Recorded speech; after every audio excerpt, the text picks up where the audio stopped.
549. There was a commotion at the gate of the Dragon Palace Grotto Heaven because the gate was closed after a young man and woman entered the city. Even the cultivators who were guarding the gate of Water Dragon School didn't notice the golden light that flew out from the plaques and landed on the ground.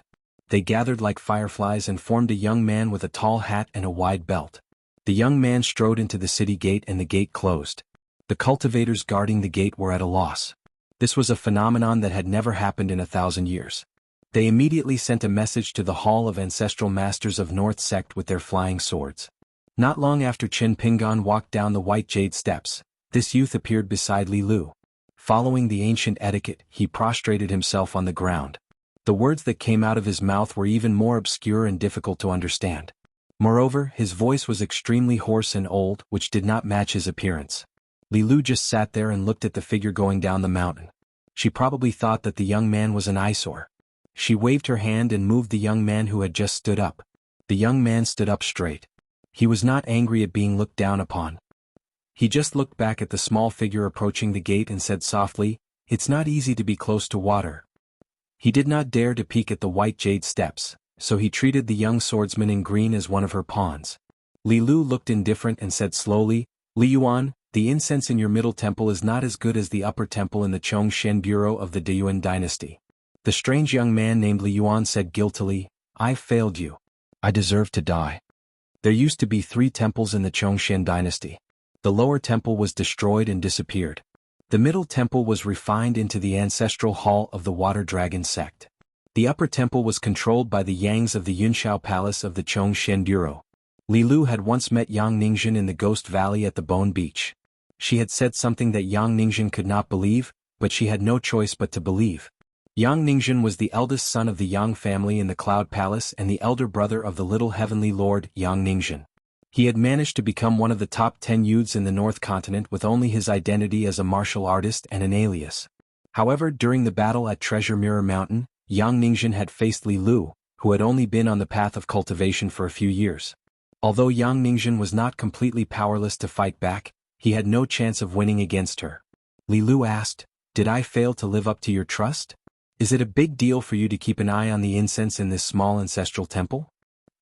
Li Yuan was speechless. His golden eyes were a little dim and he looked even older. This young man gave off a feeling of vicissitudes and decay. He was one of the only 2 Shueijings left. His age was so old that even the founding ancestor of the Water Dragon sect couldn't compare to him. In the vast world, Shueijing was an ancient official position that had not been completely lost, but its reputation was not obvious. Often, it was the person in charge of the incense in the ancestral temple. The Confucian temple in the Central Plains would not pay too much attention to it. They would let it run its own course. Therefore, every time one of the blasphemous Shueijings collapsed, there would be one less Shueijings in the world. Such existences were not controlled by the mortal dynasties, nor did they have much interaction with the immortal sections. However, in the Qingming world where the Taoists were in charge, the Shueijings were extremely prominent and important gods with an orderly inheritance.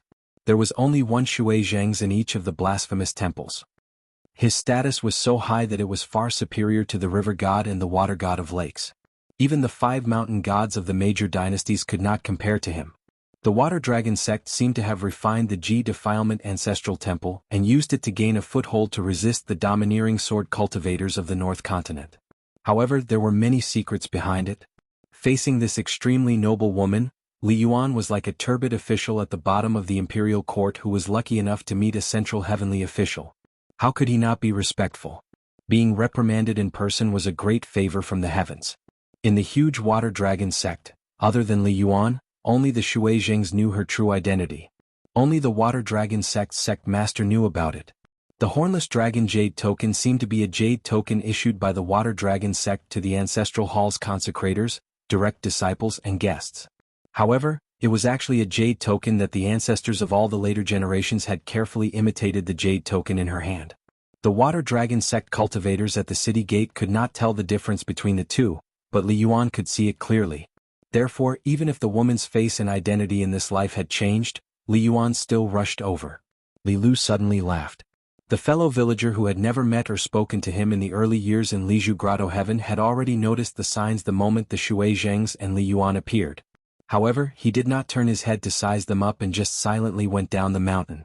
In the end, Li Yuan did not know what was good for him. He did not immediately open the restriction and could only wait at the city gate. Li Lu thought for a moment. All right, let Mr. Qin stay here for a few days to calm his mind. This was the first time Li Lu looked at Li Yuan seriously. Li Yuan, is there a quiet place with dense spirit qi inside? If there is, take it out to entertain the guest. If not, ask someone to vacate it. Li Yuan nodded and said, yes. Even if there was no one, there had to be one. A person who she called Mr. Li Yuan was the gatekeeper of the Dragon Palace Grotto Heaven and also the incense envoy of the Temple of Salvation. If he was not worried about causing too much of a commotion, he would have asked people to clear the place. Who cares if the Water Dragon sect wants to hold a Jade Talisman Taoist temple and water official ceremony? Would the Earth Immortals who were cultivating in the Grotto Heaven be angry? Li Lu said, don't tell anyone about the Water Dragon sect. Just say that the son of an old friend is here to visit. If you have a better excuse, you can do as you see fit. In short, don't let anyone disturb Mr. Chen's cultivation here. Li Yuan cupped his fists and said, yes, sir. Li Lu stood up and stepped out to the city gate. She said, Mr. Chen, it's a pity to pass by one of the 36 grotto heavens without entering. In the Dragon Palace Cave Heaven, there are a lot of heavenly materials and earthly treasures, especially those that are close to water and wood. Although they are expensive, they are of good quality. If Mr. Chen takes a fancy to them with this jade token, you can buy them on credit with the Water Dragon sect for 60 years. Li Lu was not telling the truth. Credit? The Dragon Palace Grotto Heaven that helped the Water Dragon sect, Chongshen Bureau, and Fuping Sword Lake earn a lot of money used to be one of her summer palaces. If Li Lu wanted to take it back, no matter how skillful the Water Dragon sect's ancestors were, how could the mountain and water array that they painstakingly built be able to withstand the attack of a sword immortal? What was the point of it to Li Lu? Moreover, how did the founder of the Water Dragon sect enter the path of cultivation from an ordinary teacher with poor aptitude? After that, how did he climb to the top step by step? How could the successive sect masters not know this in their hearts? So, who was going to credit who? The answer was clear. Qin Pingan was terrified when he heard the words, Guyu money. Li Lu took off the jade token and said, if Mr. Chen's heart is not calm, no matter how far you go, you are still going around in circles. Qin Pingan nodded. Okay, then I'll have to trouble you, Miss Li. Li Lu shook her head and smiled. Mr. Chen, you don't have to be so polite. Li Huai has been thinking about you for many years. Every time the Cliff Academy and Li Huai exchanged letters, Li Huai would mention you. Li Lu will never dare to forget this great kindness of both imparting the Tao and protecting it. Qin Pingan said helplessly, Miss Li is much more polite than me. This was the truth. When he took care of Li Huai to the Academy of the Great Sui Kingdom, he was just fulfilling a promise. Besides, Li Huai was a little naughty along the way, but he did not make Qin Pingan work hard. Of course, Li Huai's mouth when he was young was really smeared with honey and arsenic. Especially his ability to be a tyrant was the best in the world. However, he was still a kind child. He could not hold a grudge, but he still cared about the good of others. Qin Pingan looked up, but there was no trace of that strange young man. Li Lu explained, that person is the local gatekeeper. Qin Pingan asked, like Zheng Dafeng? Li Lu smiled. His duties are similar, but compared to Uncle Zheng, it's like heaven and earth. Thinking back, when his younger brother Li Huai was still a child, Zheng Dafeng often carried Li Huai to the Yang family's shop. Li Huai shouted that he could not hold it in anymore. Zheng Dafeng's footsteps were like the wind running all the way. He hurriedly said that if he was a hero, he would hold it in a little longer. He would release the water in the backyard of the shop. Anyway, whether Li Huai could hold it in or not, in the end, the two of them would go to the New Year's shop that sold pastries in the Dragon Rider Alley. In her long years, Li Lu had seen many quiet cultivators. They were untainted by the dust of the world, and their hearts were pure. They were detached from the world. Only in this life in the Dragon Pearl Cave, she saw many real people that had nothing to do with the realm. Even Li Lu would miss the scenery of this small place. The two of them walked side by side and climbed up again. It seemed that after talking about serious matters, there was no need to deliberately talk about small talk. Qin Pingan thought too much, but it was not appropriate for him to speak. He was worried that an accident would cause unnecessary trouble for Li Lu. Li Lu had always thought very little and did not care about anything. In the ancestral master hall of the Water Dragon sect in the north of GFA, after receiving the flying sword message from the entrance of the Dragon Palace cave, most of the 16 chairs were already occupied. The remaining empty chairs were for the great cultivators of the sect who came for an emergency meeting. Except for a nascent soul cultivator who had been in seclusion for many years, the rest were all present. In the Ancestral Master Hall, there was the disciple of the Golden Core cultivator Bai Bai, the current leader of the Water Dragon sect, Sun Jie. There was also Wu Lingting, the master of the young Marquis of the Biting Country, Zhan Qing. However, as a nascent soul cultivator with a low aptitude and a wild cultivator, his seat was at the back. Wu Lingting's mood had been extremely bad recently. Her only disciple, Zhan Qing, had actually disappeared into thin air. No one knew if she was alive or dead. It was simply absurd. If it was not for the talisman sect immortal Huan Yun, who had a good reputation on the mountain, who helped Bai Bai to prove that Zhan Qing's inexplicable death was not directly related to Bai Bai, Wu Lingting would have made a scene in the Ancestral Master Hall of the Water Dragon sect and directly questioned Sun Jie. Therefore at this moment Wu Lingting was full of anger and his face was extremely ugly. Zhan Qing was his disciple that he valued very much. A wild cultivator, especially a wild cultivator of the Earth Immortal Realm, accepted a direct disciple, which was more significant than a disciple of the Ancestral Master Hall. It was regarded as the inheritance that wild cultivators risked half of their lives in exchange for. After all, wild cultivators harmed wild cultivators. Even if the master killed the disciple or the disciple killed the master, it was not uncommon. On the other hand, the Ancestral Master Hall of the Ancestral Master Hall was almost no one dared to commit such a heinous crime. The gate of the Dragon Palace Grotto Heaven closed by itself. Of course this was not a small matter. Sect Master Sun Jie immediately gathered all the members of the Ancestral Master Hall. Back then, the Sword Immortal had been dormant for many years and stole the treasure of the Grotto Heaven and successfully escaped from the Dragon Palace Grotto Heaven. The process from the loss of the treasure to the recovery was tragic. There were more than 10 seats in the Ancestral Master Hall of the Water Dragon sect. Except for the left seat that was always occupied by the sect masters, almost no one sat on the right seat. This rule had been passed down for as long as the Ancestral Master Hall of the Water Dragon sect was established. If any of the guests of the Water Dragon sect asked about this matter, the cultivators of the Water Dragon sect would keep it a secret. The situation was very simple. Sun Jie explained it in a few words. But in the Ancestral Master Hall, everyone looked solemn. First, a strange woman showed a jade token and entered the city to climb the white jade stairs. Then the city gate closed and isolated the world. The cultivators tried to check, but it was to no avail. Xiao Jingji, the pure jade realm female cultivator of the Water Dragon sect's South sect, looked like a young woman and had a graceful aura. She said slowly, "Sect Master, why don't I immediately go to the Sea of Clouds at the Grotto Heavens crossing and wait for them?" Sun Jie frowned and said, "Apart from that, what we really need to consider now is whether the Grotto Heaven should be under martial law or not. Once we choose to do so, it will inevitably affect this year's Gold Scroll Dao Field and the Water Official Disaster Resolution Assembly. Our Dragon Palace Grotto Heaven has always been known for its stability. In this 2 consecutive events, not to mention the good friends of the Water Dragon sect, there will also be many emperors and generals from the Great Yuan dynasty. If we are not careful, Chongshen Bureau and Floating Duckweed Sword Lake will have something to use against us." Wu Lingting sneered and said, "These short-lived people under the mountain don't have much ability, but each one of them is more delicate than the other."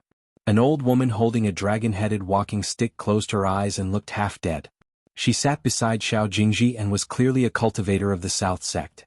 At this moment, the old woman opened her eyes and looked at Sect Master Sun Jie. She said with a hoarse voice, "Martial nephew Sun, in my opinion, we should let Jingji bring the sect treasure. If there are any unruly people, just kill them all. I don't believe anyone can cause much trouble in our Dragon Palace Grotto Heaven." Wu Lingting sat opposite her and admired this old woman. She was also a nascent soul realm cultivator like him, but she didn't like anyone in the Water Dragon sect. Relying on his seniority, he addressed Sect Master Sun Jie as Martial Nephew Sunday. But when it came to Xiao Jingji of the South sect, just the way he addressed her was filled with intimacy. Luckily, Sun Jie was magnanimous. If he, Wu Lingting, was the head of the Water Dragon sect, he would have smashed that old woman's face. Just as Sun Jigong was about to speak, spots of golden light appeared on the chair in front of him. Finally, they gathered to form a young man with a withered spirit. It was Ji Xian and Shui Zheng Li Yuan. Li Yuan bowed to Sun Jie. He still had to abide by the rules. Sun Jie also stood up and bowed back, but didn't reveal his identity. The old woman suddenly opened her eyes and said with a trembling voice, "Li? Are you Li?" Li Yuan was a bit sad. He looked at the old woman with white hair and didn't say anything. The old woman's eyes reddened. She no longer held the dragon-head walking stick with both hands. She gently leaned the walking stick against the chair and put her hands on her knees. She smoothed her dress and lowered her head to look at her withered fingers. She whispered, "My husband is still as handsome as ever. It's a pity that I'm old, too old. When I didn't see you, I looked forward to seeing you until my hair turned white. Now that I see you, I know that it's better not to see you." Wu Lingting had a playful expression. What? A handsome young man and an old woman. Could it be that both of them were fated to marry each other in their early years? That would be a very old story. This was the interesting thing about the mountain. Strange things were never strange. As long as a cultivator had the time to join in the fun, there would be fun everywhere. Li Yuan said to Sun Jie through telepathy, "Sect leader, it's the descendant of my old friend who came to visit. I gave the jade pendant a long time ago. I didn't want to be disturbed, so I used some tricks and caused the water dragon sect to gather in the ancestral hall. It's my fault, and I'm willing to accept the punishment of the water dragon sect." Sun Jie smiled and replied, "Lord Shuizheng, you're exaggerating. Since it's the descendant of an old friend who came to visit the grotto heaven, it's a good thing for Li Shuizheng and the water dragon sect. Honored guests, why don't you stay in my mansion in the main city of the grotto heaven?" Li Yuan smiled and said, "No need to trouble you, sect leader. I'll take them to Darling Island." Sun Jie nodded and said, "If there's anything you need, Lord Shuizheng, just say the word." Li Yuan stood up and cupped his fists to the people in the ancestral hall. He apologized, "I've troubled you all and disturbed your cultivation. I'll definitely compensate you in the future." After Li Yuan finished speaking, he turned into specks of golden light and disappeared in an instant. To be able to go back and forth in the ancestral hall of a sect, it was a kind of revelation in itself. Because in the ancestral hall of the immortals on World Mountain, any consecrator or guest had to walk in and out of the door. It was no different from the mortals entering and exiting the ancestral hall. In addition to the position of the other party's seat and the loss of composure of the old woman from the South sect, everyone, including Xiao Jingji, knew the severity of the matter. So when Sun Jie opened his mouth and said with a smile, "It was a false alarm. You can leave now." No one showed any signs of complaint. Who knew if that elusive young man was a vengeful person? Any elder in the ancestral hall who appeared to be amiable on the surface was often more difficult to deal with. Sun Jie was the last to walk out of the ancestral hall. Xiao Jingji waited quietly outside the door. After everyone left on the wind, Sun Jie said with a smile, "You guessed right. It's Ji Fengxiang or Shuizheng Li Yuan. He's the best friend of our water dragon sect's founder." Xiao Jingji's expression was gloomy. To put it bluntly, the place behind her was not the water dragon sect's ancestral hall. All the cultivators with seats seemed to be glorious, but in fact, including her and sect master Sun Jie, they were in an awkward situation of living under someone else's roof. Sun Jie said casually, "Drink water and think of the source." Xiao Jingji's face stiffened and she nodded. Sun Jie said with a smile, "It's not easy to start a sect and it's also difficult to keep it. Jingji, there are some things that I can ignore if they are fought over. After all, I won't let the fertile water flow into the fields of others. However, once someone does something out of line, although I, Sun Jie, have always been said to be the most untalented sect master of the water dragon sect, no matter how unpromising I am, I'm still a sect master who has broken the ancestral rules. I still have to brace myself and take care of it." Xiao Jingji's expression became more and more unsightly. She flew away on the wind, crossed the water surface and returned to the south bank. Sun Jie was clearly using Ji Xian's Shuizheng to beat Xiao Jingji and the entire south sect. Sun Jie did not use any spells. Instead, he closed the door of the ancestral hall with his hand and slowly walked down the mountain. There were many things to do in a sect. It was rare for one to have a moment of leisure. For example, previously Wu Lingting was quite resentful. Sun Jie promised that in the future, Wu Lingting would be the first to accept an in-name disciple in the ancestral hall. Wu Lingting was also worrisome. She directly asked if he happened to take a fancy to a good seedling on Xiao Jingji's side. What should he say? Sun Jie replied to this wild cultivator with, "The South sect is also the water dragon sect." Only then was Wu Lingting slightly satisfied. But in fact, promises were easy to say but not easy to do. If he was not careful, he would have a conflict with Xiao Jingji's South sect, causing a grudge between the two sides. The formation of the North and the South in the water dragon sect was not something that happened overnight. Moreover, there were pros and cons. The previous sect masters had both suppressed and guided it. It was not all a hidden danger. However, many disciples of the North sect naturally thought that this was because sect master Sun Jie's prestige was not enough, so he allowed the South sect to grow stronger. Thus, there was Sun Jie's reminder to Xiao Jingji today. Li Yuan's figure was hidden in the sky above the grotto heaven. In the sea of clouds, he sat cross-legged and looked down at the green snails on the jade plates. The years of living in the mountains were close to the clouds and water. In the blink of an eye, hundreds and thousands of years had passed. A white-haired old woman, who was famous for her eccentric temperament in the water dragon sect, stood at the top of her mountain and looked up at the sea of clouds. She was in a daze with a gentle expression. It was unknown what this old woman on the mountain was looking at. Li Yuan did not look at her. He only vaguely remembered that many years ago, there was a lonely and introverted little girl. She was not cute at all. She liked to walk on the waves alone at night. She carried a large handful of stones and smashed the moon in the water time and time again. Qin Pingan turned his head and looked. The city gate was already open. Finally, there were tourists walking up the white jade steps. After climbing the 9,999 steps, Qin Pingan and Li Lu reached the top. It was a white jade platform that covered an area of more than 10 acres. The ground was engraved with patterns of dragons, 16 of them sitting in a circle. It looked like a white jade dragon wall that was placed horizontally. However, it was very different from the peaceful dragon wall of the world. The 12 dragons engraved on the ground were all bound by iron chains and had blades nailed into their bodies. The dragons seemed to be struggling in pain.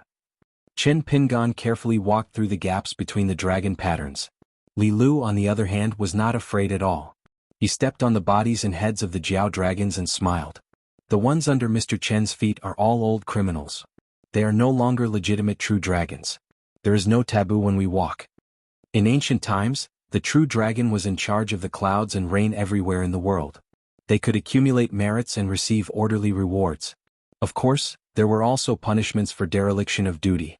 They were often skinned on the dragon-slaying platform, chopped off the dragon claws and heads, and detained the true body and vital spirit. Some were executed for dereliction of duty, and their bodies were thrown into the water directly. Some were not sentenced to death, but they were stripped of their identity. Their blood soaked the mountains and rivers. Therefore, many descendants of the true dragon appeared. Qin Pingan asked softly, "Are they all still alive?" Li Lu said, "Most of them could not withstand the erosion of the river of time and died. There are a few that are dying." The dragon wall on the ground is not only their cage but also a kind of protection. Once the grotto heaven is broken, they cannot escape death. Therefore, they are considered the protectors of the water dragon sect. In the face of a great enemy, after receiving the token of the ancestral hall, they can temporarily escape for a while and participate in the battle. They are more loyal. The water dragon sect has been worshipping them.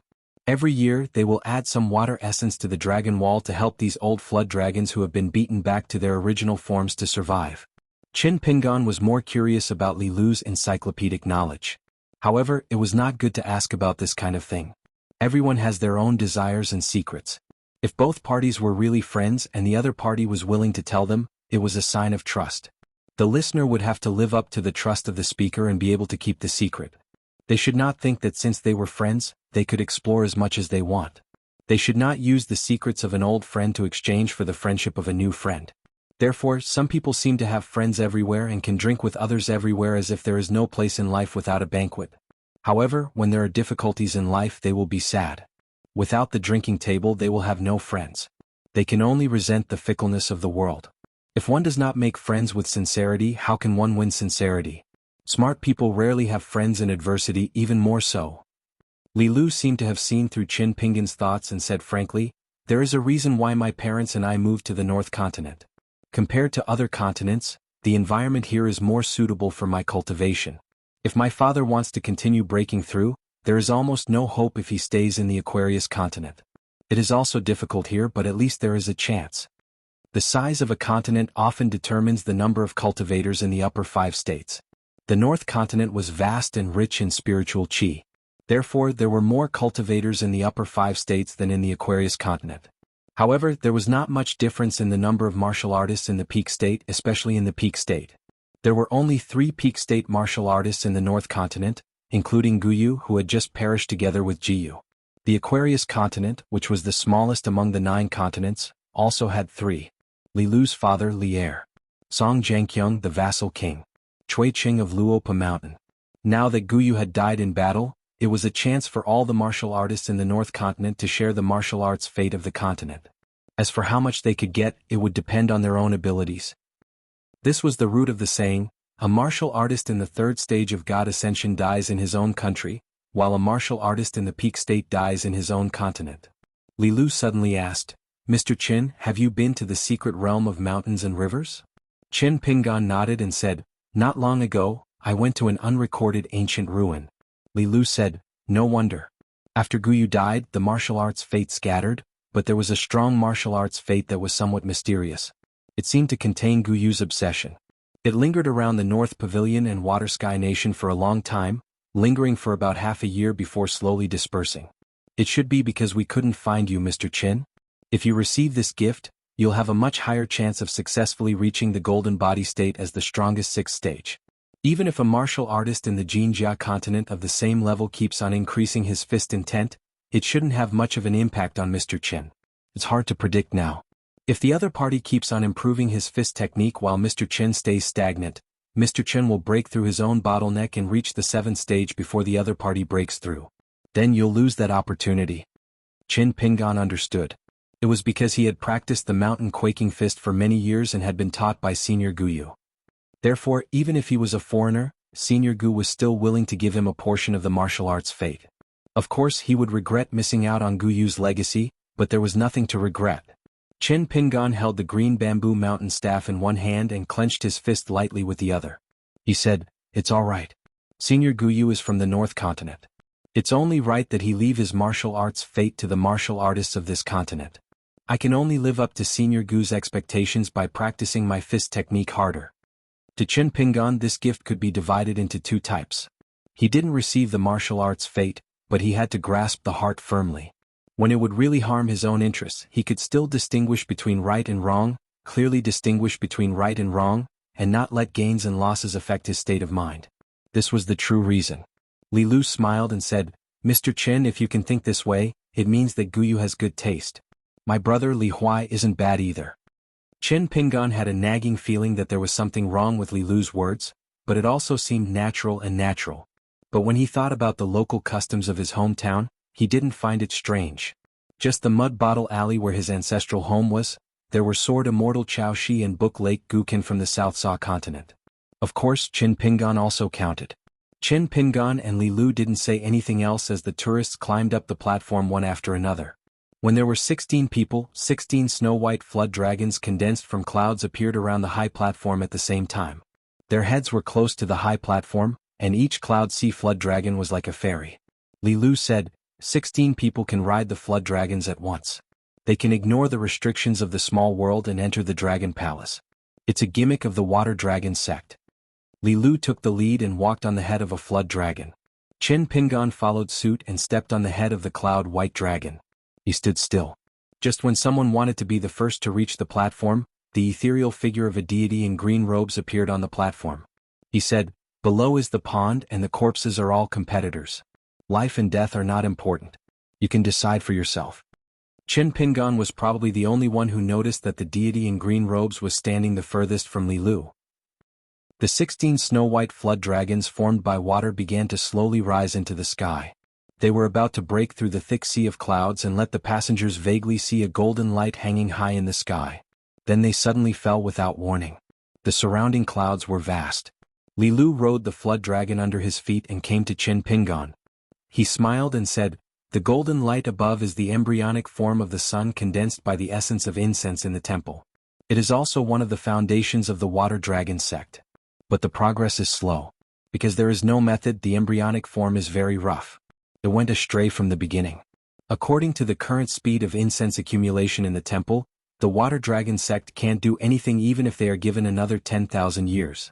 The possibility of the water dragon sect's cultivators wanting to create a sun and a moon in the dragon palace is much smaller than the one they snatched from Qin Chuanan's shoulders.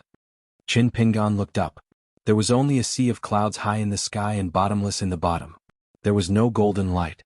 Qin Pingan said to himself, if I were the water dragon sect's cultivators, I would make the same choice. Even if there is only one light, I would be willing to accumulate incense. Li Lu said, Mr. Qin, cultivation is still not the same as martial arts. It's not that you can't pay attention to the stupid skill of dripping water to penetrate a stone. But if a cultivator only pays attention to this, it won't work. Even if Qi cultivators live a long life, they can't withstand sitting in the mountains for a few times. Qin Pingan nodded and smiled. I will remember. After about half an hour, the cloud flood dragon swayed gently and its 4 claws touched the ground. The surrounding clouds dispersed and everyone's vision suddenly became clear. Qin Pingan found himself standing on a sea of clouds. Looking down, it was a majestic city built on a huge island. It was like the capital of a dynasty. The city was surrounded by green mountains and glowing treasures. Outside the majestic city, there were islands of different sizes. There were ancient buildings on each of them. Some were near the mountains and some were near the water. They were like stars surrounding the moon, guarding the capital in the middle of the world. The blue waves stretched for thousands of miles. It was boundless. Above the sea of clouds, there were many green talisman boats. Some were as small as a boat with a black awning and some were as big as a warship. Shui Zheng and Li Yuan stood not far away. Li Lu brought Qin Pingan and walked towards the young man who even the descendant of the water dragon sect's ancestral hall did not know. Li Yuan brought the two of them to a warship. After boarding, there was no movement and no cultivators on the ferry. The ferry departed on its own. Li Yuan said softly, Duck Mountain Island is full of water and spiritual qi. It has been empty for 100 years. Mr. Qin, you can stay there and cultivate. It is not far from the old site of the Imperial Palace. Take the talisman boat and you can reach there in an hour. Li Lu nodded. Thank you. Li Yuan was somewhat uneasy and felt uneasy. Li Yuan asked carefully, Do you need to arrange some nimble servants for Duck Mountain Island? Li Lu said, Why are you asking me? Ask Mr. Qin. Li Yuan immediately turned around and asked Qin Pingan. Qin Pingan smiled and said, It is already very troublesome, there is no need to trouble me. Li Yuan did not say anything else. There was a tall building above the sea of clouds. A nascent soul cultivator of the water dragon sect was standing on the railing of the top floor. When he saw the hornless dragon jade medallion on the waist of the young woman and the young man, he withdrew his inquiring gaze. But he could not help but feel suspicious. He knew almost all of the retainers and guest elders of water dragon sect. Why were these two unfamiliar faces? Were they related to Chongshen Agency and Floating Duckweed Sword Lake? As long as those 2 jade tokens were not fake, the old nascent soul cultivator guarding the sea of clouds would not cause any trouble. The ship was like a flying sword. It did not go to the port of Duck Mountain Island but directly stopped in the square of an empty immortal mansion. The plaque of the mansion read, Duke Dragon Stops the Clouds. When the 3 of them landed on the ground, the gate of the mansion slowly opened. Li Yuan explained, Duck Mountain Island used to be the cultivation place of an old retainer of Water Dragon sect. He had already passed away 100 years ago. The disciples in the sect were not very promising. A golden core cultivator wanted to forcefully break through and secretly sold Duck Mountain Island back to Water Dragon sect. This person was lucky enough to become a nascent soul cultivator and then wandered to other continents. The rest of the senior and junior brothers had no choice but to move out of Dragon Palace Grotto Heaven. The 3 of them crossed the threshold together. Li Yuan said, Other than this cultivation mansion, Duck Mountain Island also has the water pool, Yongle Mountain Cave, the Iron Workshop ruins and Princess Shengxian's monument. There is no one on the island and no owner. When Mr. Qin is cultivating, feel free to look around. Finally, Li Yuan took off the jade token at his waist. One side had a dragon pattern carved on it and the other side had the ancient seal, Jun Qing Yu Xiang. He handed it to Qin Pingan. Mr. Qin, this item is the crux of Duck Mountain Island's mountain and river formation. There is no need to refine it. Just hang it on your body and you can control the formation. Nascent soul cultivators are unable to investigate the island mansion. If unpolished jade cultivators secretly observe this place, they will also cause ripples in the formation. Li Lu was quite satisfied. This place was clearly Li Yuan's private mansion. As for the past affairs of Water Dragon sect's retainer passing away and the disciples fighting among themselves, Li Lu naturally did not care. Whether it was true or false, it had nothing to do with her.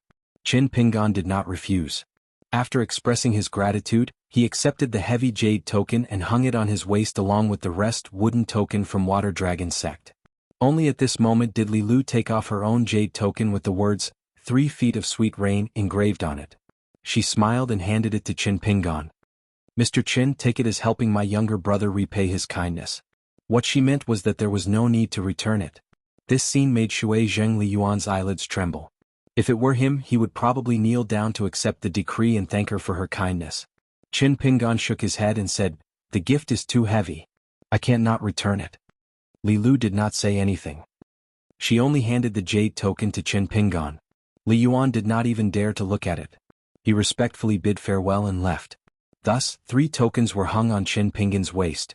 Li Lu and Qin Pingan walked together in the mansion. They planned to stay for a short while before leaving this summer palace that had nothing to reminisce about. Once they left, how could Qin Pingan return it? Would Li Yuan have the guts to temporarily receive and keep the jade token for her? Was he not afraid of being drowned by the water? How many gods of the fire sect had been burned to death by the fire? How many gods of the Jianghu had been killed by her water? Qin Pingan took out a Yuanjun statue and smiled. "Miss Li, I originally planned to give this to Li Huai the next time I meet him. Now it's better that you help me pass it to Li Huai."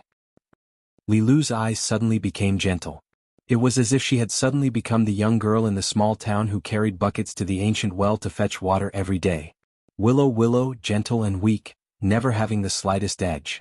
She took the small gift and raised her hand to wave it. She jokingly said, "Look, I'm different from Mr. Qin. I've never been courteous when receiving heavy gifts. I feel at ease." Qin Pingan also felt a little relieved. He smiled and said, "I do want to learn from Miss Li." Li Lu looked at the young man with a warm smile and felt a little emotional. Her younger brother, Li Huai, had traveled far away. He looked like the most ordinary child in the school. He could not be compared to Li Baoping, Lin Shui, and Yu Lu. "Thank you." Along the way to study in the Great Sui Kingdom, Qin Pingan treated Li Huai as normal. Later, after her father, Li Er, appeared, Qin Pingan still treated Li Huai as normal. Now, after Li Lu appeared in the Water Dragon sect, it was still the same. "You are Li Huai's sister, Li Er's daughter. No matter what your realm is or what your opportunities are, I, Qin Pingan, will try my best not to cause trouble for you. I know that you are living a good life and I am happy. Treat others with leniency and restrain oneself. Even a real scholar, if not a real teacher today, would be one in the future." Therefore Li Lu smiled and said, "Don't let Mr. Qin think that I only know how to say bad news. There are 2 things that I must congratulate Mr. Qin." Qin Pingan's eyes lit up. Could it be that the Luapa mountain had overestimated the cost of the lotus root blessed land by consuming 2,000 to 3,000 grains of grain rain money? Li Lu said, "This sword has been an immortal weapon for a long time." Qin Pingan froze on the spot. The golden robe from Jiao Long Gully could be upgraded to an immortal weapon after feeding a large number of gold essence copper coins. This was the truth that Qin Pingan had known for a long time, but he had not been able to realize it because of his limited power. But how did this sword immortal suddenly become a legendary immortal weapon from a half-immortal weapon? Li Lu revealed the secret. The sword has a bit of great spirit and a bit of pure Tao intent. Qin Pingan fell into deep thought. The latter was understandable because the sword immortal had refined the broken sword energy that Dao's son had given him. But what was the reason for the former's great spirit? Li Lu did not say more. Also, Mr. Qin can stay at Duck Island and absorb the surrounding water spiritual energy without any worries.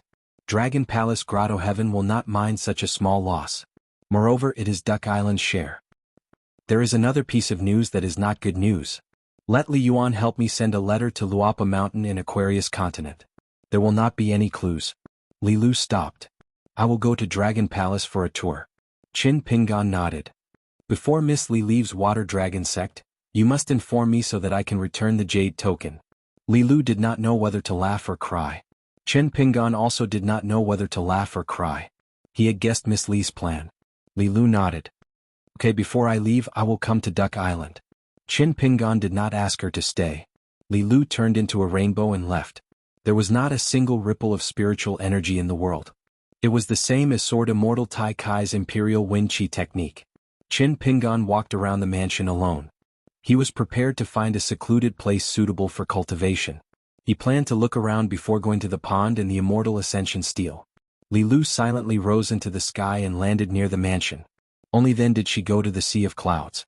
She took it that she had kept her promise. In the Sea of Clouds, Li Yuan stood with his hands behind his back. Li Lu asked, "How is Water Dragon Sect's ancestral hall?" Li Yuan said concisely, "Everything is fine." Li Lu smiled. "Li Yuan, you only have this bit of hard work left." Li Yuan smiled. Li Lu asked, "What does that old woman have to do with you?" As long as Li Lu was in Dragon Palace Grotto Heaven, she was superior to the other saints.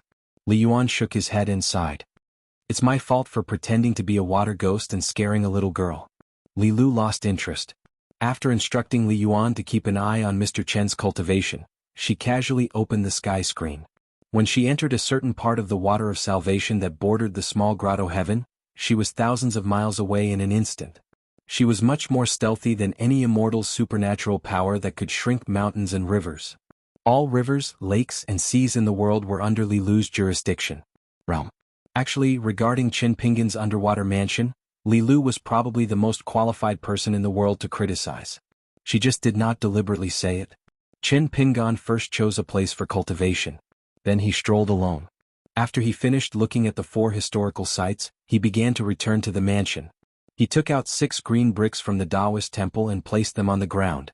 Then he began to practice his martial arts. He hung the sword immortal on the wall and leaned the mountain walking staff against the wall. After practicing his martial arts, Qin Pingan went to a study room to write a letter. He talked to Zhu Lian about the matters of the lotus root blessed land. Of course, there were also many trivial matters. At the end of the letter, he told Zhu Lian that he would wait in the Dragon Palace Grotto Heaven of the Water Dragon sect until he received a reply from Luopa Mountain.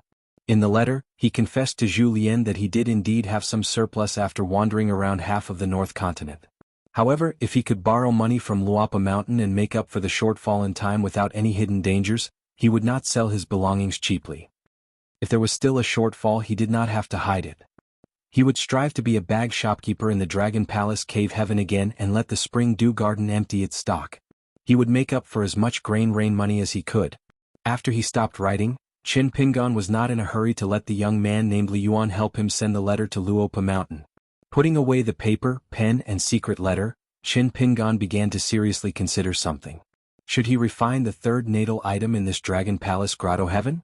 Turning his head and glancing at the sword immortal on the wall, Qin Pingan thought that since he already had an immortal weapon, it was not too much to owe a few thousand grain rain money.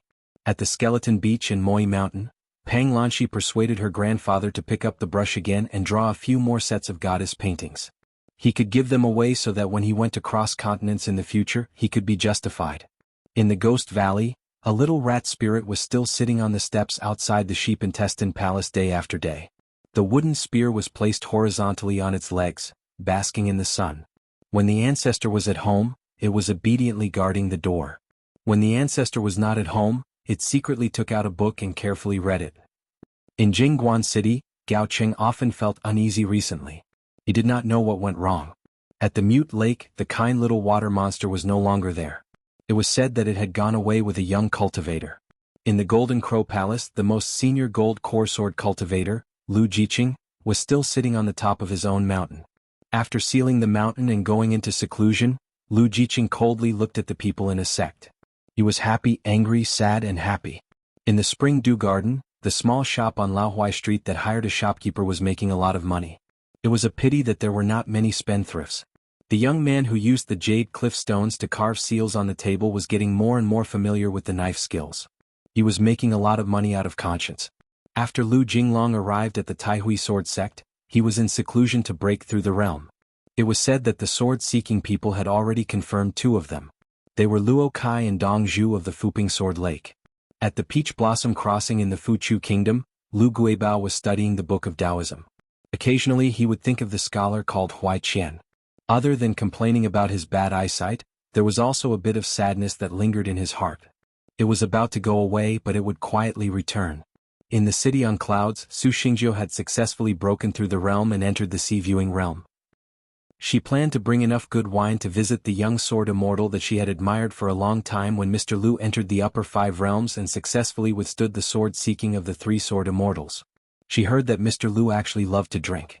It was just that under normal circumstances he was not willing to drink. For this reason, Su Xingjiu had even specially trained her alcohol tolerance. This caused Shen Jinza and Zhao Qingwan to be somewhat worried.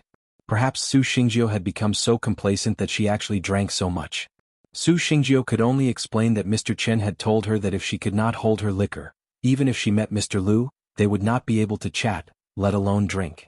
Outside a thatched cottage on a mountain peak of the Tai Hui sword sect, the youth who had already officially become a disciple of the sect, Whitehead, sat alone on a long bench. His entire body swayed back and forth, only feeling bored. Well, he had originally thought that the one surnamed Lu, after all, was a famous sword immortal. In the Tai Hui sword sect, no matter what, he should have a lofty mansion with the grandeur of an immortal family. He had never thought that there would only be this small rundown cottage behind him. There were many books inside, but he did not like to read them. Thus, Whitehead had nothing to do. He pondered if he was still an assassin of the Deer Mountain, whether or not he would be able to deal with those Tai Hui sword sect geniuses. However, those people of the same age when they saw him were all courteous. One would not slap a smiling person. Whitehead felt that he really could not bring himself to use his fists and knives. Those fellows looked at him with eyes more envious than the other. Whitehead found it strange. Do you guys like being that Lu's disciple that much? Is it okay to exchange with you guys? It was a pity that when those people heard about it, they all looked at him strangely. After that, they did not come to the thatched cottage for a stroll. Well, it was better if he was alone. On the shore of the West Sea of the North Continent, near the Baby Mountain and the Thunder Deity's residence, an old and a young Taoist appeared. The young Taoist squatted on the ground and vomited non-stop. This was the benefit of having experience. First, he ate and drank to his heart's content. Compared to vomiting for half a day, it was actually more comfortable. The old Taoist squatted down and patted his disciple's back lightly. It's my fault for not being skilled enough. Zhang Shanfeng turned his head and cried miserably. Master, if you say that, I won't feel any better. Venerable Fiery Dragon smiled and said, Master, in your heart, you feel better. Zhang Shanfeng took a deep breath. Just as he was about to stand up, he continued to squat and vomit. Venerable Fiery Dragon was about to complain about himself when a group of cultivators who were riding the wind towards the Baby Mountain saw the young Taoist's embarrassed state and laughed out loud. Zhang Shanfeng did not care about this. He was very dizzy. The old Taoist priest, on the other hand, disappeared without a sound.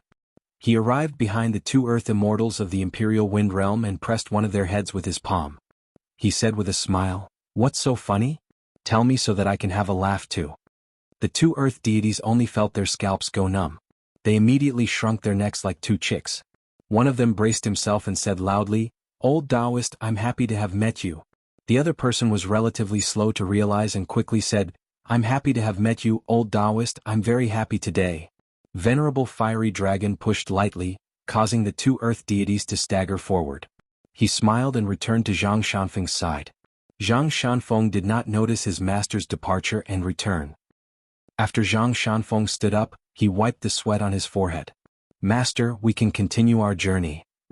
The old Taoist smiled and said, There's no hurry. Take it slow. As a cultivator, time is long. If you go too fast, you'll miss the scenery. Zhang Shanfeng complained, I still want to give the water pill to Qin Pingan earlier. The old Taoist nodded and calculated with his fingers.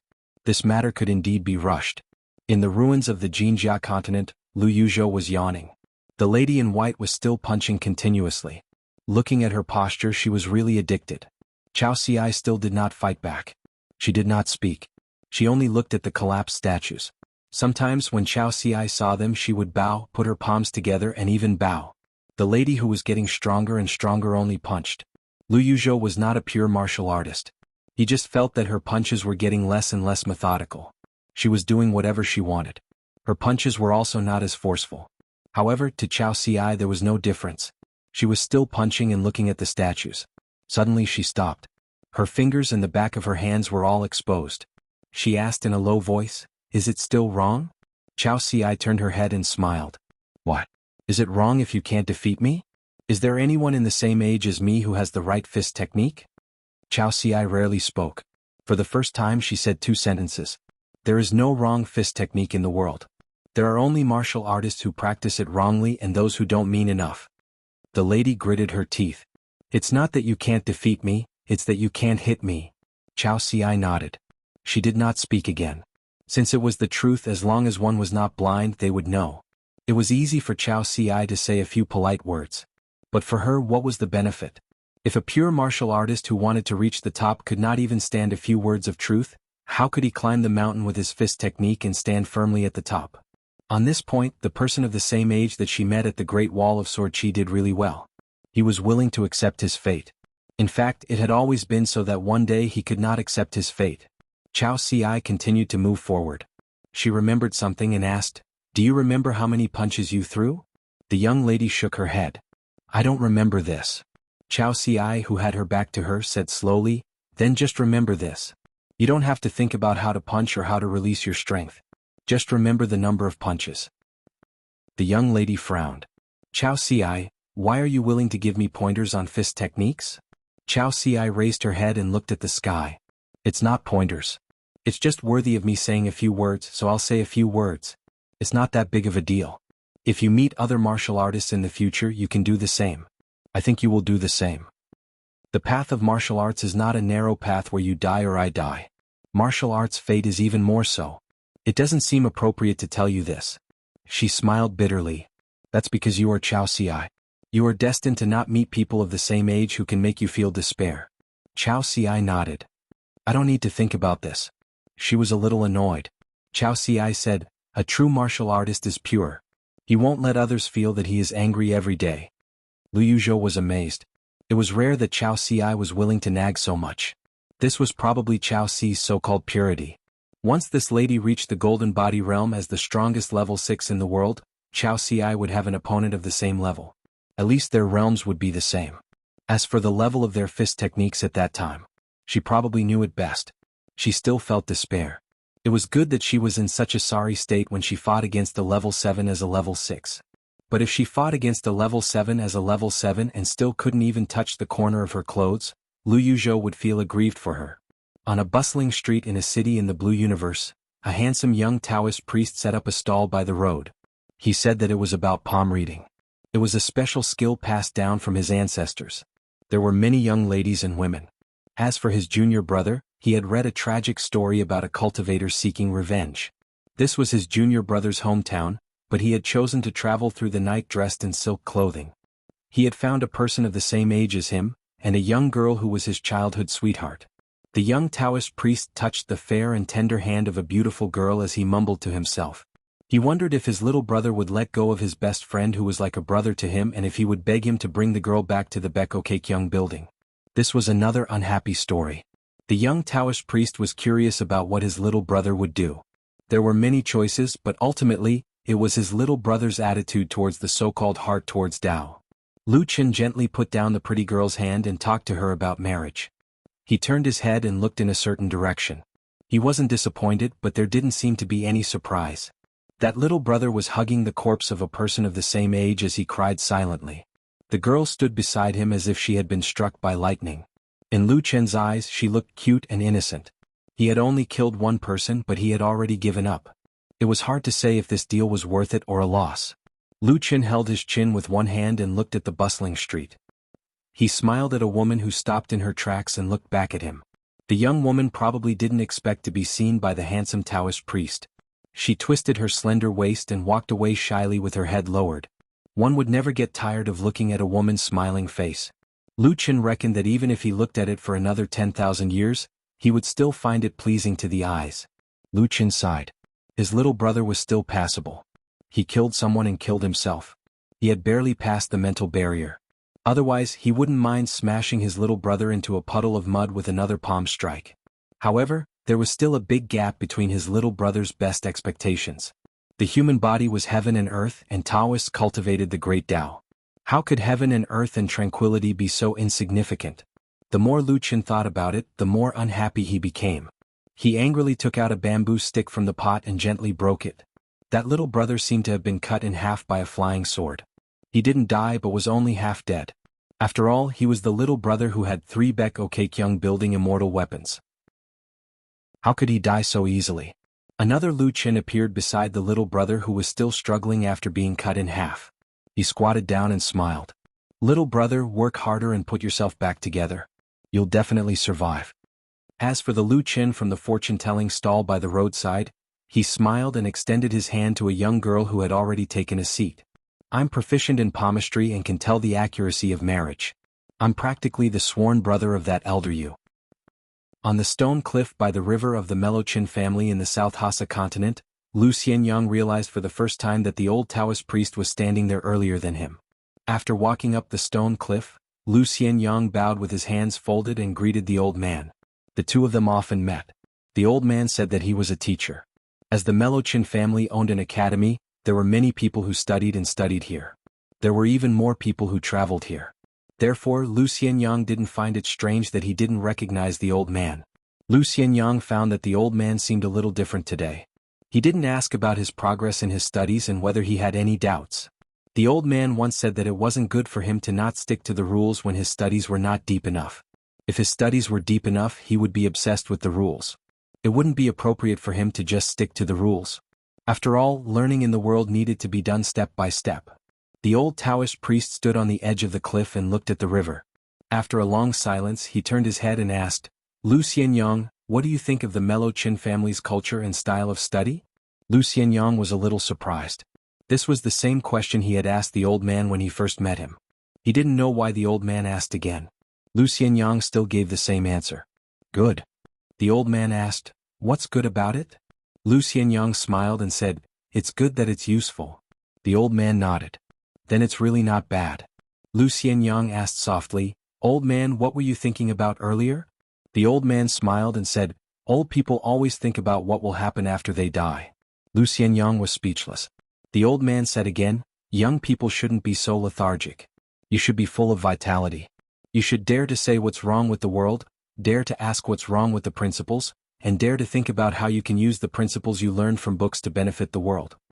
Lu Xianyang nodded and said, I'll try my best to do that. The old man sighed and said, looking at young people like you, old people like us feel that we don't have enough time. We don't have enough time to be teachers. Lu Xianyang sighed. The old man smiled and said, don't sigh. Luck will run away. Lu Xianyang was stunned. There was such a thing. The old man laughed and said, when I was young, the elders in my family used to scare me like this. Lu Xianyang thought it was quite fun. In his memory, Qin Pingan would never sigh. Instead, he and the little slug would often have nothing to do. They would lie under the shade of the trees in summer or on the ridges in the fields at night, sighing again and again. They would never get tired of it and would play around with each other. However, it seemed that the one with the worst luck in those years had always been Qin Pingan. Now that he was the mountain lord of his hometown, did his luck change? On the 10th day of the 10th month, Qin Pingan took the talisman boat prepared by Darling Duck Island and went to the main island of the Dragon Palace Cave Heaven. Incense was burning there, and even the cultivators were burning paper and cutting underworld clothes. They followed the ancient tradition of giving clothes to their ancestors. Qin Pingan was no exception. He bought many 5-colored paper clothes made by the Water Dragon sect. After bringing them back to Duck Island, Qin Pingan wrote his name on them one by one. The shop gave him an ordinary stove for burning paper.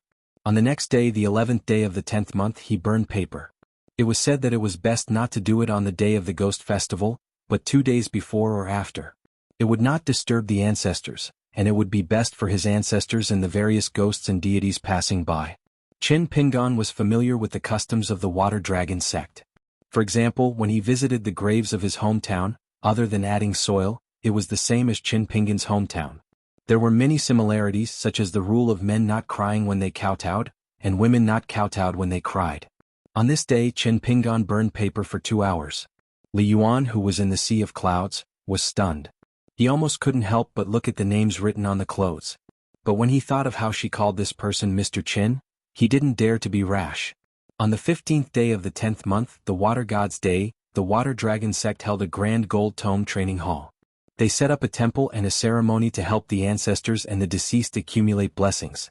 Compared to the cost of buying the 5-colored clothes during the Ghost Festival, it wasn't just a few snowflakes to burn incense and light lamps during the Gold Tome Training Hall. Qin Pingan took the initiative to open Duck Island's mountain array. Li Yuan pretended that he had heard the news and rushed over. Qin Pingan asked about the rules of the Gold Tome Training Hall in detail. In the end, he handed Li Yuan a book filled with names and birthplaces. Then he gave Shui Jing 2 grains of Guyu money. He asked him to help participate in the Gold Tome Training Hall and let the experts of the Water Dragon sect write the names on special talismans. It was to accumulate blessings for the deceased in the next life. Li Yuan couldn't help but ask, "May I ask Mr. Qin, what about these deceased people?" Qin Pingan said, "I'm just trying to make up for my mistakes. It's far from enough. I just hope it's not too late." Li Yuan held the book and nodded, "Don't worry. Heaven and man are connected. Don't underestimate your own sincerity." Thus, Li Yuan personally went to handle this matter. Qin Pingan came to the roof. He brought the sword celestial with him today. He placed it on his knees and looked around blankly. 550. Qin Pingan had stayed in Darling Island for almost 10 years. During this time he asked Li Yuan to help him with two things. First, he asked Li Yuan to help him with the Golden Book training ground, and second he asked him to help him send a letter to Luapa Mountain. Qin Pingan wasn't able to guess this person's identity. He had a young face but he looked exhausted and his spirit seemed to be lacking.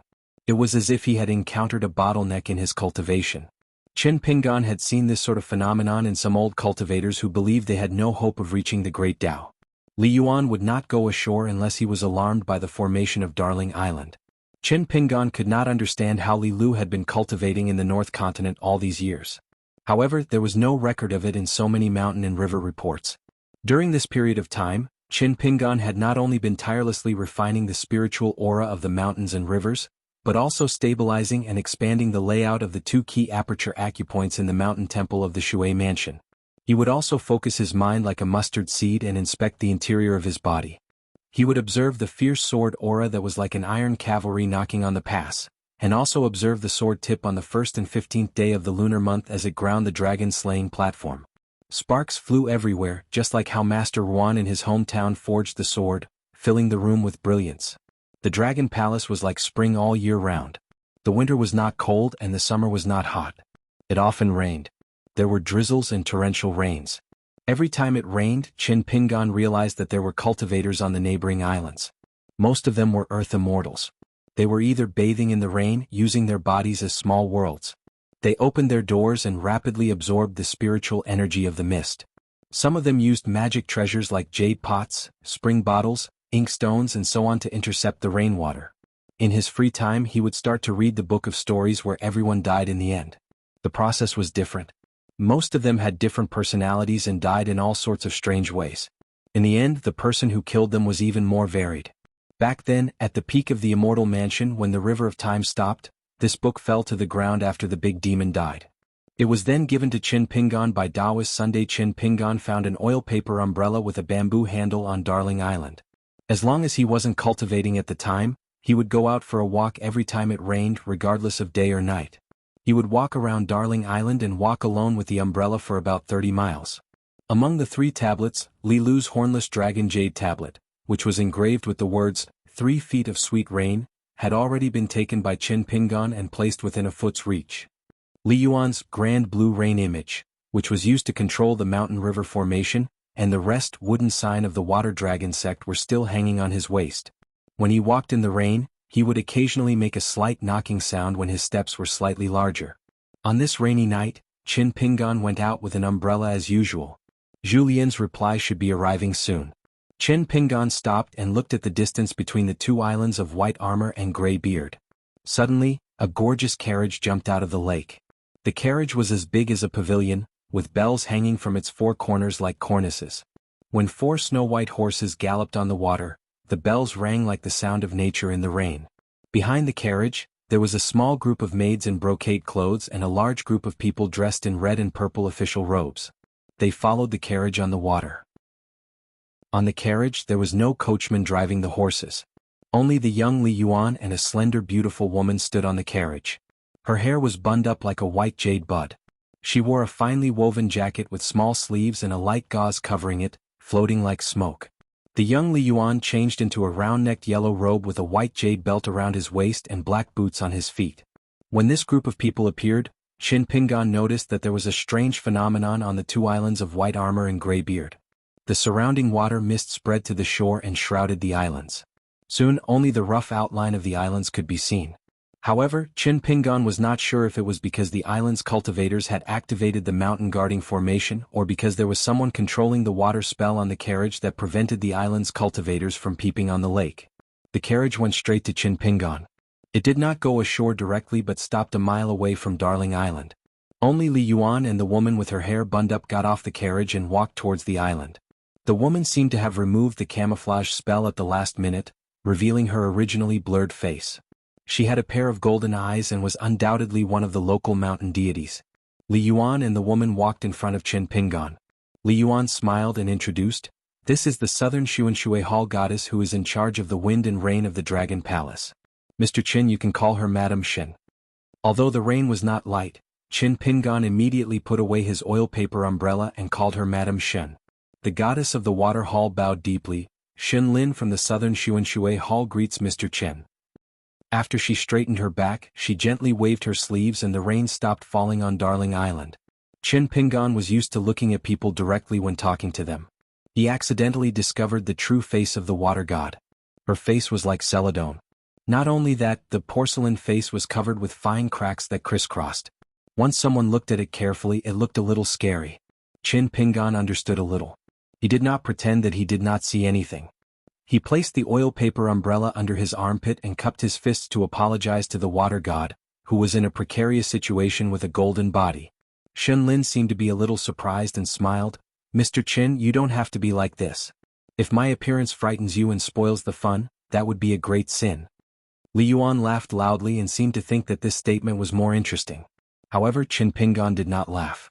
Li Yuan could only put away his smile and ask for a snub. If those guys who were at the front of the ancestral hall of the Water Dragon sect were still alive, there would be a lot of laughter around. Chen Pingan held the oil paper umbrella in one hand and stretched out his other hand. Shen Lin looked at Li Yuan and the latter quickly gave her a look. She then walked side by side with Mr. Chen. Li Yuan then put his hands behind his head and slowly followed behind the two. The southern Xuanshui Hall was the head of the water gods in the Dragon Palace Cave Heaven. As for the mountain gods, there was no need to mention them. In this small cave heaven, the ones with the least status were the small mountain gods who seemed to be imprisoned by the surrounding water.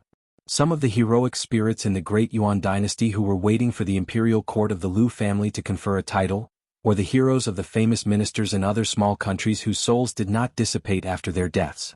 Once they heard that they might be thrown into the Dragon Palace Cave Heaven and be conferred the title of God, they might even have the thought of dying again.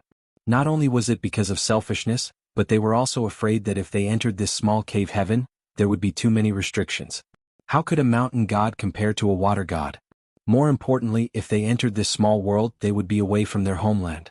As a god, how could they nourish the fate of their country's mountains and rivers? Therefore, any heroic spirit would regard being a mountain god in a small cave heaven as a banishment from the officialdom. Therefore, they would rather be a god in a small county than a god in a cave heaven. Shen Lin claimed to be an old member of the southern Xuanshui Hall, which was a very interesting statement. This was because the Dragon Palace Cave Heaven had a circumference of 8,000 miles and more than 1,000 islands of various sizes. The rich fate of water was the best in the continent. Currently there were as many as 32 water gods, lake gods, Hebo and Granny He. Including the main city, there were 12 big islands.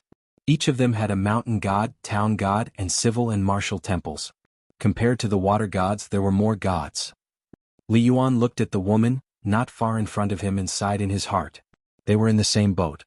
However, what the Water Dragon sect could do was to rely on the gold script dojo year after year to increase the number of incense. Although they could also repair the southern Xuanshui Hall, which was similar to the repair of houses in the marketplace, it was not as direct and effective as him, a water god who could absorb incense and refine the essence. After all, this was the reason why a cave heaven was inferior to a blessed land. A cave heaven was only suitable for people who practiced Taoism.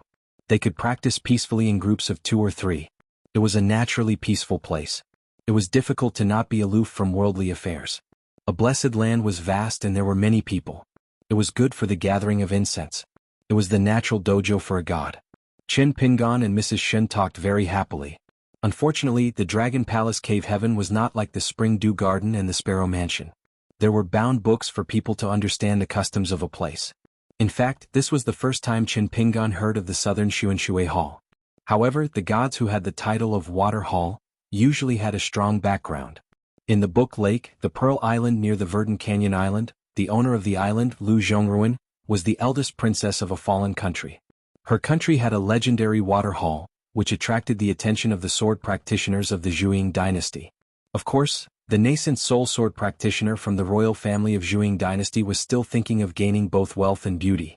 Chen Pingan had seen the mystery of the elixirs collected by the water hall.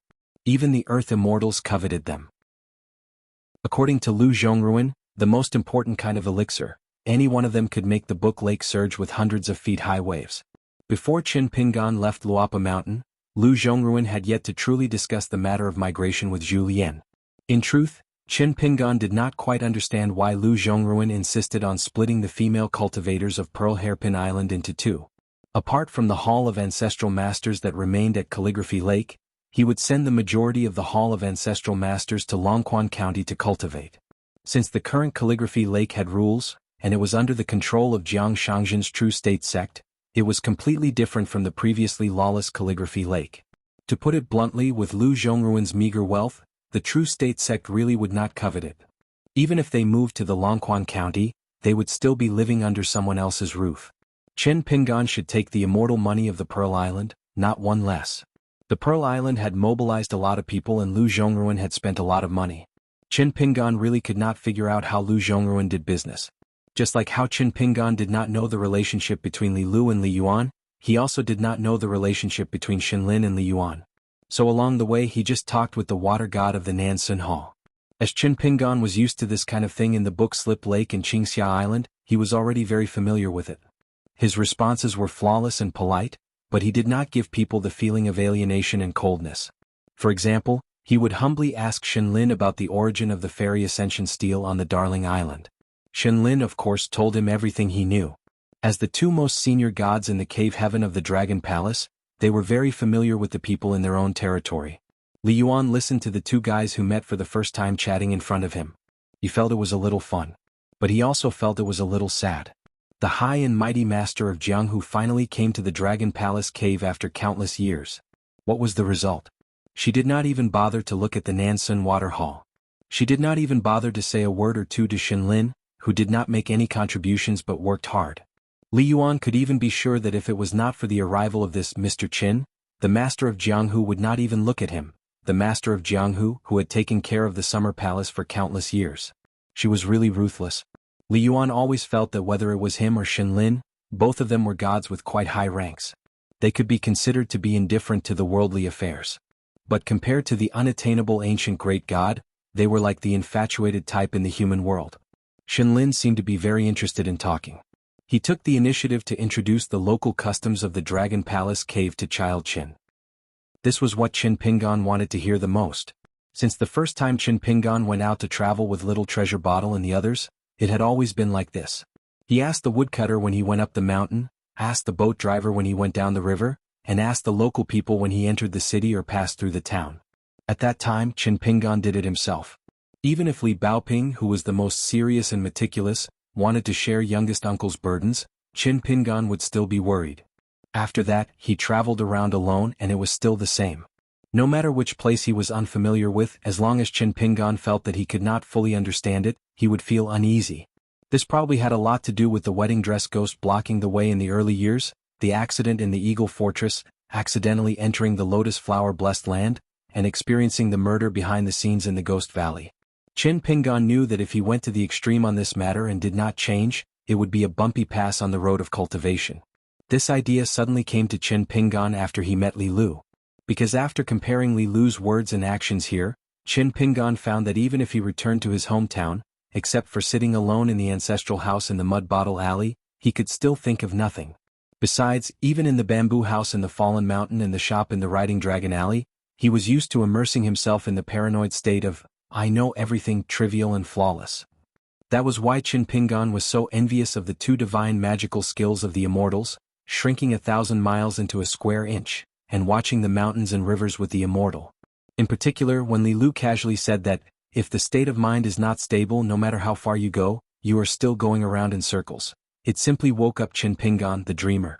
Chen Pingan dared to say that he never knew what he wanted, where he wanted to go, and what kind of person he wanted to be. But all along the way the path had been bumpy, and it wasn't all caused by the fate of the world. Chen Pingan himself had many blessings and misfortunes brought about by himself. That was why Chen Pingan sat on the roof that day, feeling that the world was vast and he did not know how to take the next step. The promise of 10 years was to become a Golden Body Realm martial artist and return to the inverted hanging mountain. He had rebuilt a longevity bridge and successfully refined 5 natal items. Become a true swordsman in his heart and strive to become a great sword immortal who had obtained great freedom at the same time. However, a person's strength was limited and so was his mental strength. At that moment, Chen Pingan thought about many things and weighed the pros and cons. How could it only be these 3 major matters? How could it be as simple as owing a few thousand grains of grain rain money? The things that he had to do were not just these personal matters. The matters were messy and varied in size. How should he differentiate the order of things, how should he spend his time and effort every day, and how should he spend his time and effort on each specific matter based on his own principles? Qin Pingan subconsciously stopped in his tracks. The water god of the Nansun Hall also stopped without leaving a trace. Li Yuan had been idling behind the two of them. He carefully counted how many pearls of the Dragon Palace that had been refined into tiny mustard seeds were embedded in Xinlin's light muslin robe. At that moment he had already counted more than 9,000 pearls. Xinlin's visit this time was not Li Yuan's own initiative. It was the temporary appearance of the previous leader of the Jianghu that caused this old member of the Nansun Hall to have a hint of telepathy. However, she did not dare to appear in public without permission. She could only wait until the telepathy completely dissipated before she followed the clues and carefully found the great blasphemy water god. She did not dare to directly ask but beat around the bush. Li Yuan had a headache listening to her. Anyway, she pretended to be stupid. For such a major matter, no matter how much Li Yuan pitied the water god, he did not dare to casually reveal the secrets of heaven. However, he could not dissuade Xinlin, so he had to use a compromise that did not involve favoritism. He took her to Darling Island. Anyway, as the head of the gods in a small world, it was Xinlin's duty to drive a carriage and patrol the mountains and rivers around. It was a pity that the Mr. Qin whom Li Yuan referred to as Young Master Qin, did not have the jade pendant 3 feet of sweet rain hanging on his waist. The young man was young but he was excessively experienced. His words were very careful and Xinlin could only return empty-handed. As the leader of the mountains and rivers in this place, the Nansun Water Hall was actually a little unjustified. This was because the conferment of all the gods in the hall could not be interfered with by any dynasty. Even the mountain masters of the academy often did not get involved. For example, not long after the sage of the academy took office, he asked a gentleman to send 10 conferment scrolls to the ancestral master hall of the Water Dragon sect. They were all about the positions of the Nansun Water Hall of the Southern Sun Water Hall, leaving only the name blank. He asked the suzerain Sun Jie to hand them over to the Nansun Water Hall in the cave. His intention was very simple. He wanted Xinlin, who was actually extremely bloated in the small imperial court, to deal with it himself. Zhoumi came to the North Continent to study and was too lazy to care about this mess. Xinlin quickly returned the favor. Except for a few key positions of the gods, he abolished many nominal positions that followed the ancient etiquette system in one breath. Finally, according to the official positions on the official conferment scrolls of the sage Zhoumi, there were more than 20 gods of water fate in the Nansun Water Hall, leaving only 10 orthodox positions of gods recognized by the Confucians. At first, Xiao Jingji, the leader of the South clan who had a good relationship with the Nansun Water Hall, privately told Madame Shen not to do so and lose more than 10 positions of the gods. Anyway, the sage of the academy had already made it clear that he would not care about the operation of the Nansun Water Hall, so there was no need to do so. However, after Zhoumi took action and left the academy, beating up those great cultivators who spouted malicious words, Xiao Jingji paid a visit to the southern Xuanshui Hall and admitted that she had almost harmed Madame Shen. Xinlin noticed that the young man beside him was in a daze and absent-minded. She did not feel that it was rude or offensive. In fact, it could be regarded as an invisible trust for a cultivator to be so relaxed. Qin Pingan quickly put away his messy thoughts and apologized. Madam Shen, I am sorry. I was a little absent-minded just now. Xinlin smiled and shook her head. However, she already had the intention to leave, so she invited the young man to visit the Nansun Water Hall when he was free. Qin Pingan nodded and agreed. Then he felt a little helpless. Li Lu said that she would go to the main city and then come to Darling Island. However, he guessed that she would directly leave the cave of the Dragon Palace and the Water Dragon sect. When he asked Li Yuan only said that he did not know. Xinlin left and walked to the shore. The mist under her feet rose and she returned to the horse carriage in a flash. She turned the horse head and galloped away. After running for a few miles on the waterway, it seemed to be running into the water under the lake. The carriage, the maidservants, civil and military deities who accompanied it, disappeared suddenly. Li Yuan slowly retracted his gaze. In fact, he felt a little regretful. If this young man was a little smarter, Xinlin wouldn't have just invited him to visit the southern Xuanshui temple. Instead, he would have given him a valuable gift and he wouldn't refuse it. Moreover, he would have given him a gift that was perfectly justified and reasonable. At the very least, it would be an old treasure of the Nansun Water Hall. It was a first-class treasure of the water method and its grade was close to a semi-immortal weapon. Because this gift was actually not for this young man, but was like a tribute carefully prepared by a local official to the owner of the 3-foot sweet rain jade token. Once Child Chin was willing to accept it, Shenlin would not feel distressed at all. Instead, she would be more grateful to him for accepting the gift. As long as he revealed a little bit of his thoughts, even if the Nansun Water Hall was half demolished, Shenlin would definitely give him a valuable gift. Unfortunately, Mr. Chen had missed out on such a good opportunity. Was there a cultivator in the world who disliked the fact that there were not enough immortal treasures? Just like these gods of mountains and rivers, who would complain about having a little bit more incense essence? Probably not. What was even more unfortunate was that Li Yuan could not open his mouth to remind him. Otherwise, if he was not careful, it would only harm Shenlin, who was already rotten like a piece of mud and rotten wood. It would also make him, a little water master, unable to bear the consequences. Qin Pingan watched the carriage go away. The young man in yellow clothes and black boots stood beside him.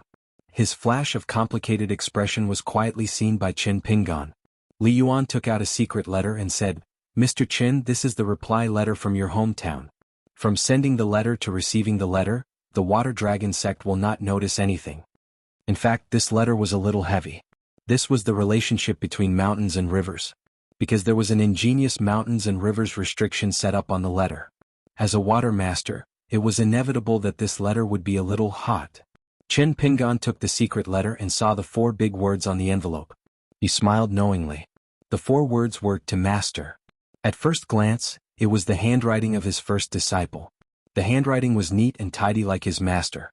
It was obvious that he had put in a lot of effort when writing. Qin Pingan first put the secret letter in his sleeve. Li Yuan was about to leave. After all, that person said that Mr. Chen wanted to cultivate in peace here and no one was to disturb him. The gods of the Southern Sun Water Temple patrolled here. After a while, Li Yuan actually felt a little guilty. He just thought that this young man was taking a walk with an umbrella. He should not be cultivating in peace, right? After Shenlin left, the sky above Darling Duck Island quickly returned to the rain. Qin Pingan held up the umbrella. Li Yuan smiled and said, "Mr. Chen, don't worry about me." Qin Pingan wanted to say something but stopped. He quickly dispelled some thoughts of asking questions. Did he know the approximate position of Mrs. Shen in the Dragon Palace Grotto Heaven? What was the meaning of that? Did he really need to pick up the thread of a thread? It did not seem to be necessary. Li Yuan's old age was hard to conceal. The golden body of this southern incense water temple's empress was on the verge of shattering. When Qin Pingan first arrived, he picked up 1 or 2 of the veins buried deep in the water and knew the truth. If it conformed to or violated some of his principles, wouldn't he have to take care of it? When there were many external matters that he knew but did not know, he just had to look for trouble. Was this the other extreme of cultivators who did not care about external matters? Qin Pingan felt that as long as he understood this fundamental vein, it would be a great cultivation for him. Thinking about it this way, Qin Pingan actually envied those who had an extremely firm Tao heart from the beginning. If one did not care about good or evil and only focused on one's heart. For example, Lin Shui, who took a fancy to the Cloud Gem book at first glance. And the girl Zhu Lu, who had a clear goal and acted decisively. Li Yuan asked, "Mr. Qin, you seem to have some doubts?" This was nonsense. A cultivator without any worries would absolutely not go out for a walk with an umbrella as soon as it rained. Moreover, they would walk and stop, their minds uneasy. Occasionally, they would even take an extra walking stick as if they were writing or drawing talismans on the ground. Qin Pingan laughed, "I'm waiting for a reply from my hometown. I'm a bit impatient, but it's nothing." Li Yuan did not ask any more questions. Qin Pingan parted ways with Li Yuan and returned to his residence. He put away his oil paper umbrella and leaned against the door. The rain still had not stopped. Lightly shaking off the traces of rain on his body, he entered the room and sat down. He opened the envelope. There were 2 letters inside. Zhu Lian carefully replied to the recent situation of Luapa Mountain, as well as the situation around Longquan County. In the letter, Pei Qian only talked about some trivial matters. In fact, as soon as he received this reply, Qin Pingan already knew of an enormous piece of good news. Wei Pai had already broken through. Otherwise, the secret letter would not have the mountain seal unique to cloud-covering mountain. Qin Pingan did not open the letter. Instead, he got up and left the room. Walking under the eaves, he looked at the curtain of rain between heaven and earth. When it rained in the human world, one could avoid the rain at home. If one wanted to avoid the rain in a foreign place, one could only walk with an umbrella. Chen Pingon turned his head to look at the oil paper umbrella leaning against the wall. Perhaps there was some truth to it. That oil paper umbrella did not need to be taken out when the weather was clear. When it rained, one could use the umbrella again. However, in the marketplace no one knew when it would rain. Thus, whether or not to carry an umbrella at all times became a choice that gave one a headache. Carrying it on one's body would more or less increase the burden. On a sunny day, holding it in one's hand and letting others see it was even more inappropriate. As for the cultivators walking on the mountain, there was no need to hold an umbrella to avoid the rain. Chen Pingon stretched out his hand to scratch his head, somewhat worried. Thinking back and forth, the last thought he had before he turned and walked towards the room was that it would be great if this heavy rain was Guyu's money. If that did not work, it would be fine if it was Snow's money. Not long after Li Yuan went to the Sea of Clouds, the water goddess Shenlin arrived. As long as the two intended to conceal their whereabouts in the Dragon Palace Grotto Heaven, even the two nascent soul cultivators of the Water Dragon sect who guarded this place would not have any clues. The two Jade Raw Realm cultivators of the Water Dragon sect did not choose to guard this place all year round. This was a kind of silent salute to the water god Li Yuan and the water god Shenlin. Sect Master Sun Jie, except for the highest standard Gold Scroll Dojo, the other Jade Scroll and Yellow Scroll Dojo would not enter this place. Compared to the North sect, the South sect's Xiao Jingji had a better relationship with the South Sun Water Hall. She would come to find Shenlin once every few years. Shenlin's expression was complicated. Li Yuan, can't you just say something casually? Li Yuan just smiled and did not say a word. Even if the answer was no, it was enough for Shenlin to guess the correct answer. However, Li Yuan did not say anything. From the beginning to the end, even that Mr. Chen only said that he was one of the disciples of the two old friends. Shenlin only needed to call him young Master Chen. Then she could not be sure of the truth. As long as she was not sure, this old friend of the South Sun Water Hall, she would be gambling her life if she did anything unnecessary. Shenlin changed his method and asked tentatively, "Shall I ask Xiao Jingji?" Li Yuan smiled and said, "Up to you." Shenlin's pair of golden eyes, with traces of light flowing out of the eye sockets, stared at his colleague, the water god. Li Yuan's expression was calm. One was the water god of the great blasphemy, the other was the goddess of the summer palace. The ranks of the two were roughly the same. It was like a big family at the foot of the mountain, a manservant in charge of the ancestral hall, and a maid in charge of the courtyard chores. Neither of them could control the other, and neither of them was an indispensable big shot. If Shenlin really went to ask Xiao Jingji, it would be a trivial matter. However, if that person knew about Shenlin's action and was unhappy, it would be a capital offense for secretly investigating that person's whereabouts. Then, Shenlin, who could still live for 200 to 300 years, would not have to worry about the decay of his golden body at all. It would be gone with a slap. It was not that Li Yuan did not want to help Xiao Jingji, but he did not dare to. Was he not a clay bodhisattva crossing the river? Li Yuan had already stuffed a few bear's heart and leopard's guts into his golden body when he promised to let her go to Darling Duck Island. Shenlin smiled bitterly and said, "It's said that a close neighbor is better than a distant relative. You and I have been neighbors for so many years." Li Yuan's face was gloomy and he frowned and said, "Shenlin, the goddess of the summer palace, I advise you to stop before you go too far." Shenlin was frightened, but he could only bow and apologize. Li Yuan left in a huff. Shenlin left the Sea of Clouds and returned to the lake. He performed the water dispelling technique and returned home. When he reached the majestic water palace at the bottom of the lake, he did not go straight to her courtyard. Every time he went in and out, he had to pass through the door with the plaque, "Favorable wind and rain." He could only go through the side door. The door had never been opened. Even if the sect master of the Water Dragon sect came to visit, or even if the Yang family masters of the Great Yuan dynasty and the sword immortal of the floating duckweed sword lake, Li Kai, came to this towering water palace, they could only go through the side door. After Shenlin stepped through the side door, his figure flashed and came to the side of the flower bed in his courtyard. There were all kinds of strange flowers and herbs planted inside. Those rare birds that shuttled through the flowers and chirped on the branches had long been extinct in the vast world. A goddess appeared and reported, "Goddess Xiao Jingji from the South sect is here to visit. Do you want to see her?" Shenlin hesitated and shook his head. "Tell her that I am in seclusion and it is inconvenient for me to receive guests." When Shenlin rejected Xiao Jingji, Li Yuan wanted to be more free and unfettered. He used the camouflage spell and changed his face into an ordinary young man in yellow. He appeared on the white jade stairs and slowly went down the mountain. After passing through the city gate, he went to the restaurant on the bridge to buy wine. He did not go to the 5th floor but chose a seat in the lobby on the 1st floor because it was more lively. Since the 2 religious ceremonies had ended, there were more empty seats than when Qin Pingan was drinking. It was difficult to find a table and they had to share a table. Li Yuan came and went freely on the cave heaven of the Dragon Palace and the Great Blasphemy Bridge. After all, they were both in the blasphemy realm.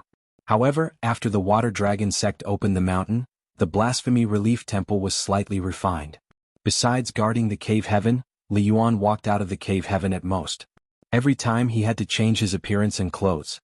He walked back and forth on the long bridge until he reached the end of the long bridge. He had been guarding the public office for hundreds or thousands of years. Even if he had been doing it for 10,000 years, it was still his duty. However, if he did not abide by some rules, even if it was only once, it might be an irreparable disaster for a god of mountains and rivers like him. Shenlin's golden body was about to collapse. There was a hint of wanting to break the rules and desperately maintain the position of God.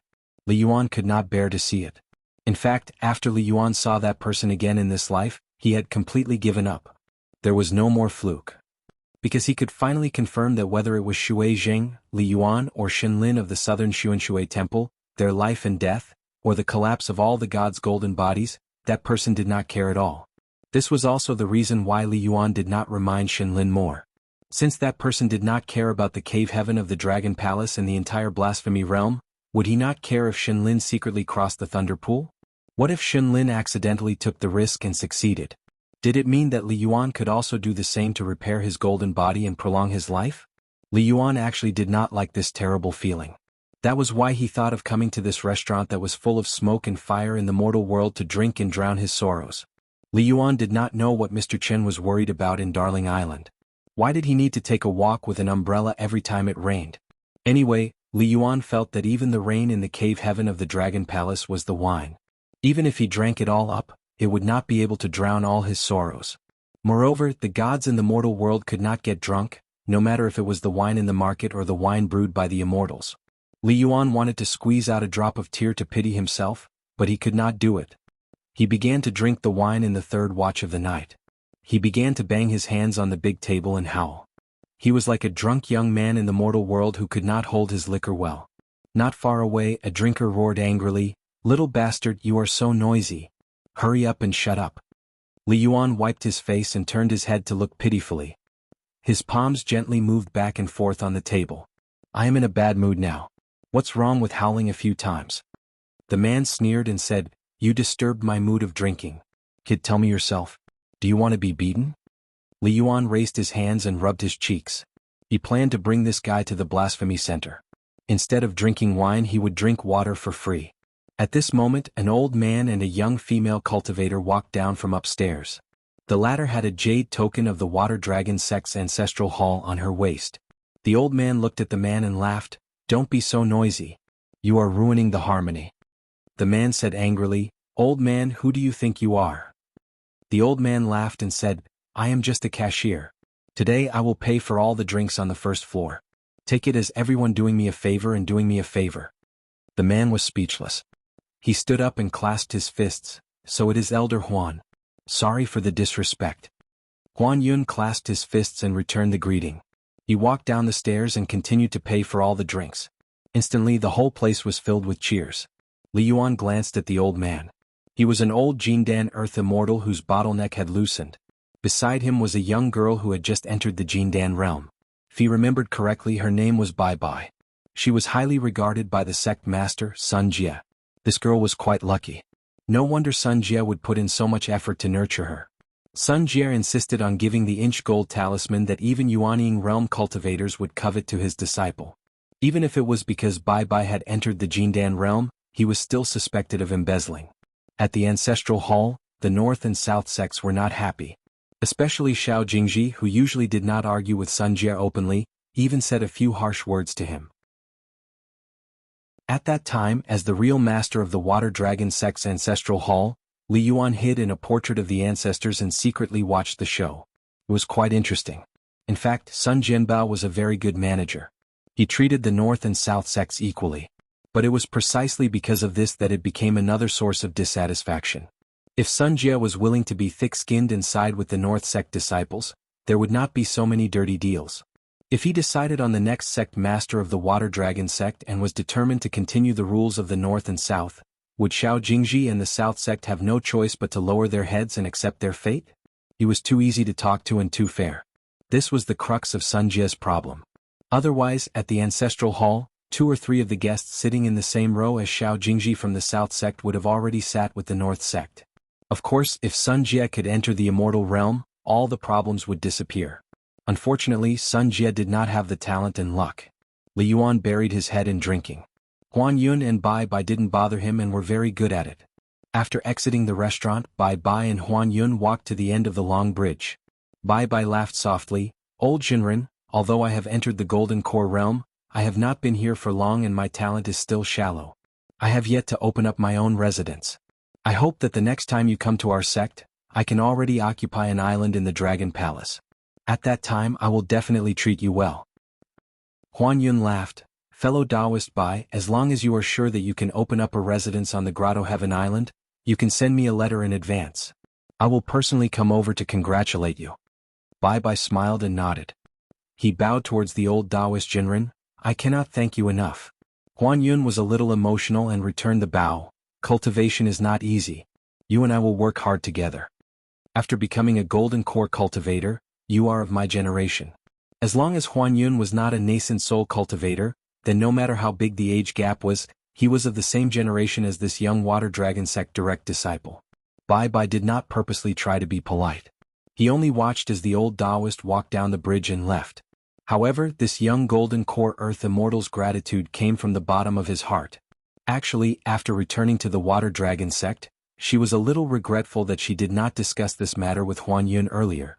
Even if she had to take out a huge gift, Bai Bai would not hesitate. Otherwise, the South sect would use this opportunity to suppress her future in the Water Dragon sect and implicate her master. For example, Wu Lingting, who was born as a wild cultivator, was a guest of the Water Dragon sect. Actually, he was a guest of the North sect. Because of this, he almost moved the chair in the ancestral hall to the opposite side. Her master was also very angry. Fortunately, there was a light at the end of the tunnel. Bai Bai did not expect that Huan Yun would be willing to speak up for her under the premise that there was no deal between them. Not only did he help her in her hour of need, but he also helped her to clear all suspicions in the sect. He also helped her become a cautious and experienced person during her training in the ruins.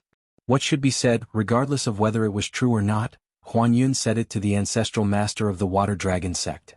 The old Taoist did not say a word about what should not be said. When Bai Bai heard this from her master, who was relieved of a heavy burden, she was a little shocked.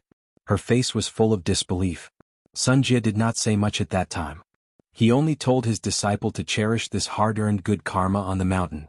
After hearing that Huan Yun was already a guest of the city above clouds, Sun Jie had to remind Bai Bai, who was not experienced enough, that if there was a chance she could go back to the Futsu kingdom without leaving a trace. Then she could go to the city above clouds. After all, the city lord Shinjinzo was a Golden Core Earth Immortal. Bai Bai remembered it all. That was why she invited Huan Yun, who was traveling in the Biting Kingdom, to the Water Dragon sect. After Huan Yun knew that she had not established a residence on the island, he was even more particular. The old Taoist said that he had stayed outside for too long and needed to rush back to the mountain. That was why the conversation between the 2 Golden Core Earth Immortals at the bridgehead came about. These were the skills that the master and the preacher could not teach and would not purposely teach. Bai Bai stood alone at the bridgehead and felt a lot of emotions. In the past, she was always obsessed with the golden rule of the mountain. If you can't let go of the world, you can't be a person of the mountain. Looking at it now, weren't there still so many cultivators around him, high and low, all around him, all over the mountain? Perhaps the so-called let go of the world was not the shortcut of not caring and doing things her own way. Li Yuan leaned on the railing of the bridge. He was still hundreds of miles away from the bridgehead, but he could clearly see the back of the young Golden Core female cultivator. He felt that her potential was not bad. Li Yuan heard someone shouting behind him, "Little brat." Li Yuan turned around. That man tossed a wine pot to him with a smile.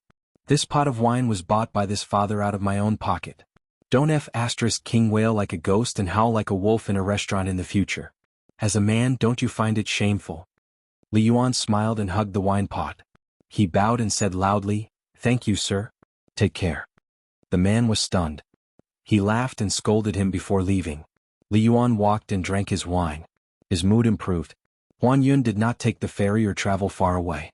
Instead, he walked slowly along the Jimi River. In the city above clouds, he once walked the Minxing Road with a young man. The other party talked about some seemingly empty principles. He said that it was some knowledge. It was like the water veins. It flowed slowly and helped people walk steadily. He also said that some knowledge was the root of the mountain.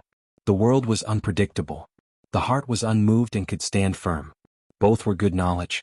However, the difficult part of the world was that both parties had to fight often. They would fight until their faces were swollen and their heads were bleeding. They might even beat each other to death. Huan Yun listened to him. This was because this old perfected person had suffered greatly during the treasure hunt. Huan Yun was not a good person. Of course, it was not only acknowledged by others. He had always thought that he was a good person. If not, he would not have gone to the city above clouds to cheer for Shen Zhenze, who had no hope of reaching the nascent soul stage. In the end, he even promised to protect Su Xingjiu and Zhao Qingwan. Would a good person make mistakes? Of course. First, there was the treasure in front of him. Then, there was the reputation he had accumulated throughout his life. Huan Yun had already gone against his conscience and heart. He wanted to kill and steal the treasure. He cared about his reputation and made a huge mistake. Many times, it seemed like a difference of a breath could create a world of difference between right and wrong, good and evil. In the night, the sky was high and the moon was bright. Huan Yun took in a deep breath and felt refreshed. He just did not know if that young sword immortal, who was so open-minded, would also have an insurmountable barrier in his heart? If he did, wouldn't it be a huge chasm? Huan Yun could only hope that that person could cross the water and build a bridge. He could pave the way up the mountain without any worries. In a secluded place near the water dragon sect, an old Taoist reached out to support a young Taoist beside him. The young Taoist with a sword on his back was on the verge of collapsing. Then he smiled and said excitedly, "Master, why don't I feel like vomiting at all today?" The old Taoist said seriously, "It must be because your cultivation has improved. When you return to the Earth Flat Peak, your senior brothers will definitely praise you." The young Taoist had a face of suspicion. "Master, tell me the truth." The old Taoist said, "Master has many friends. Although you have traveled quickly, you still have to stop and rest. This is the closest." The young Taoist grumbled, "Master, you don't know how to speak. No wonder your friends on the mountain are never willing to invite you up the mountain. I saw it clearly. When they chat with you, they are so polite that they don't seem like friends. Master, if you continue to be like this when you go down the mountain, it won't do." Venerable Fiery Dragon nodded and said, "Master is not good at making friends." Zhang Shanfeng looked at his master and did not say anything. The old Taoist could only nod again. "Cultivation is not good either." Zhang Shanfeng smiled. "It's okay. Master's Tao is not good. I'm not much better." Zhang Shanfeng shook his head and looked around. He smiled again. "Master, the Water Dragon sect is such a big immortal family. You don't have any friends, right?" "Only this place." As it was the destination of this trip, his master had clearly mentioned his name. He said that his friend Qin Pingan should be nearby. As for the other mountains, lakes and immortal residences, Zhang Shanfeng did not recognize any of them. Venerable Fiery Dragon was stunned for a moment. He smiled and nodded. Hence, he told the Water Dragon sect's sect leader Sun Jie telepathically that he did not have to show himself. He just had to return to the ancestral hall. "Don't talk about etiquette? I'm standing here. Aren't my etiquette enough?" Qin Pingan entered the house and began to read the secret letter. In the letter, Zhu Lian first mentioned about Wei Pai's breakthrough. He became the first Upper Five Realms mountain god in the history of the Aquarius continent. The emperor of the Dali dynasty, Song He, had personally visited the Longquan commandery. Just the ministers of rites and discipline had come, climbing Mount Padding Cloud to congratulate Wei Pai. Not only that, but the Dali imperial court had even taken out a water-loving half-immortal artifact from the royal treasury and gifted it to Mount Padding Cloud as a final trump card. With that, even if he was a mountain god, Wei Pai would be able to control the flow of water in his territory with greater ease. He could even suppress all of the highest-ranked river gods in the northern mountains of Dali. As a result, the new emperor was no longer just treating Wei Pai courteously. Instead, he had taken the initiative to give power to Mount Padding Cloud.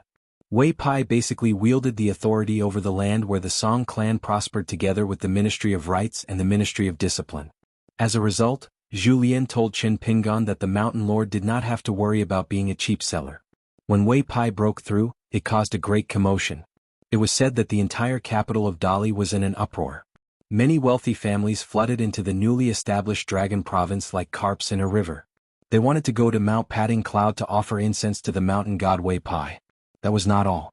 The Ministry of Revenue of Dali had even given Mount Patting Cloud almost 100 copper coins as a gift from the imperial court. The other ministries had their own sincerity as well.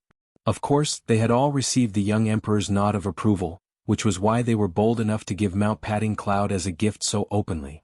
The young emperor was clearly rather surprised himself.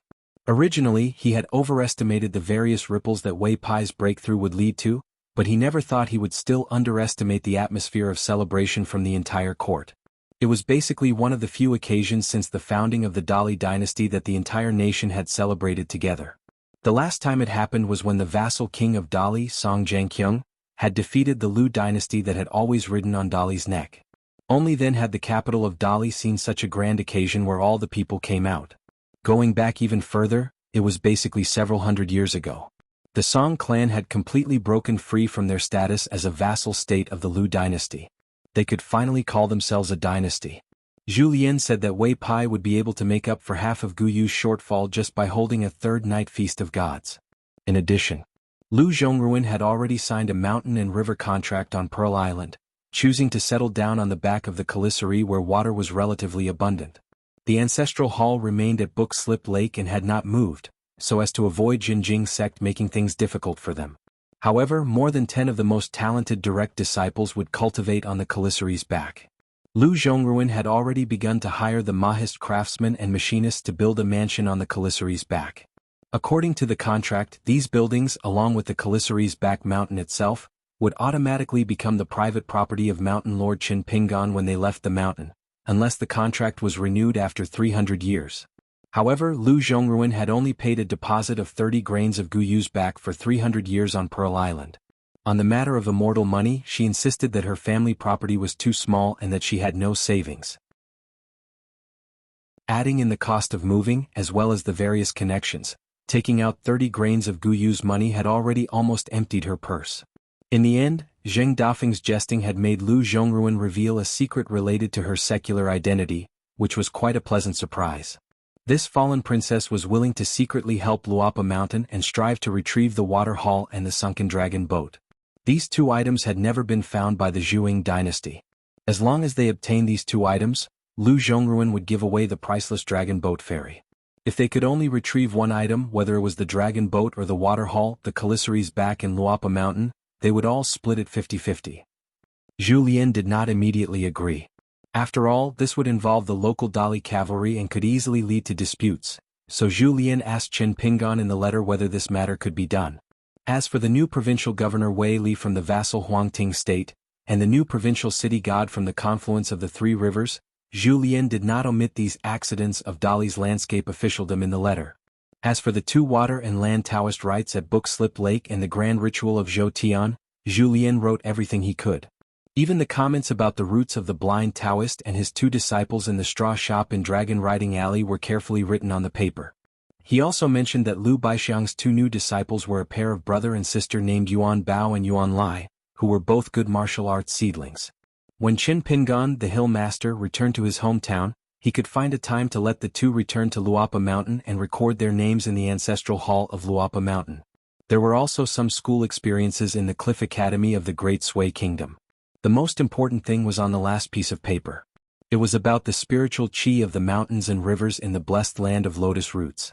With the two large sums of grain rain money, several key mountain roots and rivers were greatly strengthened and nourished. Next, he needed to start a real deal with the emperor of Nanyuan Kingdom. The secular emperor had already intended to abdicate and become a cultivator himself. Since the new emperor's position was not stable, he naturally needed to make more concessions. However, Zhu Lian still hoped that Qin Pingan would personally make the decision on the overall direction of the blessed land. He, Zheng Dafeng and Wei Pai could follow the rules and plan step by step. Except for the matters related to his own mountain. Zhu Lian also mentioned a lot of matters outside the mountain. The Dali dynasty promoted two iron cavalry commanders who fought to enter the Zhuang dynasty. Chao Gui and Su Gaoshan became the new official position of hunting inspector in Dali history. It was said that this was actually the Shang Zhugua that the late emperor of Dali set up for meritorious generals. The Chao family was originally the surname of Shangzhugua, but Su Gaoshan now had enough power to be on equal footing with the Shangzhugua. It was said that the Dali dynasty would eventually set up 6 hunting inspector chairs.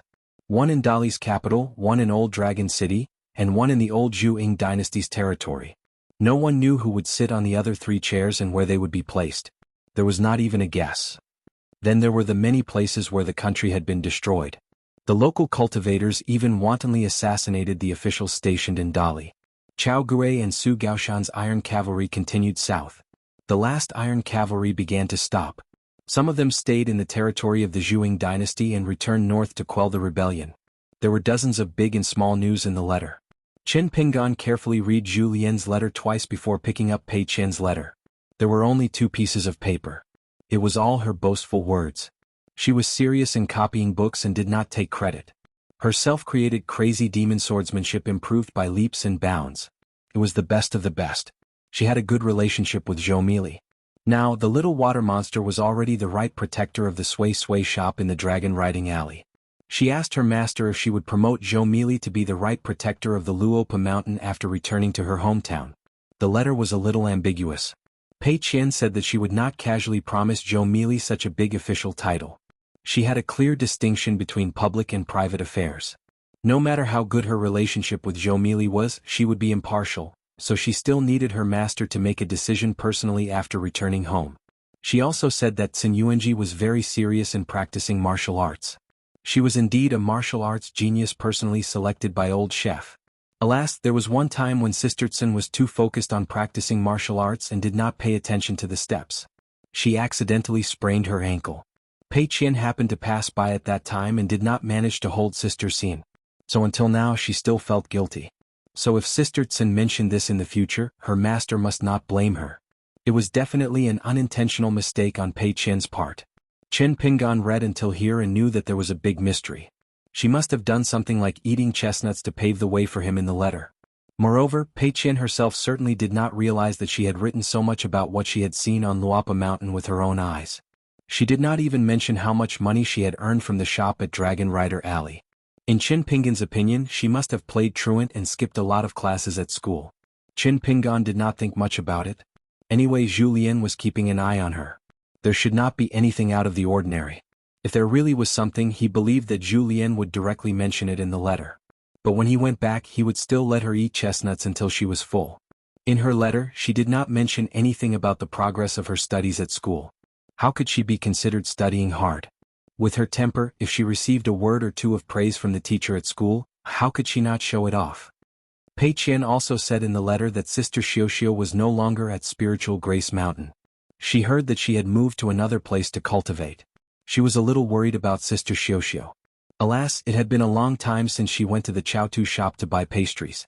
Pei Qian said that a good-looking sister named Sui Jingqing came to the mountain. Not only was she good-looking, she was also very generous. She did not even blink when she spent money. But as her master's first disciple, she had a good demeanor. She had never taken the initiative to ask Sui Jingqing to buy anything for her. Not even once. At the end of the letter, Pei Qian wished her master a smooth journey, a prosperous source of wealth, a happy and safe life, and an early return home. When he saw this, Chen Pinggan was a little reluctant to knock her chestnuts. 551. The 2 Taoists, one old and one young, spent 2 snowflakes at the end of the bridge and obtained 2 immortal orange tree wooden tokens. Zhang Shanfeng asked softly, "Master, is your camouflage effective or not? Why do I feel that there are still a lot of people looking at us? Furthermore, we are from Kuti Peak. It is not something to be embarrassed about. When I went out to travel, no one could tell that I was from Kuti Peak. Even the people who mistook me for Peach Mountain and Shenfinger Mountain did not do so. If I followed your instructions and said that I was a Taoist master with a different surname from Mount Longhu, no one would believe me." Venerable Fiery Dragon smiled and said, "It must be because your senior brothers are not famous." Zhang Shanfeng sighed, "I feel that my senior brothers are quite skilled in Tao." Venerable Fiery Dragon smiled and said, "Every time they go up the mountain slowly and do not go down the mountain awkwardly. How can you tell that they are skilled in Tao?" Zhang Shanfeng nodded his head vigorously and said softly, I heard from my junior brothers and sisters on the mountain that the senior brothers and sisters who are able to go out and open their own peaks have a frightening level of attainment. Venerable Fiery Dragon laughed and asked, "How high?" Zhang Shanfeng shook his head. "This is not accurate. Some say that they are Earth Immortals of the Golden Core realm. Some say that they are Immortals of the Dragon Gate realm." Zhang Shanfeng then said seriously, "Master, although we are not allowed to talk about cultivation realms casually, my junior brothers and sisters are still young after all. They are just chatting because of their naivety. Master, please do not talk about it too much. When we go back we will catch people and get angry. If not, how can I cultivate in Kuti Peak in the future? Won't they scold me behind my back and say that I am a gossipy elder?" Venerable Fiery Dragon smiled and nodded his head. Zhang Shanfeng was still worried. "Master, you have to give me a definite answer. If not, I feel that it is too dangerous." Zhang Shanfeng could not help but be nervous. Ever since he could remember, he had only seen his master get angry once. A senior martial brother who was able to leave Lying Ground Peak and open up a mountain on his own once got into an argument with another senior martial brother who stayed on Lying Ground Peak to cultivate for some unknown reason. Perhaps it was because they didn't get to the bottom of things clearly, so they ended up arguing over the difference in their cultivation levels.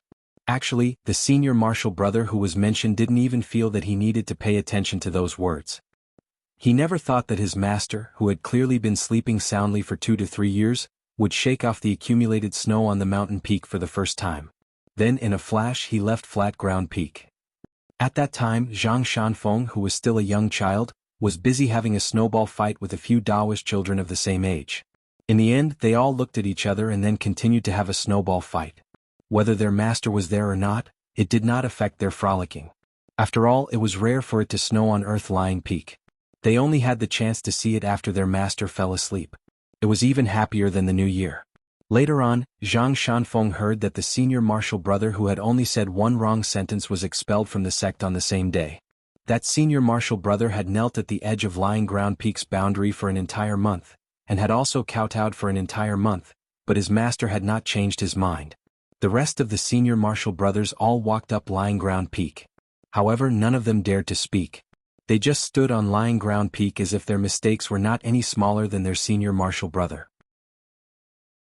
Probably because Zhang Shanfeng was still young, he was the only disciple who dared to ask about this matter. This was because he was very curious as to why his master was so angry. At that time, after all the disciples had left Lying Ground Peak, his master only said 2 sentences to Zhang Shanfeng. In this world there is no such thing as unintentional words. There are only words of intent that are accidentally said. The people at the foot of the mountain don't matter. However, the people at the top of the mountain are very dangerous. If they don't want the cultivator's life, then they want the lives of many ordinary people. Zhang Shanfeng still wanted to plead for his senior martial brother. However, Venerable Fiery Dragon only shook his head and patted the little Taoist's head. He said, "Since your senior martial brother has reached the end of his cultivation path on the mountain, why don't he go outside the mountain to cultivate his mind?" At this moment, on the long bridge, the old Taoist master could only promise, "All right, master will pretend that he did not hear about this matter." Walking on the long bridge, Zhang Shanfeng noticed a bright young man in yellow. He was standing not far away and seemed to be in a daze. It was as if he was looking at the master and disciple duo. After that, the young man turned around and ran. Zhang Shanfeng asked curiously, "Master, this is?" Venerable Fiery Dragon laughed. "I've seen him before. We've crossed paths before." On the other side, Li Yuan was sweating profusely as he ran. "I've seen your grandpa, I've seen your grandpa. In the end, I was suppressed under the Great Blasphemy Lake by your water techniques for a whole month." Venerable Fiery Dragon frowned and turned his head to look.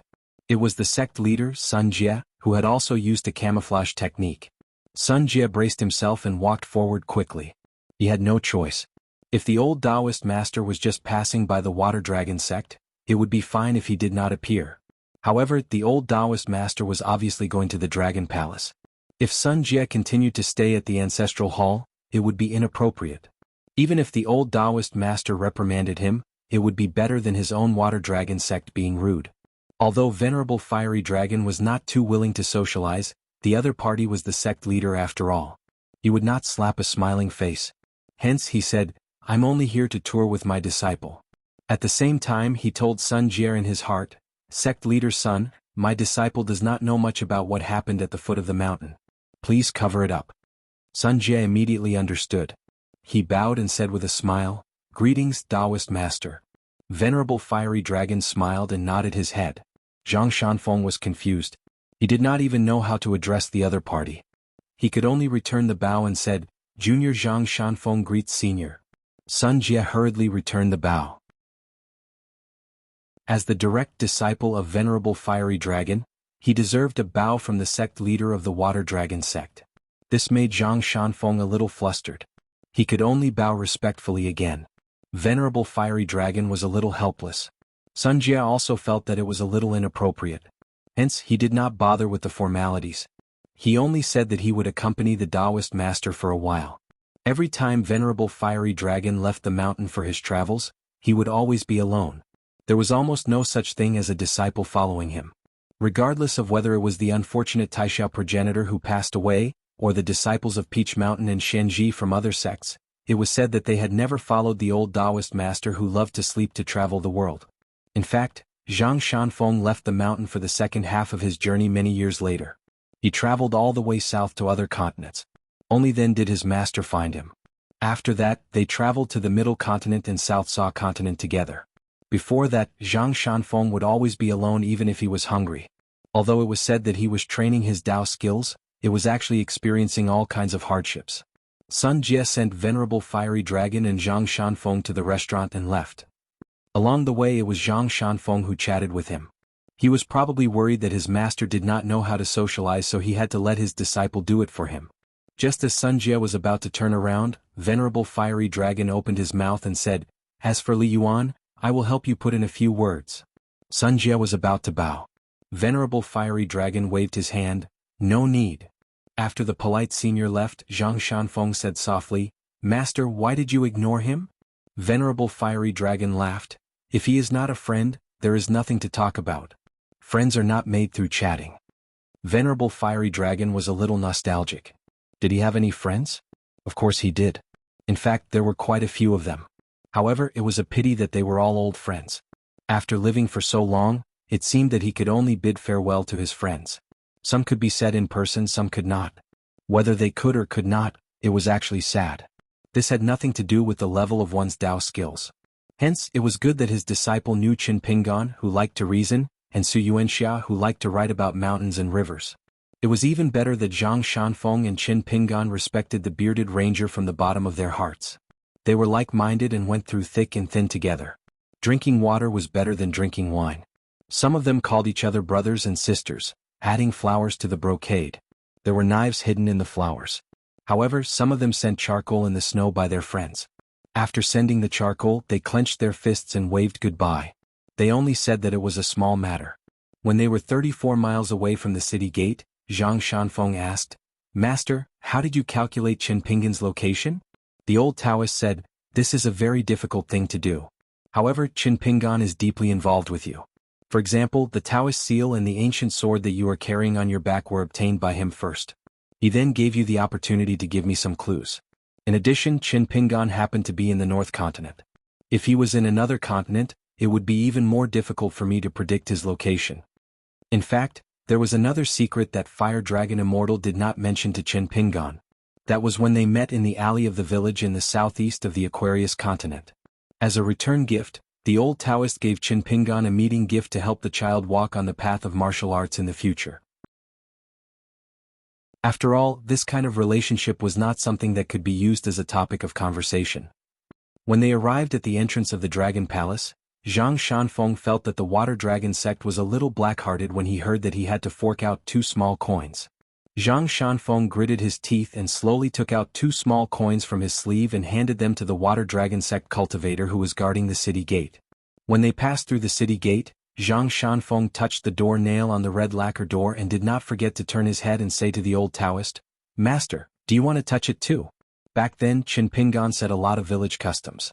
Among them, going to the city gate to remove all kinds of diseases and passing through the city gate to touch the door nail can drive away filth and bad luck.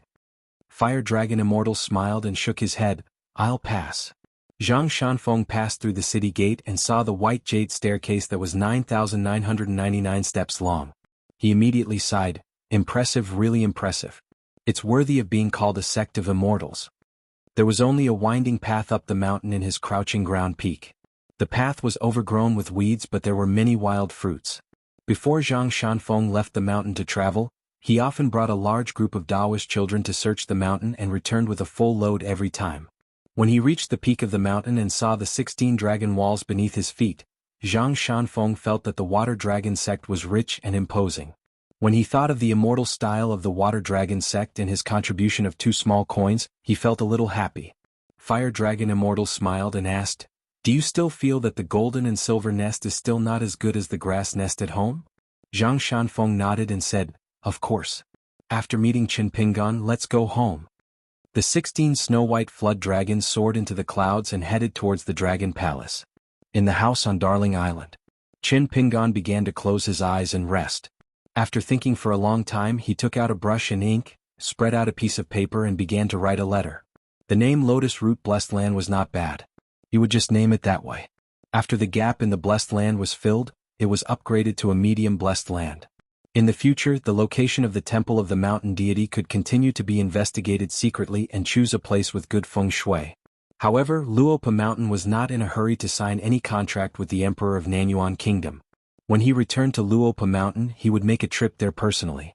Before that, no matter how good the Emperor's conditions were, Zhu Lian, you had to delay it. Wei Ba's breakthrough was a joyous occasion. On Luopa Mountain, they needed someone to prepare a congratulatory gift. Qin Pingan's gift had to be a magic weapon of the highest grade on the mountain. He could borrow it from Jiang Shangzhen of the Zhenjing sect temporarily. If Zhu Lian felt it was appropriate, he could even agree to let Qin Pingan use his nascent soul identity and Zhou Fei's pseudonym to serve as the honorary guest of Luopa Mountain. The condition was that he had an extra magic treasure. As for the gifts from Pei Qian and the other juniors, it was fine if they were light. For example, they could let Pei Qian copy a festive couplet. Of course, it would be better if Pei Qian had more ideas. As for Lu Zhongruan, Zhu Lian could ask Lu Baixiang to secretly dig up the water hall and dragon boat. This was the best result. However, before doing this, they had to inform Cui Dongshan and wait for his reply. Only then could they leave Dali. If Cui Dongshan felt that this matter couldn't be done, he would directly refuse Lu Zhongruan. Not only that, he would also remind her to completely give up on this matter. It didn't matter if the words were harsh. Since the two sides had become long-term neighbors on the mountain, it was one thing for the other party to hear some harsh words, but it was another thing for him to say it. When he wrote the letter to this point, Qin Pingan stopped writing for a moment before continuing to write. If Lu Zhongruan insisted on taking risks, Luopa Mountain would take back the lease of the commissary. The consequences and compensation of breaking the contract would be borne by Luopa Mountain. Instead of being implicated by the cultivators of Pearl Hairpin Island in the future and being implicated by the unexpected disaster, it was better to cut off the relationship early.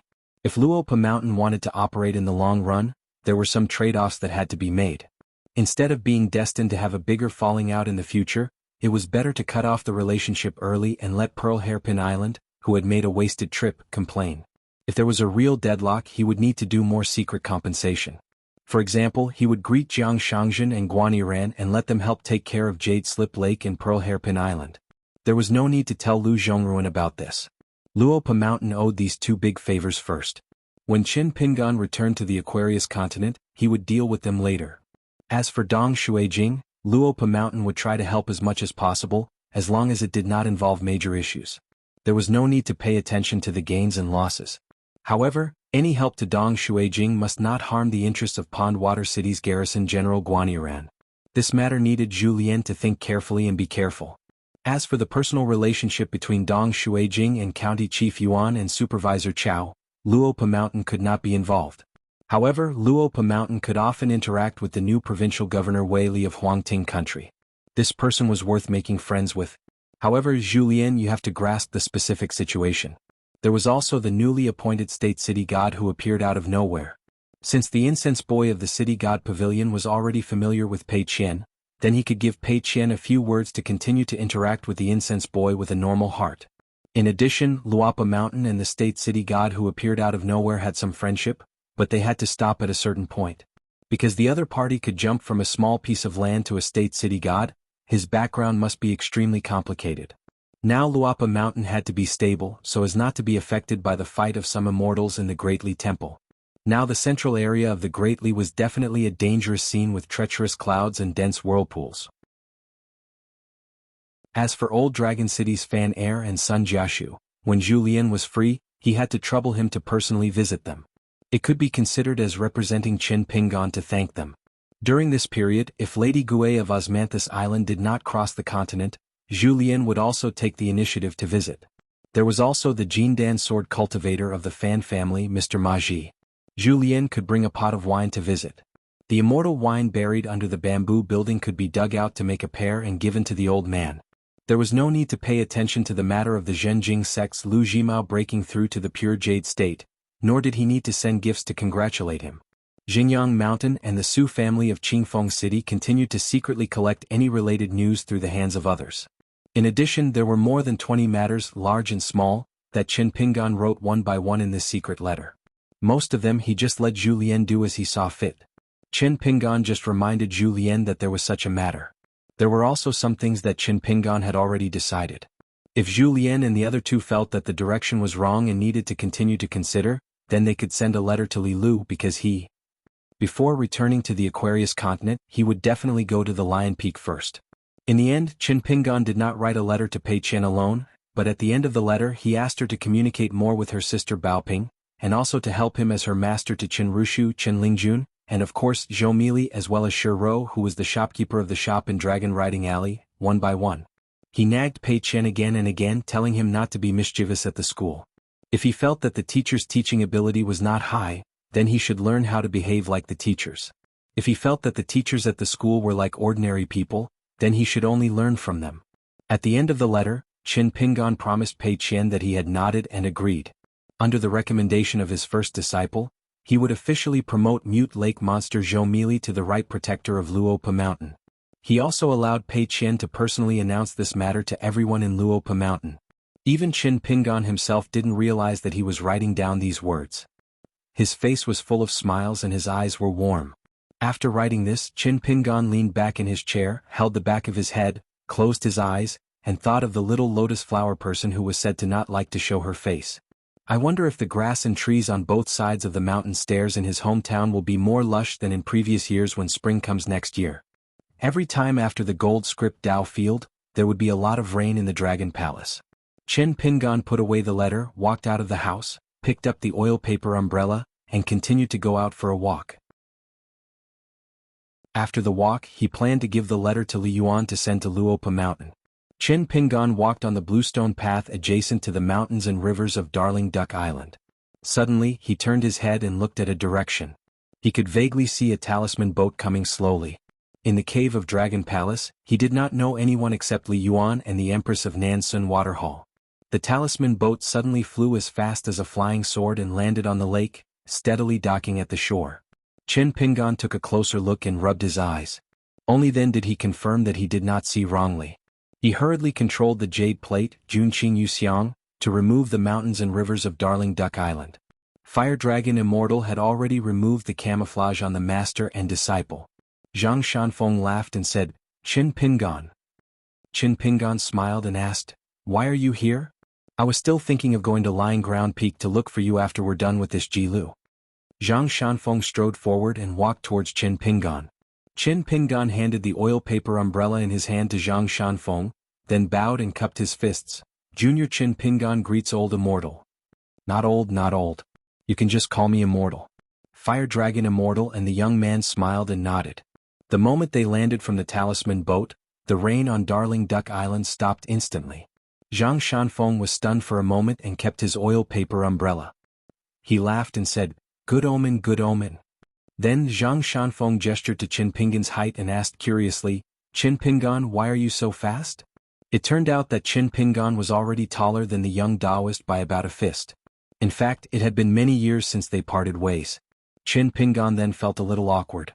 He was all alone on Darling Island and naturally had no connections. If it was just Zhang Shanfeng alone, it would be fine and he would not be courteous. However, there was an old Taoist standing in front of him and he was in a difficult position. There was wine, but it was obviously not suitable. There was also wine in the small wall of the Sparrow residence. However, it was a pity that he knew nothing about brewing tea and did not have a tea set. Fire Dragon Immortal looked at the young man and joked, "Walking with a limp, are you in trouble? Qin Pingan smiled bitterly and nodded.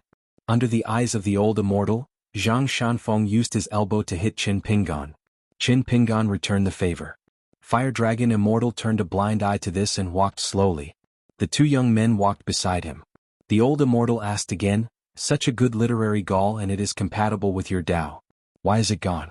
If not, with the help of the three elements you would not have to limp up the mountain. After Zhang Shanfeng heard this, he stopped, greeting Qin Pingan. Qin Pingan replied, I met with some problems and could not convince myself. There are some principles that cannot be used to restrict others. The old immortal smiled and asked, I am a little curious. What principles did you talk about that required you to pay such a huge price?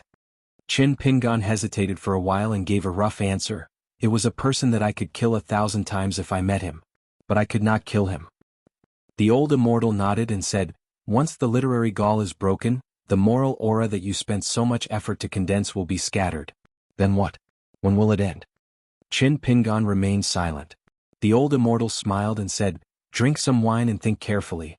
It is not too late to say. Qin Pingan took off the blade-strengthening gourd. The glutinous rice wine in it was now from his hometown. He took a sip and passed it to Zhang Shanfeng. The latter gave a look to indicate that his master was here. The old immortal continued, you are so selfish. Why can't you kill him? Since that is the case, in my opinion, if you don't break the literary gall, it will break on its own. Qin Pingan took another sip of wine. The old master smiled and extended a hand. Did you use up all your tricks and all your knowledge in order to make it to where you are today? For example, using the Buddhist method of subduing the heart monkey, turning a certain thought of yours into a heart monkey and locking it in your heart, treating that damned person as an erratic horse and detaining him somewhere? As for how to correct the mistakes, that was even more complicated.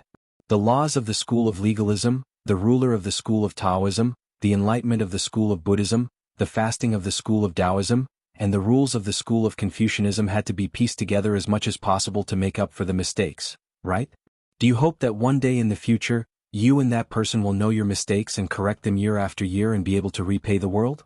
If you make a mistake, then make up for a bigger one. In the long run, one day you will be able to feel a little more at ease, right? Qin Pingan's expression was gloomy as he gripped the blade-strengthening gourd tightly in his hand. The old immortal nodded and shook his head. He sighed and said, how difficult. Zhang Shanfeng did not even dare to breathe loudly. The old immortal smiled and said, then have you ever thought about what is the key to this situation? The old immortal asked himself and answered, it depends on whether you kill someone first and then kill yourself, or kill yourself first and then want to kill someone. Qin Pingan was in a daze. He muttered, shouldn't we first look at right and wrong before talking about other things? The old immortal sneered and said, then I'll ask you again. Why is it that only this person can't be killed in front of you, in front of your fist and sword? Qin Pingan was speechless.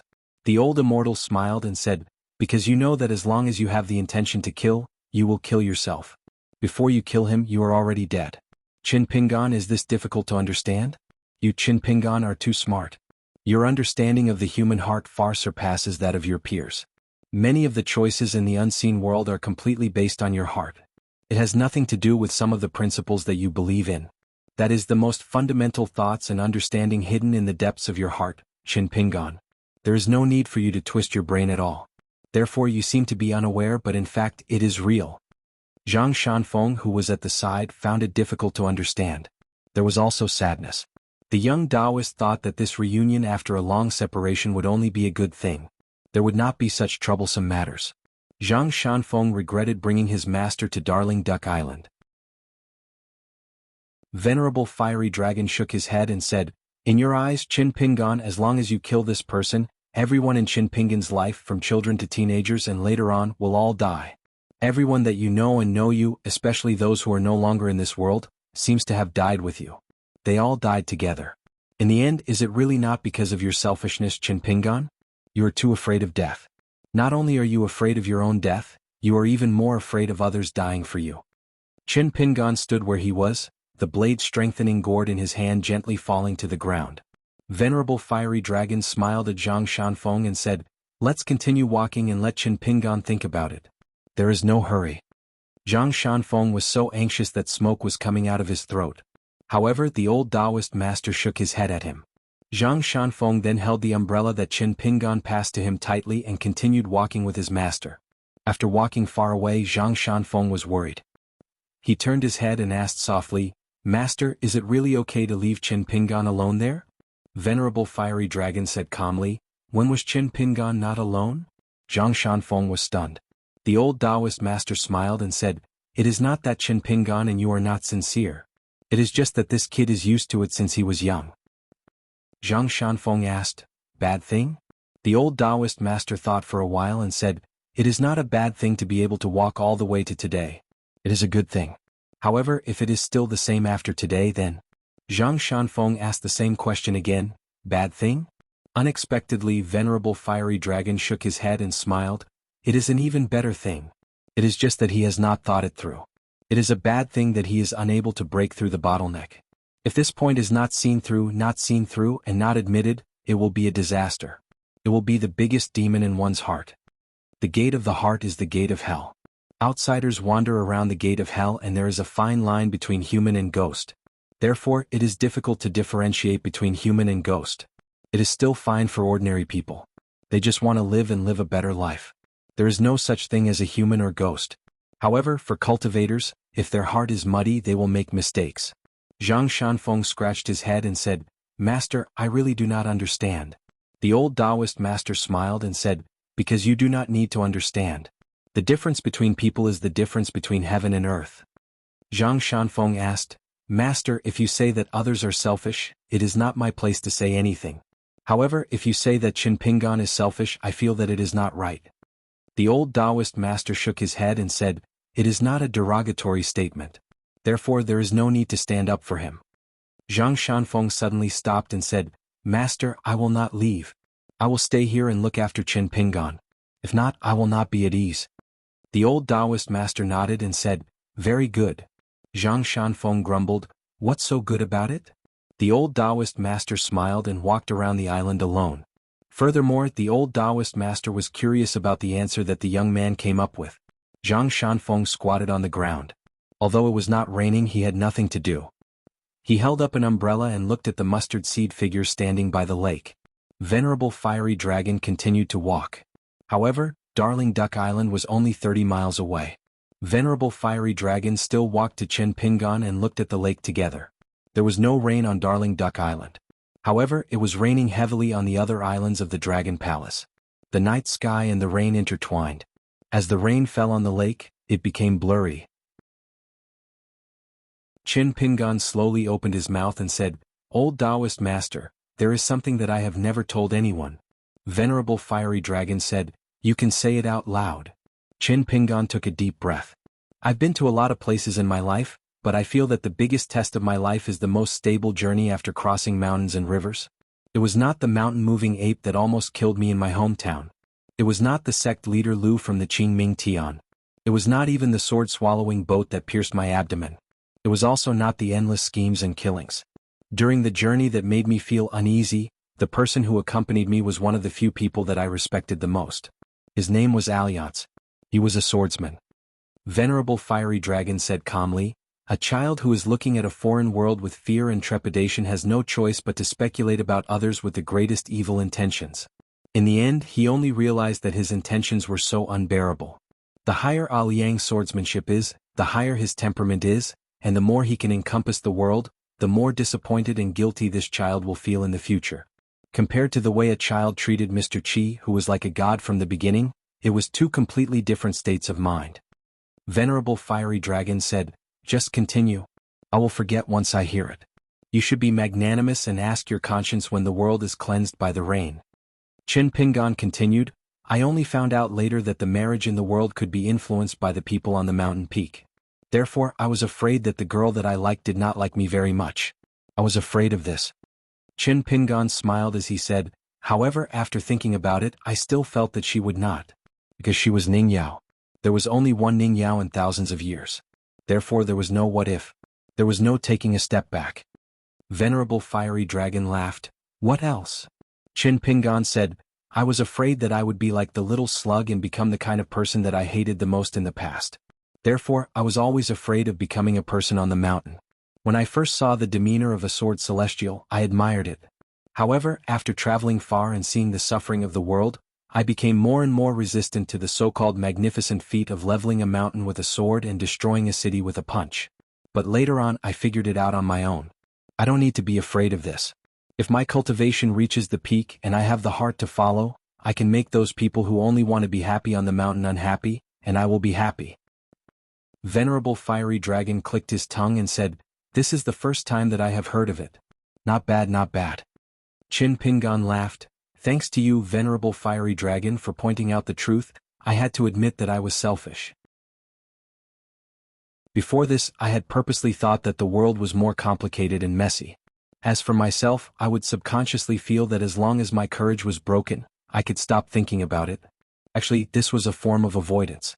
Actually, like what Venerable Fiery Dragon said, I was selfish. It was not scary to be so selfish. The scary thing was that I did things without knowing it. Once I knew it, there was no need to be afraid." Venerable Fiery Dragon shook his head and said, "It's not enough. I was very vengeful. There were many people that I wanted to kill but failed to do so. I could only bear with it. However, I was not afraid of waiting. What I was afraid of was that after waiting for a long time, I would realize that my reason had changed and I would not have a reason to kill. Therefore, I had always hoped that before the new reason appeared, I would have the power to kill." Chin Pingan thought for a while before saying, "Also, I have always been a timid person. When I was young, I was afraid of ghosts. After my parents died, it was not that I was not afraid of ghosts anymore. It was just that I changed my way of escaping. My best friend, Lu Xianyang, knew that when I was an apprentice of the dragon kiln, the thing that I was most afraid of was getting sick. In those days when I did not practice martial arts or cultivate, I had already tried my best to find any clues about the small world of the human body. I had already tried to connect the two worlds of the human body with the changes of the 4 seasons and the subtle changes of the solar terms. That was why Lu Xianyang said that I had the life of a poor servant but the heart of a rich young lady. No. After I left my hometown, I began to be careful. In order to reverse the verdict and avenge my parents, I began to disguise myself when I was very young. I wanted to be a sensible and grateful child in the neighborhood. I wanted everyone to think that I was an existence that would at least not cause them any trouble. I would not steal or rob. I would never become a troublemaker near the clay bottle alley. I would not become the scourge that the old people said. Because I knew that once I lost some protection, I was destined to die. Even though I was still young at that time and had just become sensible, I had already learned how to please everyone around me. I would often stare blankly at the medicine pot that no longer needed to be boiled. After looking at it for a long time, I understood that I had to learn how to control the heat. Therefore, I would secretly sweep the snow in the streets because I knew that even if I did it a few times, no one would see it. But if I did it 10 times or 10 times, someone would definitely see it. I would help the old people carry water, help my peers climb trees and pluck kites. I would help with the wedding and funerals. As for other people's farm work, I would do as much as I could. I could not let them think that the child named Chin Pingan in the clay bottle alley was smart and had already thought of these things. That was why he did so many things. It was just that that child should really be a good person. Before I became an apprentice of the dragon kiln, I had been doing these things. It was a habit that became second nature. Even after I became an apprentice, it was still the same. Until today, when I came to Darling Island in the North Continent, I could not help but think about what kind of person Chin Pingan was. Was he really a good person? Previously, when I was observing the night trial in the Xingwang Temple, Lord Xingwang said that he had a good heart but was not rewarded. That made me feel guilty. The Water and Land Dojo and the Grand Ritual of Zhou at the Book Slip Lake, and the Golden Scroll Dojo in the Dragon Palace not long ago. Li Yuan said that heaven and man were connected. When I heard that, I felt even more guilty. After listening to the young man's nagging patiently, Fire Dragon Immortal asked, "Chin Pingan, is there anyone or anything that you think is right?" Chin Pingan nodded and said, "Of course. For example, my parents are good people. I will only like Ning Yao in my life. I must see more scenery like Mr. Qi. I want to become a swordsman like Alliance. I've met many truly good people. I don't want my cultivation to be solely my own business. I hope that in the future, whenever I see an injustice that I dare not speak out against, I'll be able to fight to my heart's content without any mistakes. I hope that reason is reason. It's not something that can be used when it's useful and put aside when it's useless. In the world, the weak can be angry and the strong can respect others." Chin Pingan paused for a moment and said slowly, "I also hope that all the Chin Pingan who grew up in Mud Bottle Alley can be a good person without so much scheming. Fire Dragon Immortal asked. Finally, I want to ask you, have you ever understood? What kind of person is Chin Pingon from Mud Bottle Alley? Chin Pingon shook his head and said, I don't think I have an answer. The old Taoist smiled and asked, then do you still want to think? If you keep thinking, when will it end? It was still an old question. After going around in circles, it was as if the old Taoist had walked around Darling Island and returned. However, one should not underestimate this round. Taoism worshipped returning to one's natural state, seeking the truth. Chin Pingon held his hands in his sleeves and looked into the distance. After being silent for a long time, he smiled and said something that was not an answer but was also an answer. After hearing this, Fire Dragon Immortal nodded his head. He did not think that this young man was being perfunctory. For someone as smart as Chin Pingon, it was too easy for him to bully others. However, it was difficult for him to bully himself. Hence, the old Taoist sighed in his heart. He thought that Mr. Wensheng's taste in accepting disciples was as good as his. Fire Dragon Immortal asked, do you have any thoughts about the third natal item? Chin Pingon nodded his head and said, yes. Fire Dragon Immortal asked, do you need my help? Chin Pingon smiled and said, yes. Fire Dragon Immortal nodded his head and said, sure. It was a straightforward question and answer without the slightest bit of sloppiness. The old Taoist patted the young man's shoulder and said, go and catch up with the mountain peak. I'll stay here and enjoy the scenery. Chin Pingon bade farewell and left. The old Taoist stood at his original position. Fire Dragon Immortal sighed slightly. He thought of Chin Pingon's previous reply. What a good, I'd rather be myself after dealing with myself for so long. First, set a small goal. For example, remember, book guest residence. 552.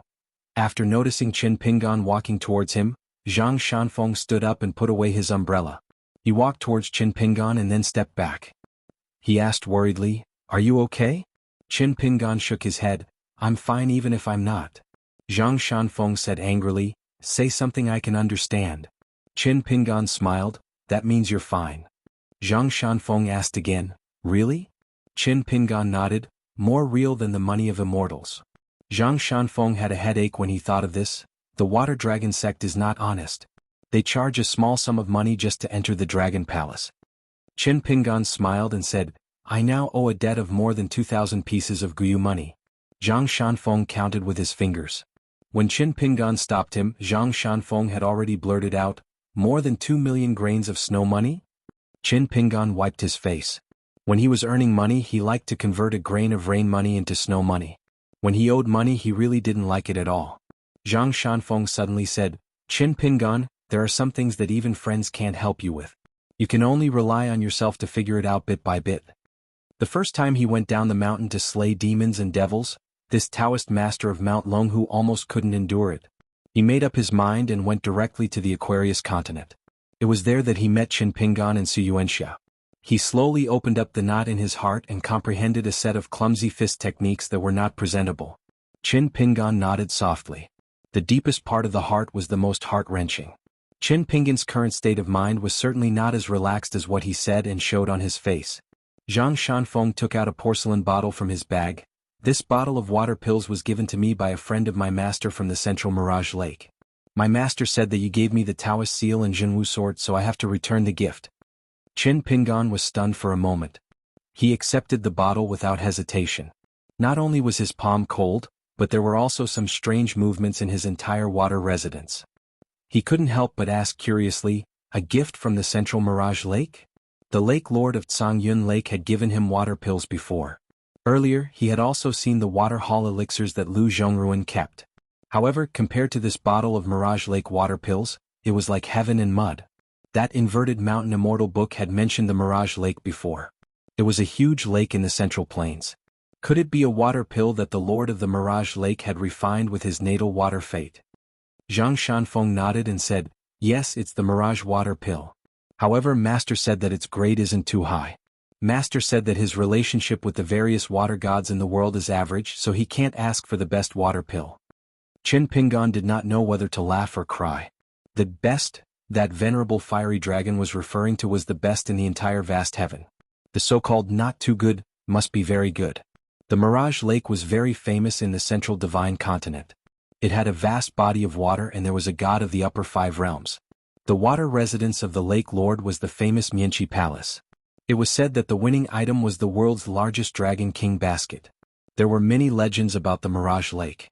It was said that there was an unknown Taoist who went boating in the Mirage Lake on a moonlit night. A flood dragon escaped into the Mirage Lake. Lightning chains covered the sky and the flood dragon escaped into the Taoist's sleeve. The Taoist easily repelled the lightning and helped the flood dragon escape. Hence, there was a beautiful poem in the future. When the lightning came, there was nowhere to hide. It escaped into the sleeves of the Taoist. Qin Pingan held the bottle of water pills and turned to look. He said softly, "Zhang Shanfeng, you have a good master." Zhang Shanfeng was happy. "I knew it." Qin Pingan smiled. "Old Jinren has a good disciple." Zhang Shanfeng shook his head. "There are many disciples like me in the Earth Flat Peak." Qin Pingan said, "I don't think there are many." Zhang Shanfeng smiled. "You're just speaking the truth." Qin Pingan put his arm around the young Taoist's shoulder. Zhang Shanfeng lowered his head and bent over. He wanted to put his arm around Qin Pingan's neck. They bickered. Qin Pingan brought Zhang Shanfeng into the mansion and into the house. Zhang Shanfeng glanced at the green bamboo mountain staff and the sword immortal on the wall.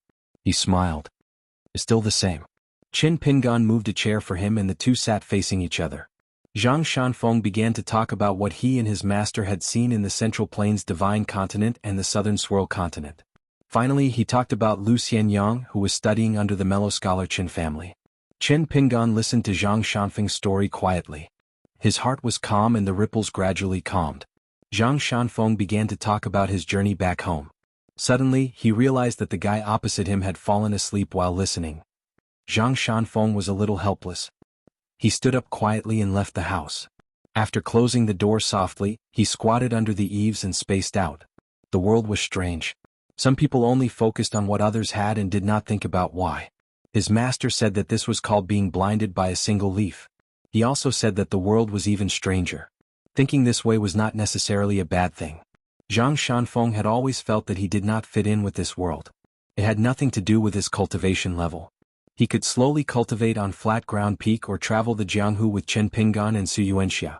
Otherwise, he could be alone, facing the silent landscape and away from the hustle and bustle. He would not make mistakes and harm others. Heaven and earth would not harm him. Only then would Zhang Shanfeng feel slightly better. Zhang Shanfeng asked his master if there was a problem with his Tao heart. His master said that there was no problem. He even said that the Confucians were doing addition. Cultivating one's body, managing one's family, ruling one's country, and pacifying the world were all on one's shoulders. Taoism, on the other hand, was doing subtraction. One by one could draw a clear line and cut off all ties. One would forget about everything and one would not have to worry about anything. In the end, one would walk to a peaceful place. Buddhism changed from Hinayana to Mahayana to Hinayana. Gradually, one would have an epiphany. The three leakless principles of precepts and wisdom were actually increasing and decreasing in order. The three sects seemed to have different roots and their paths were very different. However, cultivation was actually a person's path. They were still similar. Zhang Shanfeng squatted on the steps and turned to look at the closed door. His master was right. Everyone was a small world. When the door was closed, outsiders would not be able to see the real situation behind the door. At this moment, Qin Pingan called out to Zhang Shanfeng softly. Zhang Shanfeng quickly said, "Yes, just outside." Qin Pingan said with a slightly tired tone, "Then I'll sleep for a while. I didn't feel it before. I'm a little tired." Zhang Shanfeng said, "Have a good rest." Zhang Shanfeng covered his sleeves and squatted on the spot. He swayed back and forth gently with a smile on his face. There were some children at the foot of the mountain who matured early. It was not strange if they did not become the embryonic cultivators on the mountain. What was strange was that they were able to tolerate two extremes of knowledge and temperament fighting without killing each other. To Venerable Fiery Dragon, this was the real test of cultivation.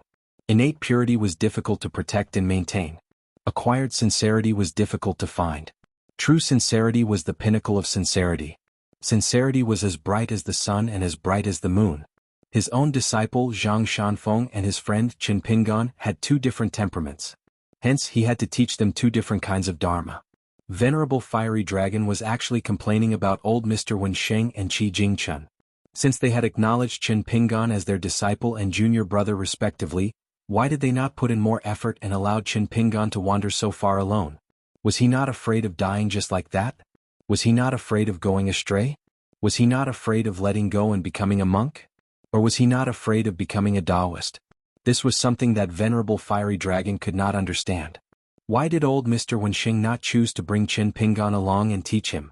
It was also strange that even though Qi Jingchen had no choice but to die, with Qi Jingquan's knowledge and ability, he could have done more. Why did he not do so? Each of them was more open-minded than the other. Venerable fiery dragon felt that he was already open-minded. However, compared to these two scholars, he still could not be compared to them.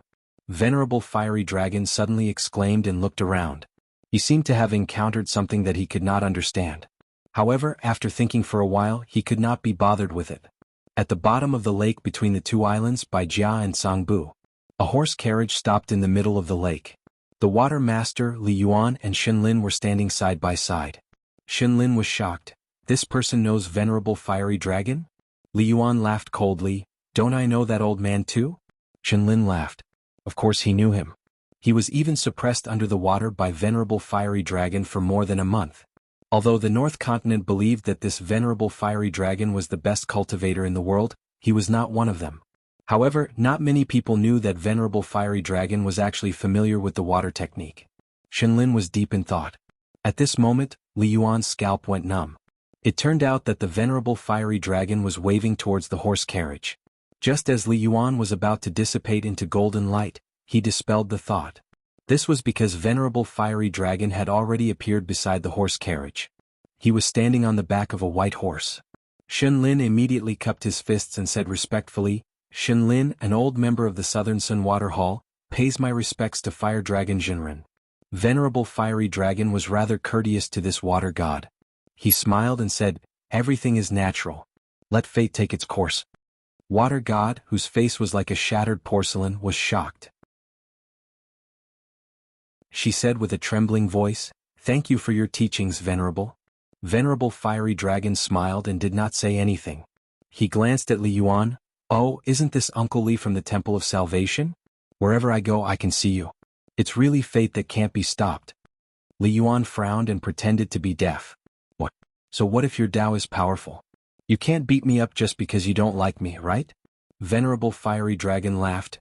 Li Shuijing, since you have nothing to do, why don't you chat with me? Li Yuan was confused. I'm busy. Very busy. Venerable fiery dragon shook his sleeves. Oh? Li Yuan immediately said, you can wait. An old Taoist and a young man left the horse carriage and traveled on the water. Shenlin activated his powers and drove the horse carriage back to the summer palace. After Shenlin left, Li Yuan immediately smiled and said, Brother Fiery Dragon, why didn't you greet us when you came to the Water Dragon's Grotto Heaven? You're treating me like an outsider. Are you looking down on this down-and-out little brother? Venerable Fiery Dragon nodded. Yes, I look down on you, Li Shuijing. Li Yuan felt that there was no way to chat. As the great blasphemy water master, he felt uncomfortable in the water as if he was in a cage. After a long silence, the two of them swam at the bottom of the water. Their figures were ethereal like smoke. Venerable Fiery Dragon finally spoke. Ever since the Water Dragon sect was established, they have treated you well. Why are you still putting on airs? Do you have to place the seat of the Ancestral Master's Hall in the first place?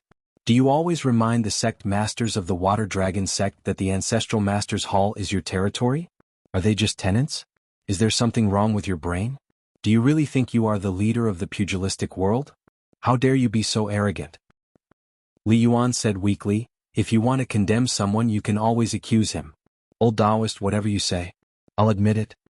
Venerable Fiery Dragon laughed coldly, even a huge relationship can't withstand your squandering. The weather in the Water Dragon's Grotto Heaven is good. What does it have to do with you? It's all Shenlin's work. Back then, when the Sword Immortal stole the Water Dragon's treasure, why did you stand by and do nothing? He can deceive the busy Shenlin in the Nansen Water Hall, but can he deceive you, who is always strolling around? Li Yuan pursed his lips. The Water Dragon sect didn't say anything. Of course, Venerable Fiery Dragon knew that there were more twists and turns in this. It was not a simple matter of good and evil. However, everything in the world could be roughly seen. And the result was often the cause of the next karma. Just like the ripples on the lake, it was difficult to see the entire water. However, as a cultivator, if he could not see the rise and fall of every ripple, how could he cultivate the Tao? The old Taoist said in a low voice, "If I did not have an old relationship with that person, do you think I would be willing to talk nonsense with you?" Li Yuan sighed, no longer pretending to be a fool. His face was bleak as he said helplessly, "I've watched the rise and fall of the Water Dragon sect and the increase and decrease of their incense offerings for many years. Many of my hopes have died. Now I feel that it's meaningless. This generation's sect leader, Sun Jie, is not bad. But what can he do? It's not like I haven't thought about having the Water Dragon sect refine the Temple of Blasphemy, but the two people I thought highly of weren't able to become sect master. One of them was killed by me in the Water Dragon sect. The Water Dragon sect is under someone else's roof. They have been disgusted by me for years. They asked for it." Venerable Fiery Dragon seemed to be sad for their misfortune and angry for their failure to fight. Stubborn things. On the mountain, painting a dragon's eyes and nodding his head, playing the lute to a cow and talking to a chicken and a duck. Which saying was not knowledge. Only the difference between immortals was the most difficult to talk about. Venerable Fiery Dragon said, "Try to be a good person." Li Yuan was embarrassed and angry. "Venerable Fiery Dragon, don't bully me just because you are good at Tao." Venerable Fiery Dragon slapped the head of the youth and laughed, "What's wrong with bullying you?" Li Yuan wanted to cry but had no tears. He frowned and said, "Then I shall listen to you and be a good person." Venerable Fiery Dragon slapped Li Yuan lightly, causing him to fall into the pit at the bottom of the lake. He laughed and scolded, "You don't remember the good things." Li Yuan lay at the bottom of the pit and pretended to be dead. Venerable Fiery Dragon landed in the pit and said, "Don't think of yourself as a high and mighty god." Li Yuan opened his eyes, "If I don't rely on either side, wouldn't it be worse?" Venerable Fiery Dragon shook his head, "You think too highly of yourself.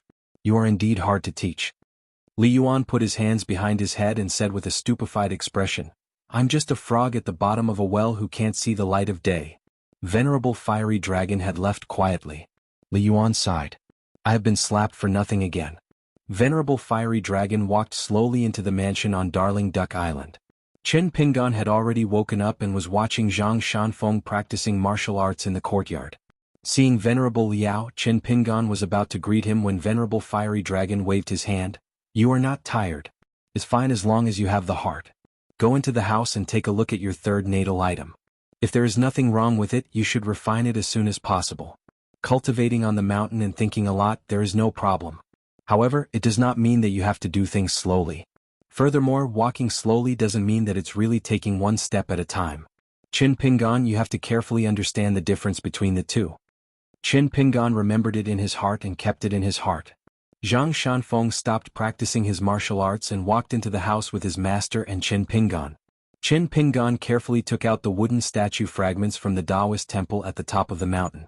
Venerable Fiery Dragon waved his sleeves and a layer of green qi rippled in the house. It was flat and shiny like a mirror. Qin Pingon took out the 36 green bricks on the floor of the Taoist temple. There were 122 green glazed tiles. There was also a bunch of bamboo branches and a pile of bamboo leaves that he had plundered from the green bamboo.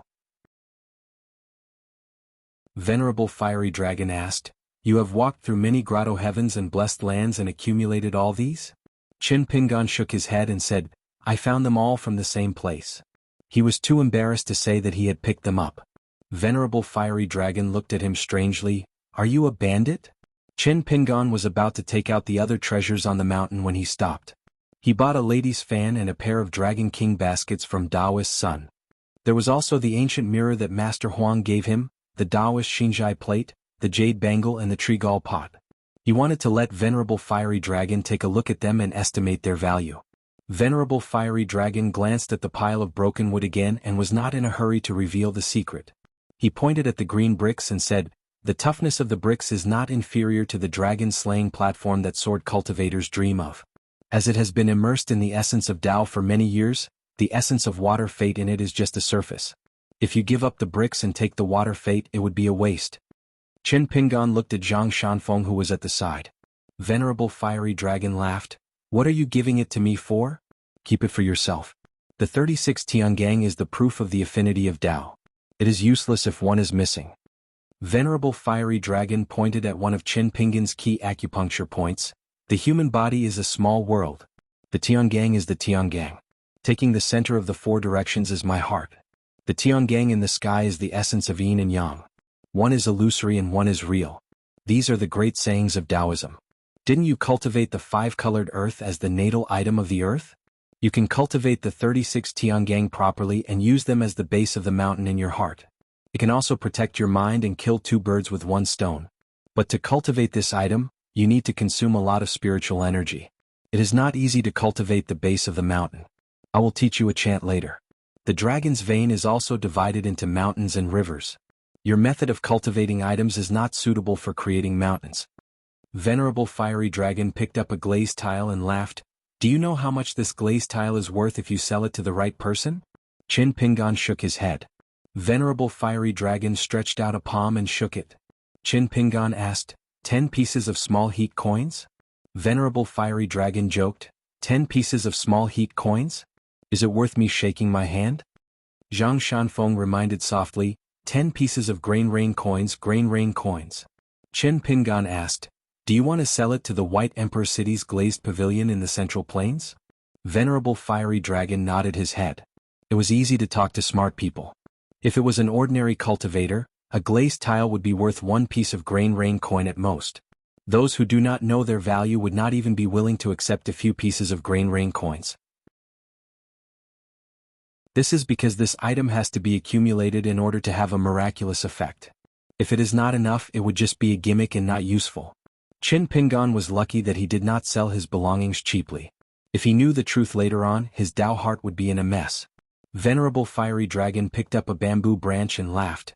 This is the son of one of the 10 ancestral bamboos of the Green Mountain deity of the Bamboo Sea Cave. He can be considered as a direct descendant. The quality of the bamboo is like stone. Only then can it be made into a weapon. It is firm and firm. The bamboo body is straight and the joints are strong. It is humble and humble. It can be passed down from generation to generation and so on. What kind of virtue do you think the one you met has? Is that why you met it by chance? Qin Pingan shook his head. I can't guess. Venerable Fiery Dragon laughed. That's right. This was actually the affirmation that Qin Pingan had after he questioned his heart. If a cultivator's questioning of the heart was to seek for a dead heart, then other than Taoism, there was no need for so many people to cultivate. In fact, it didn't matter which type of virtuous bamboo they encountered. Qin Pingan did not know what was right. Zhang Shanfeng felt that what his master said was right. If not, it would not be good for his master to keep making things difficult for Qin Pingan. Venerable Fiery Dragon suddenly said, Shanfeng, go to the yard and practice your fist. Oh, Zhang Shanfeng replied. He didn't ask why and left. Venerable Fiery Dragon extended his hand and grabbed. The wooden pieces on the table either flew or hung in the air. They knocked against each other lightly and shook. Finally, a middle-aged Taoist statue was formed. It was like a reconstructed golden body of the mountain deity. Looking at this middle-aged Taoist, Venerable Fiery Dragon sighed. Then Venerable Fiery Dragon kept his thoughts and looked serious. He said in a deep voice, Qin Pingan, where did you get this statue from? Qin Pingan roughly described his experience of searching for treasures in the mountains. He skipped over the many things that happened to Taoist's son in the ruins of the immortal residence. However, Qin Pingan still underestimated Venerable Fiery Dragon's knowledge and skills. Venerable Fiery Dragon stared at the wooden statue and said slowly, this person was killed by the second Taoist brother who wore a Taoist robe and wielded a celestial sword. Among the direct disciples, there was a person called Song Maolu who surpassed his master. He was a rare talent in the Qingming world. With his strength alone, he gathered almost 60% of the Taoist sects outside the Beko Keikyung building. Think about it, in our vast world, if there was someone who could go against half of the Confucian school, what would that be like? Qin Pingan could not imagine such a thing. Zhenren Fiery Dragon continued to reveal the secrets of the heavens. At his level, especially with his merits, it was no longer taboo for him to call out the names of the sages. He continued, as for this statue of the god, it is not like the ordinary statues that are worshipped by the Taoist temples of different sizes. It is an important deity position that is only second to the statue of this Taoist. You can understand it as the out-of-bodying spirit of a cultivator. This wood was cultivated from the ancestral peach tree of the Xiandu temple. Venerable Fiery Dragon laughed. The temple master of the Xiandu temple is the senior brother of this wooden statue. He has always been in the top 10 of the Qingming world and is known as the unshakable fifth person. The Taoist sword celestial lineage can be said to be supported by this temple master. Venerable Fiery Dragon then asked, "Can you be sure that there will be no repercussions?" Qin Pingan nodded his head and said, "Yes." Venerable Fiery Dragon laughed, "Good fellow, you have struck it rich." If it was an ordinary junior who dared to say such words, Venerable Fiery Dragon would have advised him to think twice before doing so. But since it was Qin Pingan, there was no need for that. Moreover, since Taoist son of the Deshiendu Temple was willing to leave this item behind, it was a form of recognition towards Qin Pingan. Venerable Fiery Dragon paused for a moment and looked at Qin Pingan. At this moment he seemed to have understood something. He could vaguely guess Qi Jingquan's intentions, but he did not know if he guessed correctly. Venerable Fiery Dragon asked directly, "Do you have the heavenly treasures that are used to cultivate the earth natal item?" Qin Pingan nodded his head and said, "Yes." Venerable Fiery Dragon nodded his head and said, "That's enough. There's no need to do anything else." Qin Pingan heaved a sigh of relief. After all, he only had one chance, unlike Cui Dongshan who had prepared 3 portions of the 5-colored soil. Initially he wanted to seek for a stable and suitable timing. This was also the reason why Qin Pingan was hesitant to cultivate this item in the hollow of the Dragon Palace. Venerable Fiery Dragon looked at this young man who liked to ponder and laughed. If it was a wild cultivator he would not care about anything else. Once he got it he would cultivate it first. If it was an immortal master he would have the help of the elders in the sect. He might even be more meticulous than the disciple. Venerable Fiery Dragon reminded him, "Before you cultivate it, calm down first." Venerable Fiery Dragon joked, "Do you have any other treasures? Take them out for me to take a look." Qin Pingan did not stand on ceremony and took out the treasures one by one. Finally he took out the page of scripture, which was a Buddhist scripture. At first, Venerable Fiery Dragon felt that after seeing the page of scripture, he understood. Venerable Fiery Dragon helped to appraise the treasures on the mountain. During this period he picked up the exquisite round fan and shook it gently as if he was shaking off dust. He smiled and passed it to Qin Pingan. "Take a look again." Qin Pingan took the round fan and saw that it was still a painting of a court lady holding a fan. However, upon closer inspection, he discovered that there was a painting of a court lady holding a fan on top of the small round fan in the hand of the court lady. After a moment, Qin Pingan hurriedly closed his eyes, stretched out his hand into a fist, and gently pressed it against his forehead. Venerable Fiery Dragon laughed, "Keep it and treasure it well." Venerable Fiery Dragon kept the pair of bamboo baskets in his sleeves. "It is too dilapidated. I will help you to repair it. I am not boasting, but this is no longer a matter of a few celestial coins. Only by mixing water and fire and cultivating it carefully can it be repaired and not hurt its foundation. It is best that you do not sell this pair of baskets. In the future, if there is a flood on your mountain, you can use it as a water dragon. You have to be clear that the Dragon King baskets are not only used to suppress victory, they are also small dragon palaces in the world. If a cultivator uses it, it is a weapon.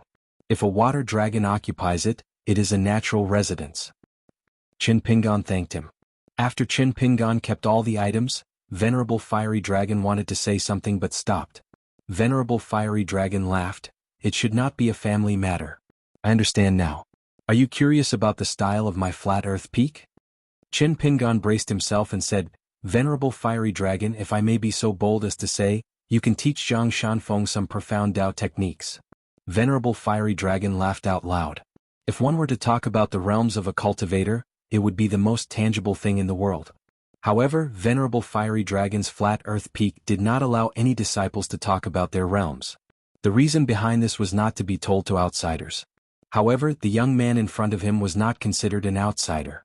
Hence, Venerable Fiery Dragon laughed and asked, "Are you curious why I am hiding it from you?" Qin Pingan nodded his head. Venerable Fiery Dragon turned around and walked towards the sword celestial hanging on the wall. He smiled and said, "When I take in disciples, I only look at their temperament and not their potential." Who said that a mountain has to fight for those so-called geniuses just for the sake of its foundation? If the mountain is peaceful, there will be many kind-hearted people in the lower 5 realms. If the mountain accidentally has a bastard in the upper 5 realms, who is better and who is worse? Venerable Fiery Dragon retracted his gaze. It was a good sword, but it was actually fighting. He was indeed Qin Pingan. Venerable Fiery Dragon turned his head and laughed. "It is not because I have reached such a realm that I can say these words. It is because I have always been doing things according to this logic. I have always been firm in my pursuit of Tao and cultivated my strength and heart. That is why I have reached such a realm today. Can I understand? Qin Pingan replied, Of course. Venerable Fiery Dragon said, It is like I have planted a big tree in Flat Earth Peak. It has many branches and there are different types of flowers and fruits. Some are high and some are low, some are first and some are last. Some are limited by their potential and the branches, leaves, flowers and fruits fall to the ground. For example, many of the senior brothers who started cultivating before Zhang Shanfeng could not break through their bottlenecks and passed away. Some disciples are indeed more suitable for cultivation. They have a longer lifespan and their realms are higher. For example, Taixia, Peach Mountain, Shenfinger and Baiyun. From what I see, it is not because of the higher realms of the disciples. The level of Tao is not determined by one's fists but by one's heart. It is just that when one's Tao is high, it is easier to reason. The same logic would seem more reasonable. Actually, Lying Ground Peak has always been trying to prevent this situation from spreading. In this poor Taoist's eyes, many disciples who are no longer in this world are not inferior to the upper 5 realms of the White Cloud sect. Their every word and action is kept in this poor Taoist's heart. Venerable Fiery Dragon laughed. Regardless of whether they are cultivating at Ground Sprawling Peak or the disciples who leave Ground Sprawling Peak, I will follow their original temperament. I will impart different Tao techniques to them. Some of them need to be reprimanded by their master to turn things around so that they will not take the wrong path. Some of them need their master to push them forward so that they can walk faster and be braver. But on the whole, it is still the master who leads the way. The cultivation depends on the person. Zhang Shanfeng is different. He does not need me to teach him. Usually, when a master imparts Tao to his disciple, he will let the disciple know. But when I impart the Tao to the peak, it is natural for the peak to know and not others. Is this considered selfish? It is not. Do you take Zhang Shanfeng's senior brothers seriously? They do not even look at them. This is the Lying Ground Peak of Tao cultivation. Venerable Fiery Dragon laughed. The way cultivators view realms, treasures and opportunities is the same as how the people at the foot of the mountain view gold. Are there any differences between money, power and luck?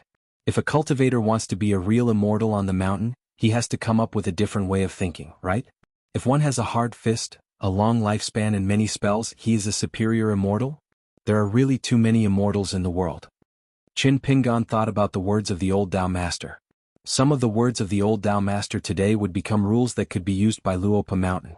Venerable Fiery Dragon said, When your cultivation is high and your reputation is big, naturally, you will meet more and more people who want to point fingers at you and teach you how to be a good person, Qin Pingan. The old Tao master laughed.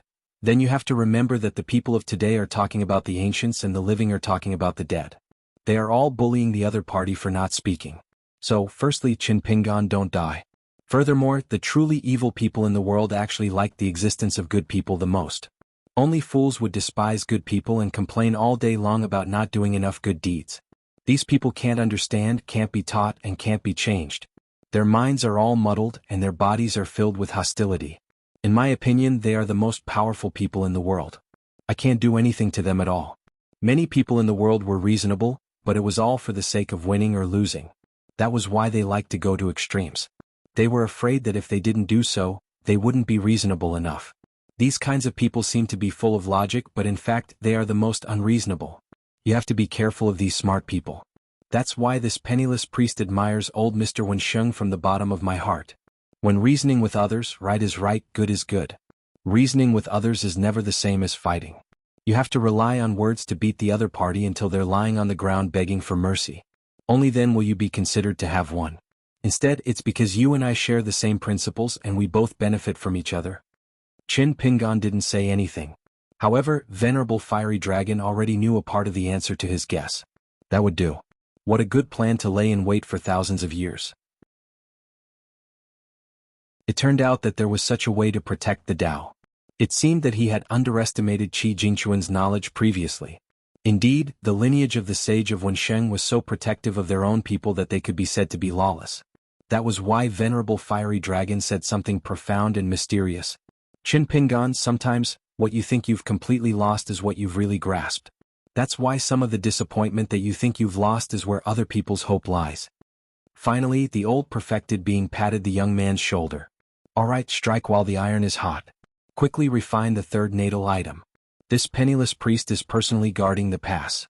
This treatment is something that ordinary cultivators wouldn't even dare to think about. If not, how can a third realm chi refinement warrior have the cheek to go out and wander around? Qin Pingan smiled bitterly.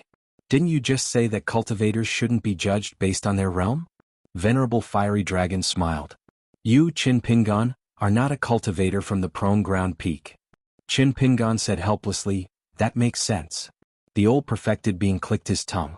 You're not very good at bootlicking. Qin Pingan nodded his head and said, I'm not very good at talking. Venerable Fiery Dragon smiled knowingly. Just be a good person who has a clear conscience. That's enough. With Venerable Fiery Dragon holding the fort, it would be difficult for anything to happen to Darling Duck Island.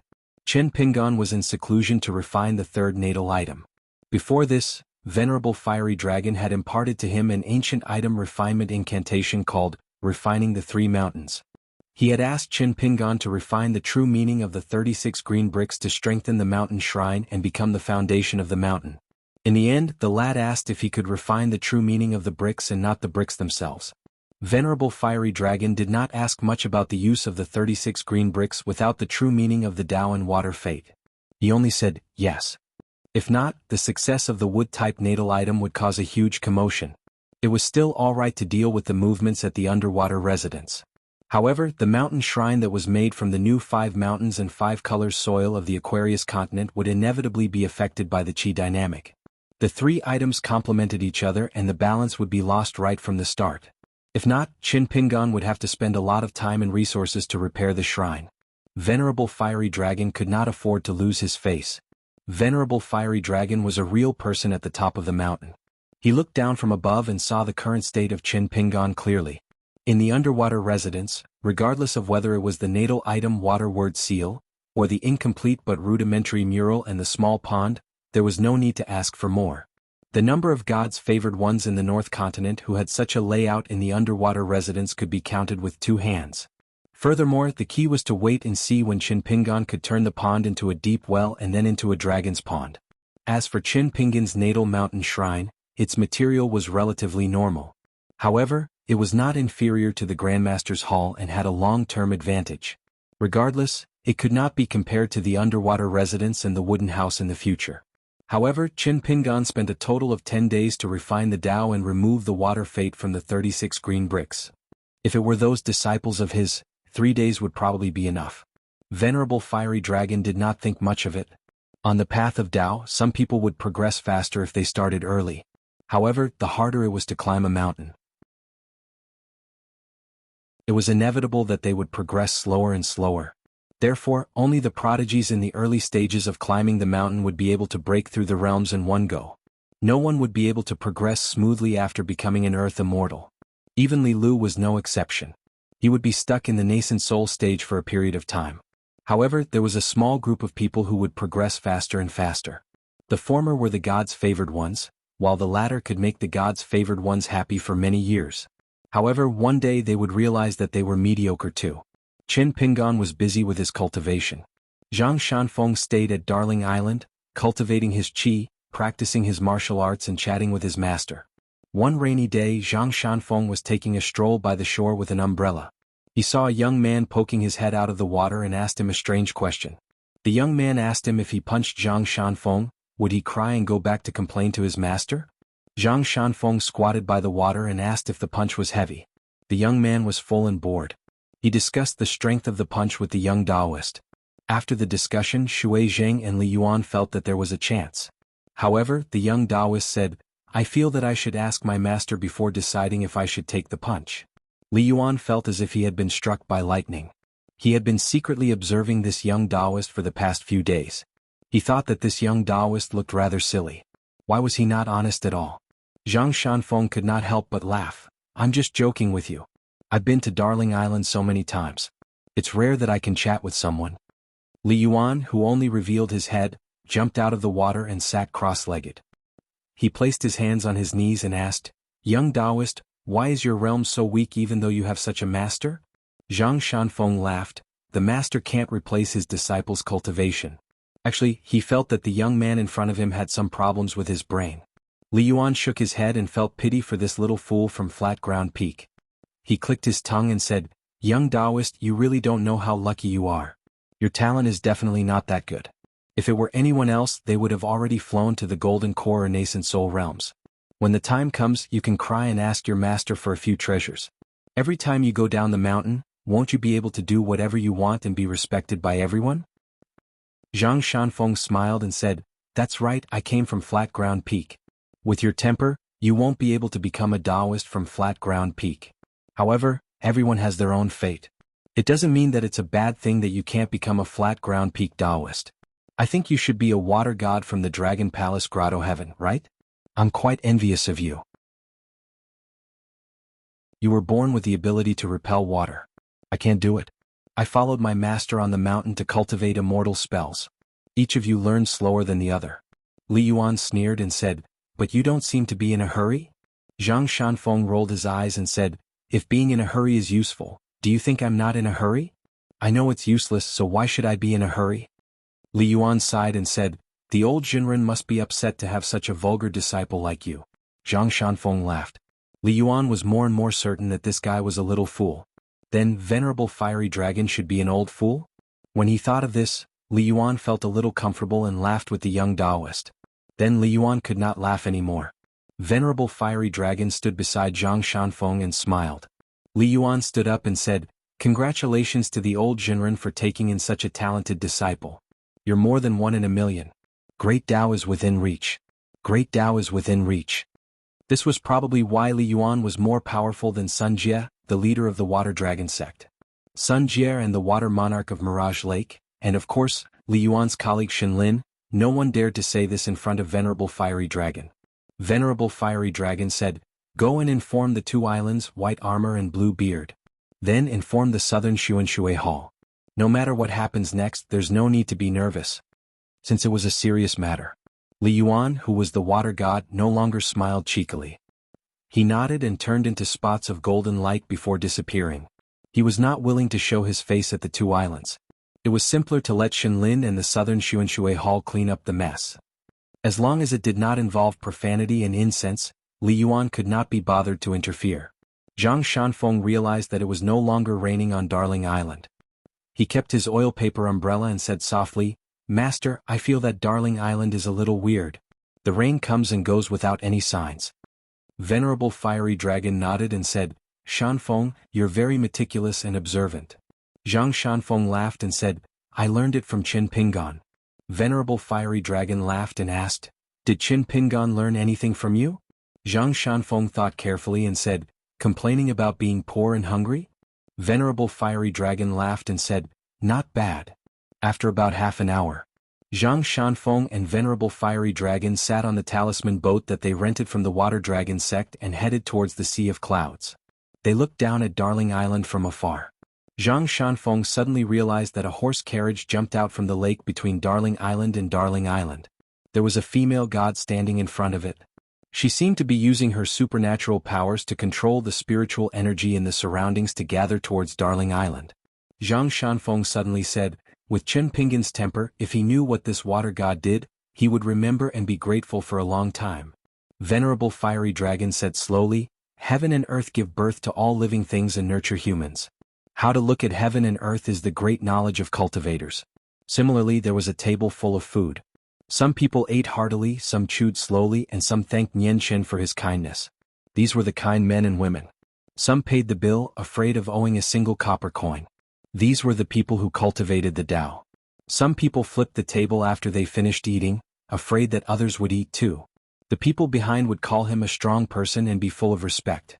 They would turn around to look for food elsewhere. Just like them, even if they could not flip the table, they would put down their chopsticks and curse. Before they left, they might even spit into the dishes on the table. After someone gets up and cleans up the bowls and chopsticks, he still doesn't want to leave immediately. He will even help fix the shaky dining table and chairs. The people who are waiting to eat behind him will complain. They might even kick that person a few times. Zhang Shanfeng was a little lost.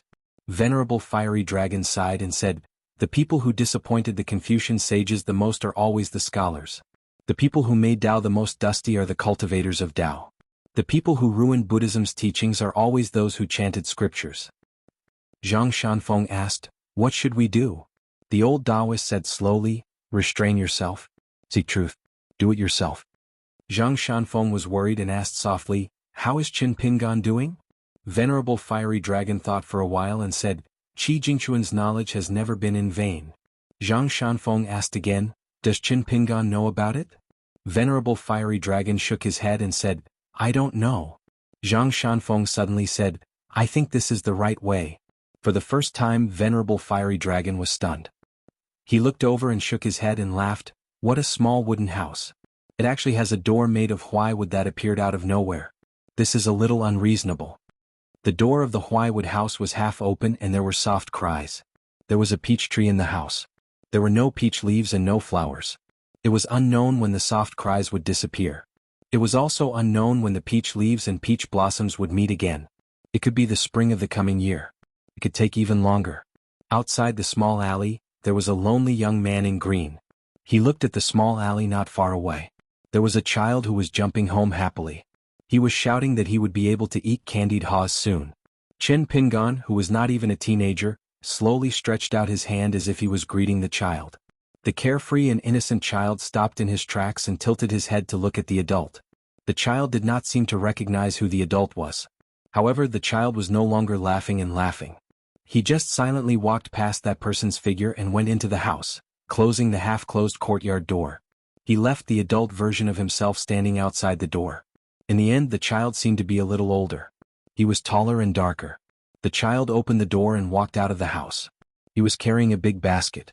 There were pots and pans, pots for boiling medicine and shabby spring festival couplets. The child lowered his head and held the rope of the basket tightly. He walked out of the house in the alley and did not return home. First, set a small goal. For example, 1 second. Remember, book guest house.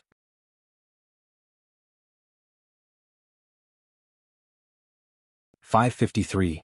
There was a huge commotion at Darling Island. The water god, Shin Lin, had to personally drive the water transport to Darling Island. Luckily, the cultivators of White Armor and Greybeard Island had received a warning from the Southern Xuanshui Hall that there was an expert on Darling Island who was about to break through. 2 of the water god's most trusted followers, one of the Southern Xuanshui Hall's lamp-bearers, and one of the water vein inspector were staying on White Armor and Greybeard Island as guests. They were giving face and also supervising the troops. Above the sea of clouds, Zhang Shanfeng asked, Master, how long has it been? The natal item has already been successfully refined. Why is Qin Pingan still in a daze? Venerable Fiery Dragon said, it's that simple to think about things behind closed doors. Smart people won't find it easy to get out of a dead end. Either they retreat step by step or they break through the dead end and start anew. Li Yuan sat cross-legged at a distance. He held his cheeks with both hands and breathed in and out like a fish blowing bubbles. There was no one else who could be as bored as Ji Xian and Shui Zheng. Venerable Fiery Dragon turned around and asked, Uncle Li, are you still playing? Do you know what you've missed? Li Yuan replied, I didn't miss out on the fun. I've been watching from the start. Venerable Fiery Dragon laughed, luckily the deities don't have guts. Li Yuan rolled his eyes. Guts green with regret? Venerable Fiery Dragon asked, do you want to sell a bottle of medicine for regret? You won't be able to do it again after this. Think about it carefully. Li Yuan rolled his eyes. This old man shouldn't be so free as to tease him. He asked, what's the price? Venerable Fiery Dragon laughed, a bottle of the best quality water pill. It's not the kind to fool the river god. Li Yuan clenched his teeth and shook his head. Forget it. Old Jinren, I really don't have a bottle of natal water pills. After all, I still have to give a water pill to the water dragon sect every 10 years. For the next 10 years he would give one to Sunjie and for the next 10 years he would give one to Xiao Jingji. The north and south factions would take turns to get the water pills. As for whether he would give them to the honored elders and guest elders who were more cunning than the other, or keep them for his own use, or reward the direct disciples of the Hall of Patriarchs, Li Yuan would not ask. Venerable Fiery Dragon was not talking about 1 or 2 water pills. He was talking about a whole bottle of rare water pills that were rich in incense and pure in water. There were at least 9 of them. If it was 300 to 500 years ago, Li Yuan might have considered it. At this moment, his broken golden body was not much better than Shin Lin's, whose golden body was about to collapse. Was it really Shin Lin's magnanimity that the southern Xuanshui temple was shamelessly adding flowers to the brocade of Darling Duck Island?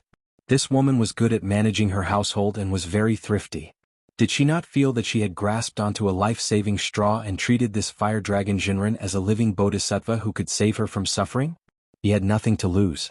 She always thought that venerable fire dragon would put in a few good words for the Southern Incense Water Hall in front of that person, and she would be able to get through this calamity. Li Yuan shook his head. The saying that the great Tao was heartless did not apply to the mountains but to the heavens. And that Li Lu was one of the rare existences in the heavens.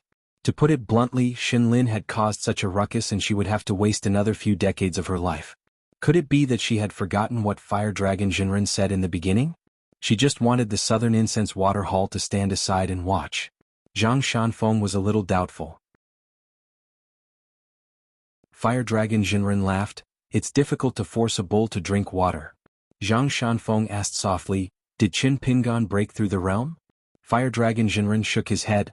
He is still in the third realm but he has reached the bottleneck. To Qin Pingan, his Willow Tendon realm could be considered as a true retention realm. There is no other way. He has already experienced the embryonic stages of overcoming his inner demons, merging with Tao and seeking the truth. In addition, the longevity bridge is broken. It is only right for him to stagger. Otherwise, I would suspect that this kid is the reincarnation of someone at the peak of the mountain. Zhang Shanfeng asked, isn't it good to be the reincarnation of a celestial being after his death? I heard that many of the ancestors of the celestial sects would leave a way out before they went into seclusion. They would search for their own reincarnated bodies for their sections. They would lay down clues in advance so that they could continue their Tao fate. Fire Dragon Jinren shook his head. It's not good. I'm not mine. It's still alright if I can't remember my past. If I can remember some of it but it's not complete, it will be troublesome. Of course, Li Lu, who was born with knowledge, was an exception. To her, it was just a change of appearance. It was equivalent to never dying. Sleeping soundly every night was just a short nap. Only when one is dead would it be a long nap. If a cultivator was purely trying to avoid death and forcefully stole the heavenly secrets, it would be like a sneaky thief traveling at night and reincarnating. In the end, the original soul would be incomplete and a person would be pieced together. In the end, who would be the half-dead person? Who would be who? However, Fire Dragon Jinren could understand the fear of death of some of the cultivators in the upper 5 realms. Although he could understand, he still did not approve of it. Some of the demonic sects who liked to walk the unorthodox path would even light up a joss stick for the cultivator. In history, there were many cultivators who only stared at the joss stick for a moment before their Tao heart collapsed and they completely went mad. This was the result of scaring themselves to death. Fire Dragon Jinren comforted his disciple and smiled. Previously, I said that Qin Pingan was walking with a limp. It was more of a sloppiness in his heart that affected the direction of his heart. Actually, it's not a big deal that his cultivation level is low for a short period of time. Zhang Shanfeng was still worried. Qin Pingan owes so much debt. What should he do? Qin Pingan, this fellow, is most afraid of owing favors and money. Fire Dragon Jinren smiled and said, Qin Pingan is not afraid of some big worries. For example, on a mountain road, Qin Pingan was walking slowly with his head down.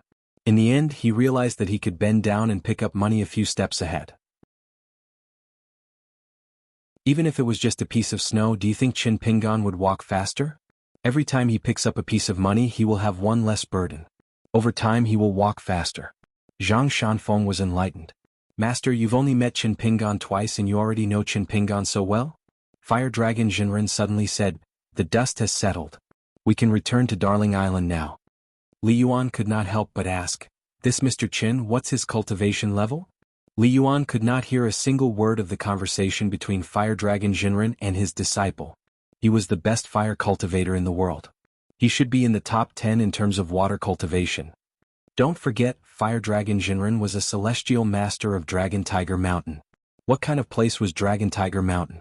The cultivators on Dragon Tiger Mountain had always revered all spells in the world. Thunder spells were the most important spell in the world. The 5 Thunders authentic art of 5 Thunders of the Taoist Master's Mansion was the orthodox art of thunders. How could Fire Dragon Jinren's thunder spell be weak? Normally, the celestial masters of Dragon Tiger Mountain who did not have the celestial master seal and the divine sword could study all the spells of Dragon Tiger Mountain. That was why Fire Dragon Jinren could be so extraordinary in the North Continent where sword cultivators were as common as the clouds. Fire Dragon Jinren ignored Li Yuan and brought Zhang Shanfeng down from the cloud and into his residence on Darling Island. Qin Pingan had already come out of seclusion. His divine aura was restrained and his skin was lustrous. However, because he had just refined his life source item, he hadn't completely stabilized his chi palace.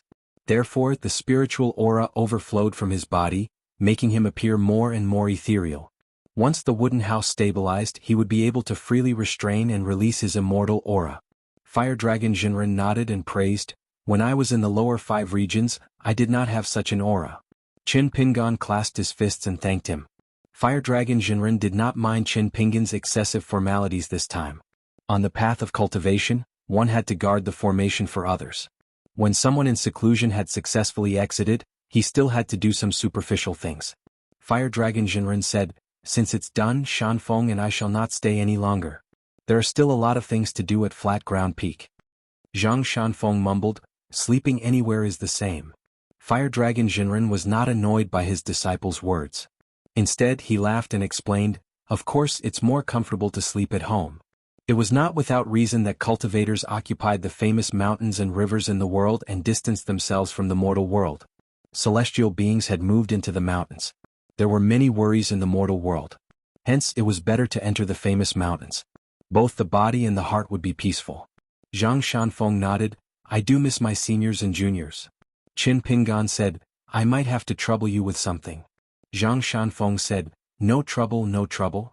Fire Dragon Jinren laughed and did not speak. Zhang Shanfeng was afraid that his master would think that he was siding with an outsider.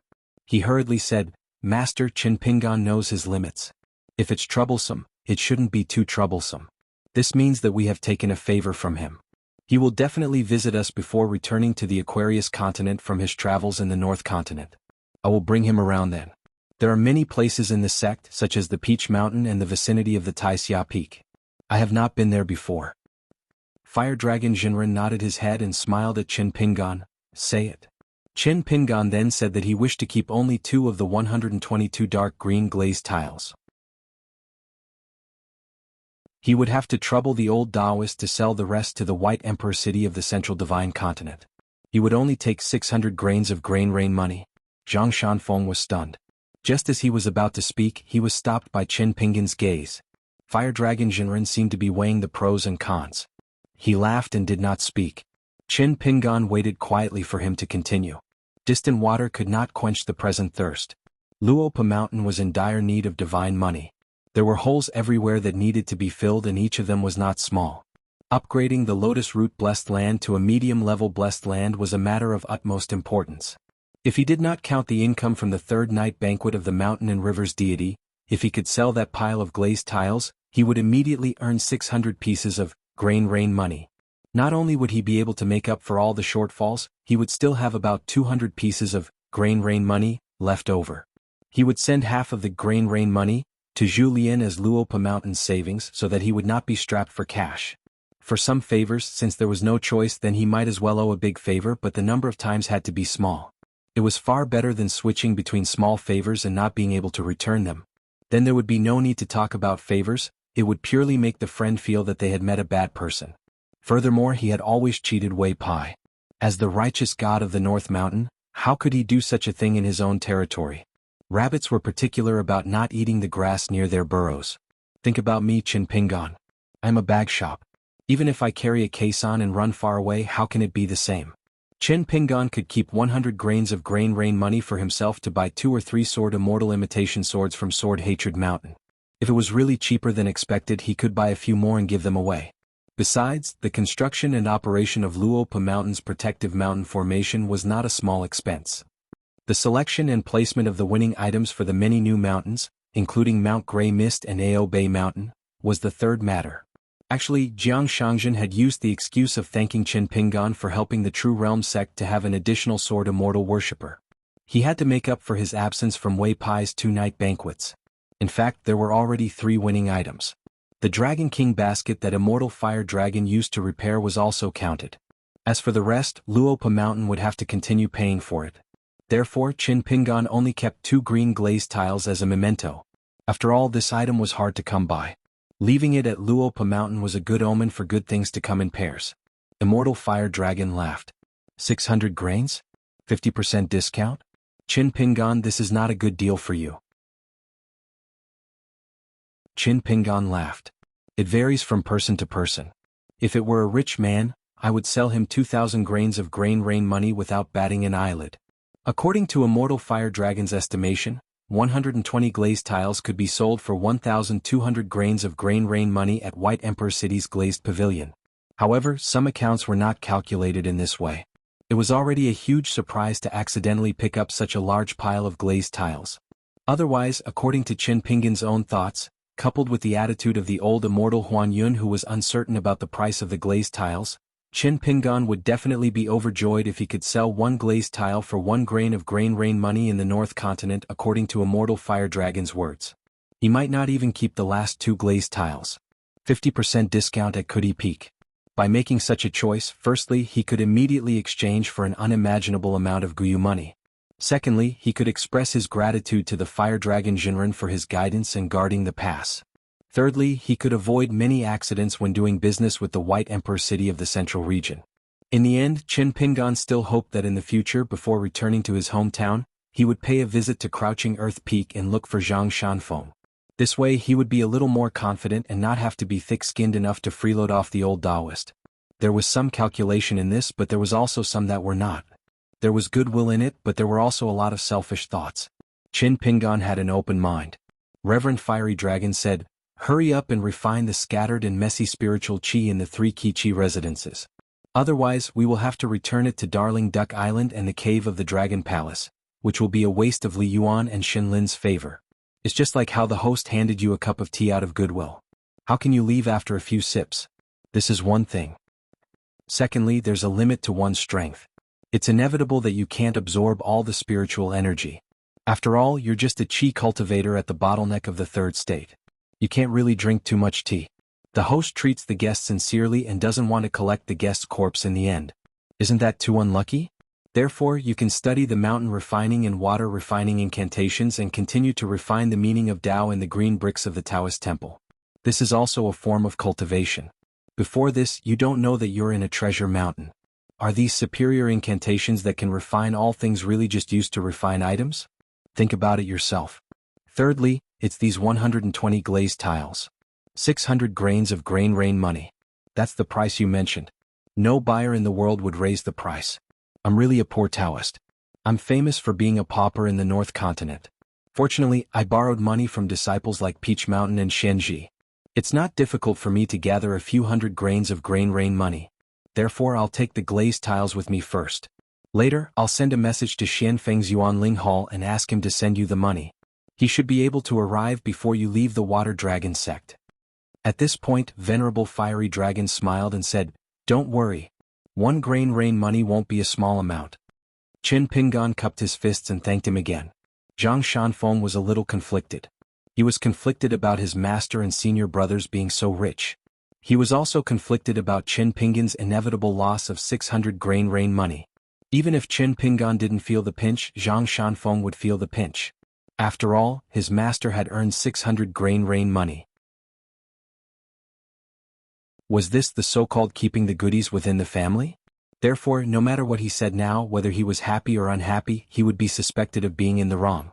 Zhang Shanfeng felt a little uncomfortable. It was difficult to be a human. Venerable Fiery Dragon suddenly asked, "Qin Ping? And what do you think of Zhang Shanfeng's fist technique?" Qin Pingan was stunned for a moment and answered honestly, "It's a little slow. It's not full yet." Zhang Shanfeng was so embarrassed that he almost dug a hole to bury himself. "Master, don't tell me you think that Qin Pingan's potential is too good and you have to brag for your disciple to save some face? There's no need for that. Didn't Zhang Shanfeng know what he was capable of? Whatever he learned was just mediocre. He still had a long way to go down the mountain to slay demons and devils. Therefore, Zhang Shanfeng decided that he would only go down the mountain when he was truly successful in his cultivation. Moreover, Xianfeng's senior brother Yuan's potential was good. The little Taoists at Prone Ground Peak loved to guess whether this Uncle Master Yuan was a Jindan Celestial or not. Venerable Fiery Dragon said, "Qin Pingan, you made the right choice to go down the path of martial arts first." Qin Pingan laughed, "Actually, I didn't choose it. Initially, I didn't have a choice. If I don't practice martial arts, I won't be able to survive. It's even harder for me to go far." Venerable Fiery Dragon nodded his head. "No matter what, you have to be kind to yourself to be kind to others. For this matter you have to think it through. After that, you have to ask yourself if you need to do good deeds in this world. Anyway, I don't think it's necessary. Qin Pingan thought for a moment and laughed. I understand. Venerable Fiery Dragon recalled something and laughed. Since you like to think so much and like to take a stroll around Darling Duck Island, I shall tell you a story. After listening to it, whatever you think of will be the truth. There was a scholar who was crossing the river with a boatman. The scholar was full of poetry and the boatman was illiterate. The scholar talked about a lot of principles and the boatman's face was red with embarrassment. A huge wave overturned the boat and the two of them fell into the water. The scholar was about to drown and the boatman, who had no other skills, was thinking about whether to save him or not. Qin Pingan said, I'll remember it. I'll think about the deeper meaning behind it. Venerable Fiery Dragon smiled and said slowly, Must there be a deeper meaning behind it? It's because of my cultivation level and identity that I'm rambling. You have to listen carefully and think about it. Qin Pingan was about to say something. Venerable Fiery Dragon waved his hand, I'm from the shore. There's no need for me to listen to the answer of the boatman. Finally, Reverend Fire Dragon waved his sleeve and casually collected all the green glazed tiles, which flew into his sleeve. It was said that the cultivators at the peak of the mountain had a huge space in their sleeves. Qin Pingan was a little envious. With this mystical ability on the mountain, he would be like a fish back in water when he was the bag shop. Venerable Fiery Dragon took the lead and went to the shore. The talisman boat floated quietly at the port and moved along with the waves. Zhang Shanfeng and Qin Pingan slowed down and walked side by side. Qin Pingan said, I can only see the meaning of your fist technique. When you reach ground flat peak, don't forget about this fist technique other than cultivation. Zhang Shanfeng smiled and asked, Then am I considered as half a master of your fist technique? Qin Pingan said, Scram. Zhang Shanfeng said softly, Don't worry. I'll help to urge Senior Yuan of Xian Peak to come to the Dragon Palace Hollow as soon as possible. Although Senior Yuan's cultivation level is high, he has a good temper. Venerable Fiery Dragon laughed in front. It was hard to say if his disciple Yuan Ling Hall had a good temper. In his early years he was the most mischievous one. He fought his way to the next level. However, he was forced to seclude himself in the Peach Mountain Grotto for 10 years. After he came out of seclusion he was grounded for 60 years. Qin Pingan stood at the port and watched as the talisman boat rose into the sky and sailed into the sea of clouds. He planned to take the initiative to visit the southern Xuanshui Hall and thank the water goddess. However, he had to ask Li Yuan about how to go. Li Yuan waited for a long time. When the talisman boat finally left, he immediately appeared at Darling Duck Island. Without Venerable Fiery Dragon, the Dragon Palace Hollow looked cute and amiable. After hearing that Qin Pingan wanted to go to the southern Xuanshui Hall, Li Yuan said that it was easy. He then used his water spells and brought Qin Pingan to swim away through the water. He was not so despicable that he could not bear to see Mr. Chen and Shen Lin befriend each other. Shen Lin had been working hard for so many years to maintain the operation of the Summer Palace. Li Yuan just thought that he was a little lazy. In addition, he had his own responsibilities and would not cross the line. In fact, Li Yuan had intentionally or unintentionally alienated the sect master of the Water Dragon sect, Sun Jie, which made the perfect personal friendship between the Southern Sun Water Hall and Xiao Jingji seem particularly precious. It made Xiao Jingji feel grateful. Even if she had stepped into the unpolished Jade Realm in front of the water god Shen Lin, who was only in the nascent Soul Realm, she still treated him as a junior. When they arrived at the Summer Palace, they entered through the side door without any obstructions. As the water god he was still very popular. Moreover, those young ladies in the southern Xuanshui Hall had always been close to Li Yuan. They were family. What's more, in this southern Xuanshui Palace Hall where the rules were strict, Li Yuan's slightly lewd jokes from the marketplace were even more popular. Quite a few divine maidens and ghost palace maids with good aptitudes loved to listen to this young master Shui Zheng's narration of the stories of the scholars and beauties of the mortal world. When he talked about the best parts, each and every one of them would laugh beautifully. Those who were thin-skinned would blush after listening to his narration. Only then would they bashfully curse him and leave. Tsk, their swaying hips were really dazzling. Li Yuan walked in the water hall which he was familiar with. He could not help but feel that if his golden body was still flawless, he would really be living the life of an immortal. Shen Lin quickly came out to greet the two of them. At first, Li Yuan did not intend to get involved. He brought Qin Pingan and Shen Lin to meet. Then he planned to find the girls to have a heart-to-heart talk. He wanted to ask if they had taken a fancy to any young talents of the Water Dragon sect recently. He wanted to be the matchmaker and create some unexpected encounters, coincidences, and misunderstandings. However, that Mr. Chin said that he would only stay for a while and then return to Duck Island. Li Yuan could only be filled with guilt and temporarily put the embarrassing stories he had heard from the rumors to his stomach.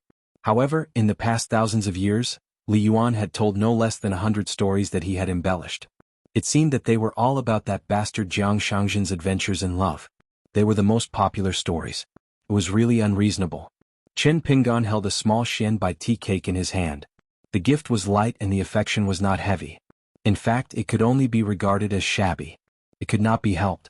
Chen Pingan really did not have any suitable gifts to thank him for his visit. However, Shenlin was very happy. When she heard that it was a small Xian from the Sparrow Mansion, she asked Chen Pingan and Li Yuan to stay. She personally brewed tea in the pavilion beside the flower bed and asked Child Chen not to be offended. After receiving the gift, she would serve it to the guests. This time Shenlin did not show her real face. She cast a spell to cover her face which was filled with cracks. Chen Pingan sipped the tea and felt a little emotional. She was obviously a spiritual being of the mountains and rivers, but she knew how to conduct herself. Shenlin also had some thoughts. This young cultivator who was able to be guarded by the fire dragon immortal should be from a sect or a rich family just by looking at the way he drank the tea. Chen Pingan then asked about the method to refine the water pill and how he could reduce the expenditure. Shenlin naturally did not hide anything and explained many of the key points. Chen Pingan gained a lot from this. This was the difference in the path of cultivation with no guidance from a master. Perhaps a mountain cultivator could also snatch many opportunities from an immortal master.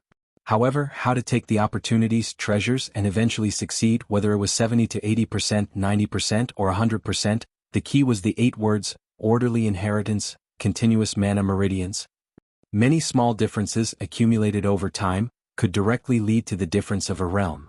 This was especially true for the difference between the Dragon Gate and the Aura's core. It was truly a world of difference.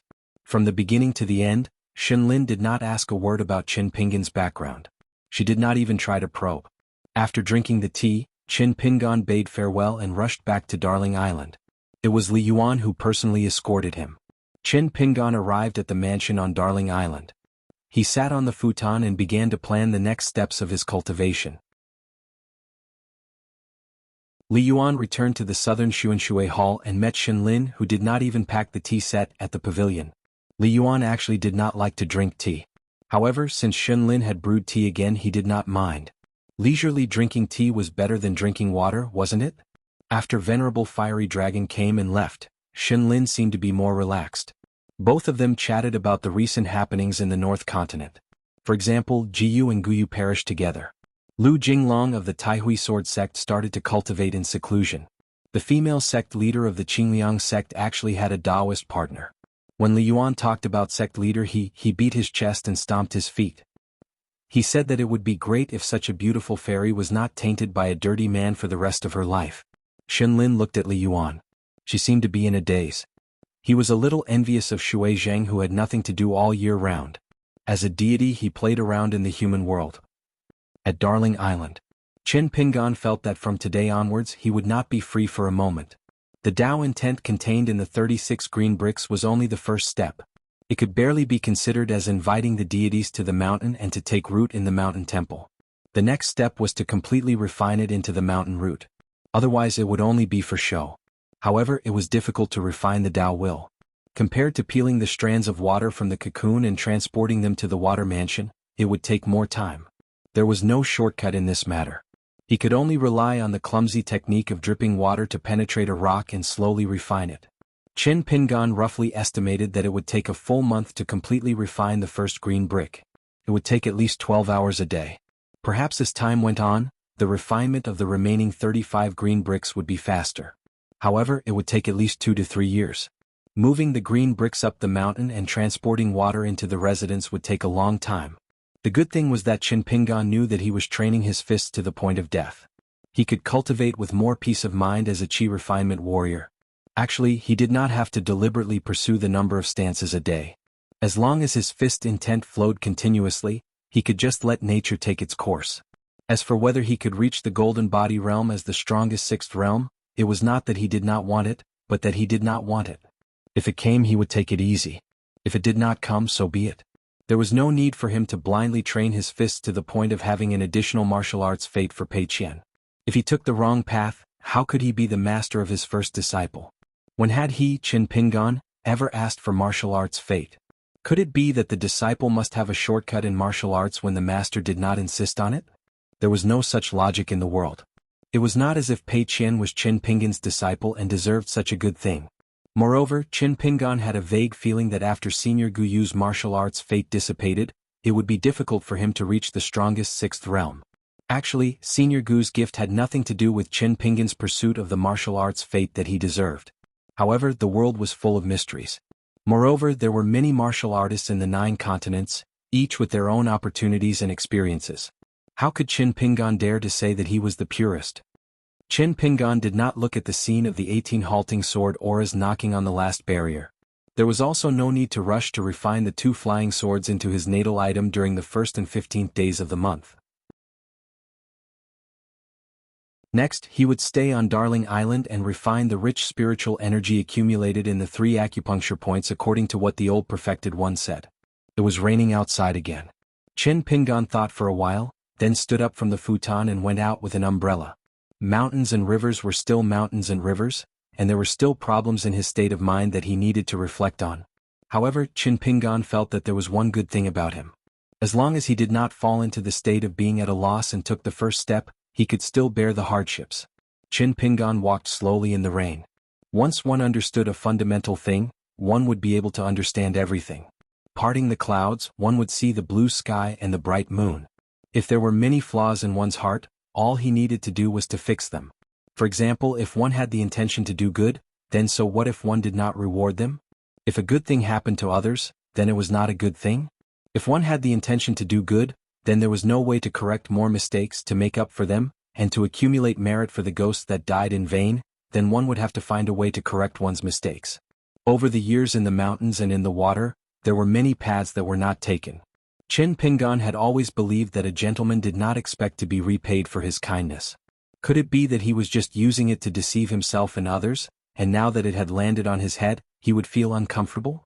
If this self-deceiving selfishness continued to spread, would it really not deceive others and harm others? When the time came, the more so-called principles he had in his basket, the more he would not know that he did not know the truth. The knot in his heart was untied. His state of mind was relaxed and his shoulders were heavy. However, Qin Pingan did not feel anything. Even if he did not wear straw sandals, he was still Qin Pingan. For all the poor families in the world, there was one thing that they did not need to mention, and that was to endure hardships. To be able to endure hardships, one would be able to enjoy blessings. Qin Pingan walked around Duck Island and returned to his residence. He sat on the praying mat and began to meditate, slowly refining the spiritual energy in the wooden house. The spiritual energy of heaven and earth was the greatest source of income for cultivators. He would just treat it as a change of method to earn money. While waiting for Xianfinger Peak and Yuanling Hall to arrive at Duck Island, Qin Pingan did not forget to draw talismans on how to absorb the spiritual energy to the greatest extent, apart from refining for 12 hours every day.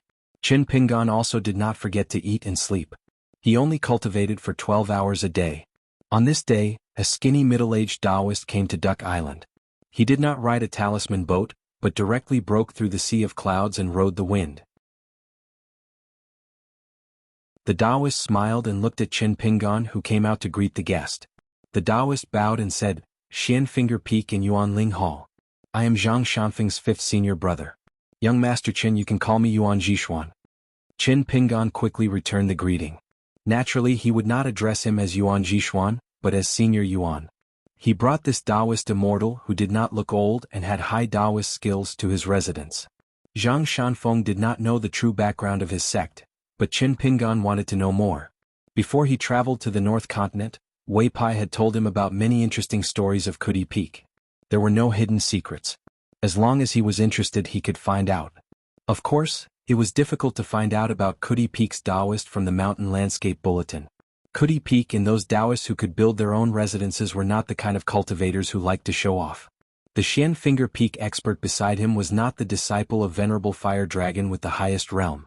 However, the North Continent recognized him as a Taoist immortal who could be used as an immortal. After Yuan Ling Hall handed over 600 pieces of grain rain money to Chen Pingan, he invited Chen Pingan to Kuti Peak and Shen Finger Peak as a guest. There was no more small talk. It was not that this Shen Finger Peak immortal looked down on Chen Pingan, who was a third realm cultivator, but there was nothing to talk about. Therefore he came and left in a hurry. Chen Pingan sent Yuan Ling Hall to the island's ferry. Yuan Ling Hall smiled and said, "Young Master Chen, I still have to thank you for taking care of the mountain." Chen Pingan said, "You are too kind, Senior Yuan. I don't care whether you're being serious or not." Yuan Ling Hall smiled and took out a small peachwood box from his sleeve. There is an imitation sword made by Hateful Sword Mountain inside. I hope young Master Chen doesn't think the gift is too light. Chen Pingan was a little shocked. However, it did not delay him from accepting the gift. Was it stupid to pretend to be polite with these immortals? Yuan Ling Hall turned into a rainbow and left. Chen Pingan held the peachwood box and stood where he was. He thought that if he ever bought an imitation sword from Hateful Sword Mountain, even if it was a little more expensive, he would buy 2 more. Just in cash alone, Chen Pingan now had more than 100 pieces of grain rain money on him. His back was very strong. As for the debt, he would let Julien have a headache first. As for the remaining 500 pieces of grain rain money, it was not that Chen Pingan was worried about Li Yuan sending it to Luapa Mountain, but he really did not want to disturb him too much. There had to be a limit to ordering people around. Therefore he would talk about it when he reached Lion Peak. It was the end of winter. Chen Pingan left Darling Island. He had already written a letter and sent it to Lion Peak. He placed it on the desk. At the same time he left Li Lu's 3 feet of Sweet Rain Chi Dragon tablet on top of the letter. At first he planned to ask Nan Sun Hall's water goddess Shen Lin to help pass on the letter and the jade tablet. After thinking about it he decided to ask Li Yuan for the third favor. In any case, some things were written in full detail in the letter. As for the Junqing Yuxiang, of course he had to return it to Li Yuan. At first, Li Yuan refused to keep the 3 feet of Sweet Rain jade tablet. He said a lot of righteous words. Chen Pingan persuaded Li Yuan in every way possible. He promised that if Miss Li blamed him, he, Chen Pingan, would help explain it clearly. Only then did Li Yuan relax a little. He felt that since she was willing to call this young man Mr. Chen, and this Mr. Chen was willing to make such a promise, there should not be a big problem. Chen Pingan asked Li Yuan to help him say goodbye to Nan Sun Hall. Li Yuan braced himself and took on such a big problem. Such a small matter was of course not a problem. Li Yuan had to send Chen Pingan to the bridge outside the Dragon Palace. Chen Pingan returned the immortal orange tree wooden token with the word rest engraved on it and continued to travel the great blasphemy. It was just a green robe carrying a bamboo box and holding a mountain walking stick. The sword deity and the blade strengthening gourd were temporarily placed in the bamboo box. Li Yuan still did not walk down the bridge. He watched the young man swim to the west. Li Yuan returned to Darling Duck Island. He did not dare to touch the jade tablet. He only dared to carefully and quickly take out the letter and send it to Lion Peak. 10 days later, Li Lu returned to the Dragon Palace and saw the trembling Shui Zheng Li Yuan. For the first time he looked at him and smiled, saying that he finally had some merit. Hearing this, Li Yuan's knees almost went soft and he was about to kneel on the ground. For the first time in his life he had the feeling of tears. Li Lu kept the jade tablet and casually threw it to Li Yuan. He asked this Shui Zheng to take it to the ancestral temple to consecrate it and help condense the essence of the incense. Li Yuan knelt on the ground and thanked him with a trembling voice. However, Li Lu had already gone to the southern Xuanshui Hall. When Shen Lin saw her, he knelt on the ground and sobbed. Li Lu reached out and peeled off the golden body of the water deity. Then she reached out and pressed the head of the golden body. In an instant, the thousands of tiny cracks on the golden body were healed.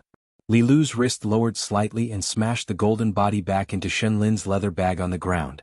Li Lu sat on the bench in the pavilion. Shen Lin knelt on the ground and did not dare to raise his head.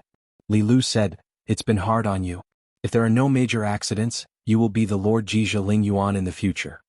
Shen Lin said with a trembling voice, "I don't dare to have such extravagant hopes. I am already satisfied to be able to continue to guard the southern Xuanshui Hall for 1,000 years. Li Lu frowned and said, "Ha." Shen Lin did not dare to disobey and immediately kowtowed, "I accept the decree." Li Lu stood up and disappeared in an instant. Shen Lin knelt on the ground and did not move for a long time. It was only when Li Yuan swaggered into the summer palace and came to the pavilion that Shen Lin slowly got up.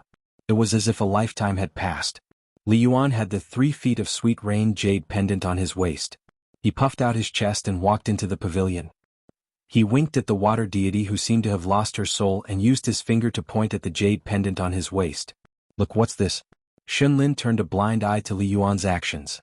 She hesitated for a moment and sat down on the bench. She was still in a daze. She muttered, Li Yuan, I might be disrespectful to Lord Ling Yuan. Do you believe me? Li Yuan seemed to have been struck by Fire Dragon Jinren. He was dumbstruck for a long time. Then he suddenly hugged his head and wailed. He lay on the ground and waved his hands and legs. Why is it not me? The Lord Jizha Ling Yuan who has been gone for a few thousand years. Why can't it be me, Li Yuan? Although Shunlin said this because he was distracted, she did not regret revealing the secret of heaven. Li Yuan would know about it sooner or later. Instead of hiding it and causing Li Yuan to break down even more, it was better to get straight to the point and say it as soon as possible. Otherwise, the knot in their hearts would be bigger. Li Yuan was like a corpse and did not move. Shunlin was helpless. Li Yuan sniffled and there was finally some life on his face. He said gloomily, Congratulations to Madame Shen for becoming the Lord Jizha Ling Yuan. Shunlin laughed, If you come to the southern Xuanshui Hall in the future, don't tease the maids here. Li Yuan started to kick his legs again and shouted, I won't. Li Yuan stopped and said pitifully, I'm going to beg the old Jinren to sell me a big bottle of regret medicine. I'll just die from eating too much. Shunlin laughed softly, It's not confirmed yet that you will be the Lord Jizha Ling Yuan. Li Yuan turned his head and rubbed the ground. His eyes were dull and he said, You can continue to rub salt on my wound. Shunlin was stunned. He was grateful to Fire Dragon Jinren and the polite and considerate young man. Li Yuan suddenly stood up and broke through the sky of the Dragon Palace. He entered the Great Blasphemy Water and chased after the heartless Mr. Qin.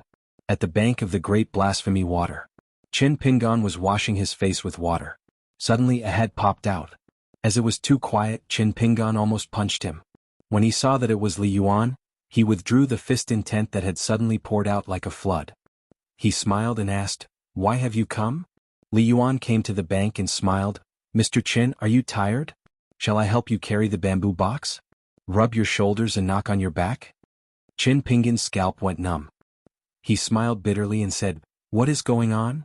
Li Yuan squatted down and hugged Qin Pingon's leg. He said, Mr. Qin, do you want the water pill? If you need it, I have 2 bottles here. It's just a burden to me. Why does Uncle Li still want his face? Today is the day he decided to be shameless. Shunlin could be her Duke of Ling Yuan. According to the law, there could still be a Marquis of Long Ting. Although his rank was a little inferior, in reality, Marquis of Long Ting was not under the jurisdiction of the Duke of Ling Yuan. It was just that Marquis of Long Ting was in charge of the waters, which was slightly inferior to Duke of Ling Yuan. Qin Pingon squatted down and said helplessly, If you continue like this, I'm leaving. Li Yuan let go of his hand and sat on the ground. He asked softly, Mr. Qin, do you know who she is? Qin Pingon smiled and said, You know, but I don't. I only know that Miss Li is from the same hometown. She is the sister of a troublemaker. In fact, Qin Pingon still could not figure out Li Yuan's identity. As for the status of the southern Xuanshui temple in the Dragon Palace, Qin Pingon did not want to delve into it. He only guessed that Mrs. Shun was one of the many water gods in the Dragon Palace. She was in charge of a water temple after all.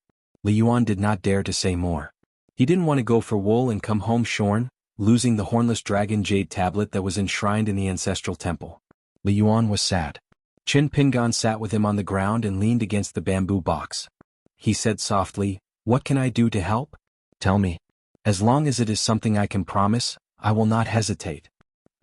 Now it was Li Yuan's turn to be speechless.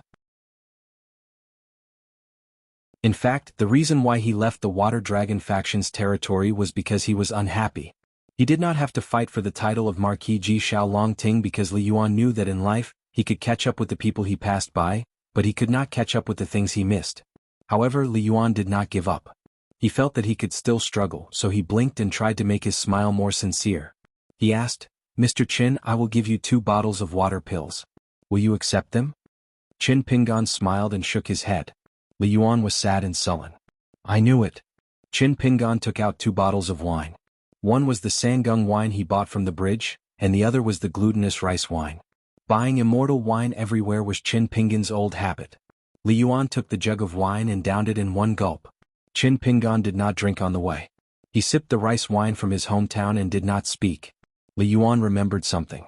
He had done it a long time ago, but he only did half of it. He felt that it was pretentious, so he did not do the other half. It was the rest wooden plaque. He asked for it from the Water Dragon faction, but he was too embarrassed to give it to Qin Pingan. He did not want the other party to think that he had ulterior motives. Now that he had drunk the Sangung wine, he threw it to Qin Pingan and said with a smile, "Take it as money for the wine." Qin Pingan took the wooden plaque and said with a smile, "Thank you." Li Yuan seemed to have given up and understood. He stood up and said, "Let's go. Go home and cry." Qin Pingan stood up and cupped his fists. "The mountains are high and the rivers are long. We will meet again." Li Yuan was stunned for a moment and nodded. He sniffled and said self-deprecatingly, "My heart is at a loss on the way home. Countless mountains and rivers hit the sky." Qin Pingan was also stunned. Could it be a poetry competition? I, Qin Pingan, can't write poems by myself, so I can borrow poems from books. I can chat with you for a day and a night without a problem. Li Yuan said with grievance, "What are you looking at?" Qin Pingan drank a mouthful of wine. He must be thinking too much. Li Yuan leaped toward the great blasphemy, but he didn't sink to the bottom. Instead, he circled around on the surface of the water, returning home. From time to time, one or two big fish would be kicked out of the water by Li Yuan and fall dizzily back into the water. Qin Pingan looked away and felt that it was fun. He began to look forward to Qin Lingjuan's great blasphemy. He should hit it off with this Li Yuan. The rest of Qin Pingan's journey was smooth and uneventful. Along the way there were some small sightings of mountains and rivers. There was once a big ship docked at night. Someone on the second floor lit a lamp at night. Qin Pingan saw a woman from an official's family take off her head and put it on the table. She held an ivory comb and gently combed her hair. As if she sensed Qin Pingan's gaze, she tilted her body and let her head look out the window. When she saw the man in green, she seemed to blush with embarrassment. She put down the comb and put her head back on her neck. She didn't dare to look directly at the man in green on the shore. Her pearl hairpin fell at an angle and her posture was graceful. She gave him a salute. Qin Pingan smiled. The woman heard the baby crying and quickly walked to the next room. Qin Pingan continued on his journey. The official's ship did not have the gloomy aura of ghosts. Instead, there was a wisp of literary aura lingering around. When he passed by a village near the water, Qin Pingan saw a foolish village boy. He patted him on the back. It seemed that there was often such a pitiful person in the villages of the world. Then in the night, Qin Pingan quietly went to the ancestral hall of the village to offer incense. Then he stood by the courtyard for the whole night, listening to some family gossip, and doing some trivial things. It was not until dawn that he left. Another year of winter passed and spring came. Unknowingly, Qin Pingan had reached the end of great blasphemy. On the eve of New Year's Eve, he still slept in the open. There was a big city at the mouth of the sea. Qin Pingan stood in front of a shop in the city. A customer asked the shopkeeper if the tangerine was sweet. The shopkeeper laughed and said, "You only bought it when I said it wasn't sweet. Then it wasn't sweet." Qin Pingan felt that the bag shop should be so firm. Only then could he be considered to have reached a higher level. Therefore he bought an extra kilogram of tangerine with the shopkeeper. He only kept one and put the rest into the bamboo box. He walked through the streets and alleys. He planned to go to the immortal fairy of the Thunder God residence in the Baby Mountain after seeing the scenery of great blasphemy. He would take a ferry to the Lion Peak. Holding the tangerine, he walked slowly on the street. Qin Pingan suddenly stopped and turned his head to look at an alley. There was a female Taoist priest and a young man in the alley. They were similar in age but had a great disparity in status. One was the sect master and the other was the direct disciple of the sect's chief consecrator. The man was a little puzzled at first. Why did the sect master change his route at the last minute and come to this city full of the aura of the marketplace? Now he finally knew the answer. He was waiting for someone. A wretched scholar who traveled to study? Qin Pingan did not turn his head and continue walking. Instead, he walked directly to the alley. He Xiaoyang looked at ease and said with a smile, "Long time no see, Qin Pingan." Qin Pingan stopped at the entrance of the alley and said with a smile, "It's better that we haven't seen each other for a long time." The man who was standing one step behind his sect master narrowed his eyes. Although he did not speak, a murderous intent flashed through his eyes. Qin Pingan asked, "Did you make a special trip to find me again?" Xiaoyang's gaze was complicated. She shook her head and said, No, I just happened to bump into you and came to see you. The man already felt that the sky was falling and the earth was cracking. He did not have any murderous intent left. His Taoist heart was about to shatter into pieces. In his mind, the godlike sect master in front of him was He Xiaoyang. The two of them seemed to be only one step apart, but in fact they were like heaven and earth. He could not even have the slightest improper thoughts. Moreover, the sect master did not even look at Su Xian. When had she ever looked at any man in a different light? He Xiaoyang looked at the young man in green in front of her. For the first time she was a little absent-minded. In her impression, he seemed to be a dark-skinned young man in straw sandals. However, his eyes were bright and clear. It should not be the person in front of her. First she set a small goal. For example, 1 second. Remember, book guest house.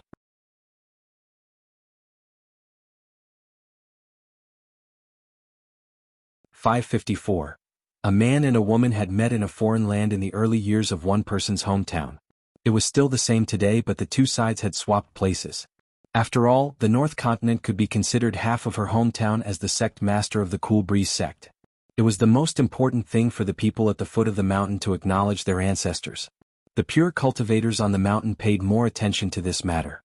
He Xiaoyang turned to the direct disciple of the sect behind him and said, "Li Zhou, you go back to the mountain first." Although Li Zhou was a little dazed, he immediately put away his messy thoughts and respectfully left. He Xiaoyang smiled and said, "Just walk around?" Qin Pingan nodded and said, "Yes, we should have a good chat. Being sloppy is not the style of a sect master." He Xiaoyang turned and walked into the alley, giving way to the middle road, intentionally or unintentionally leaning to one side of the wall. Qin Pingan walked on the other side.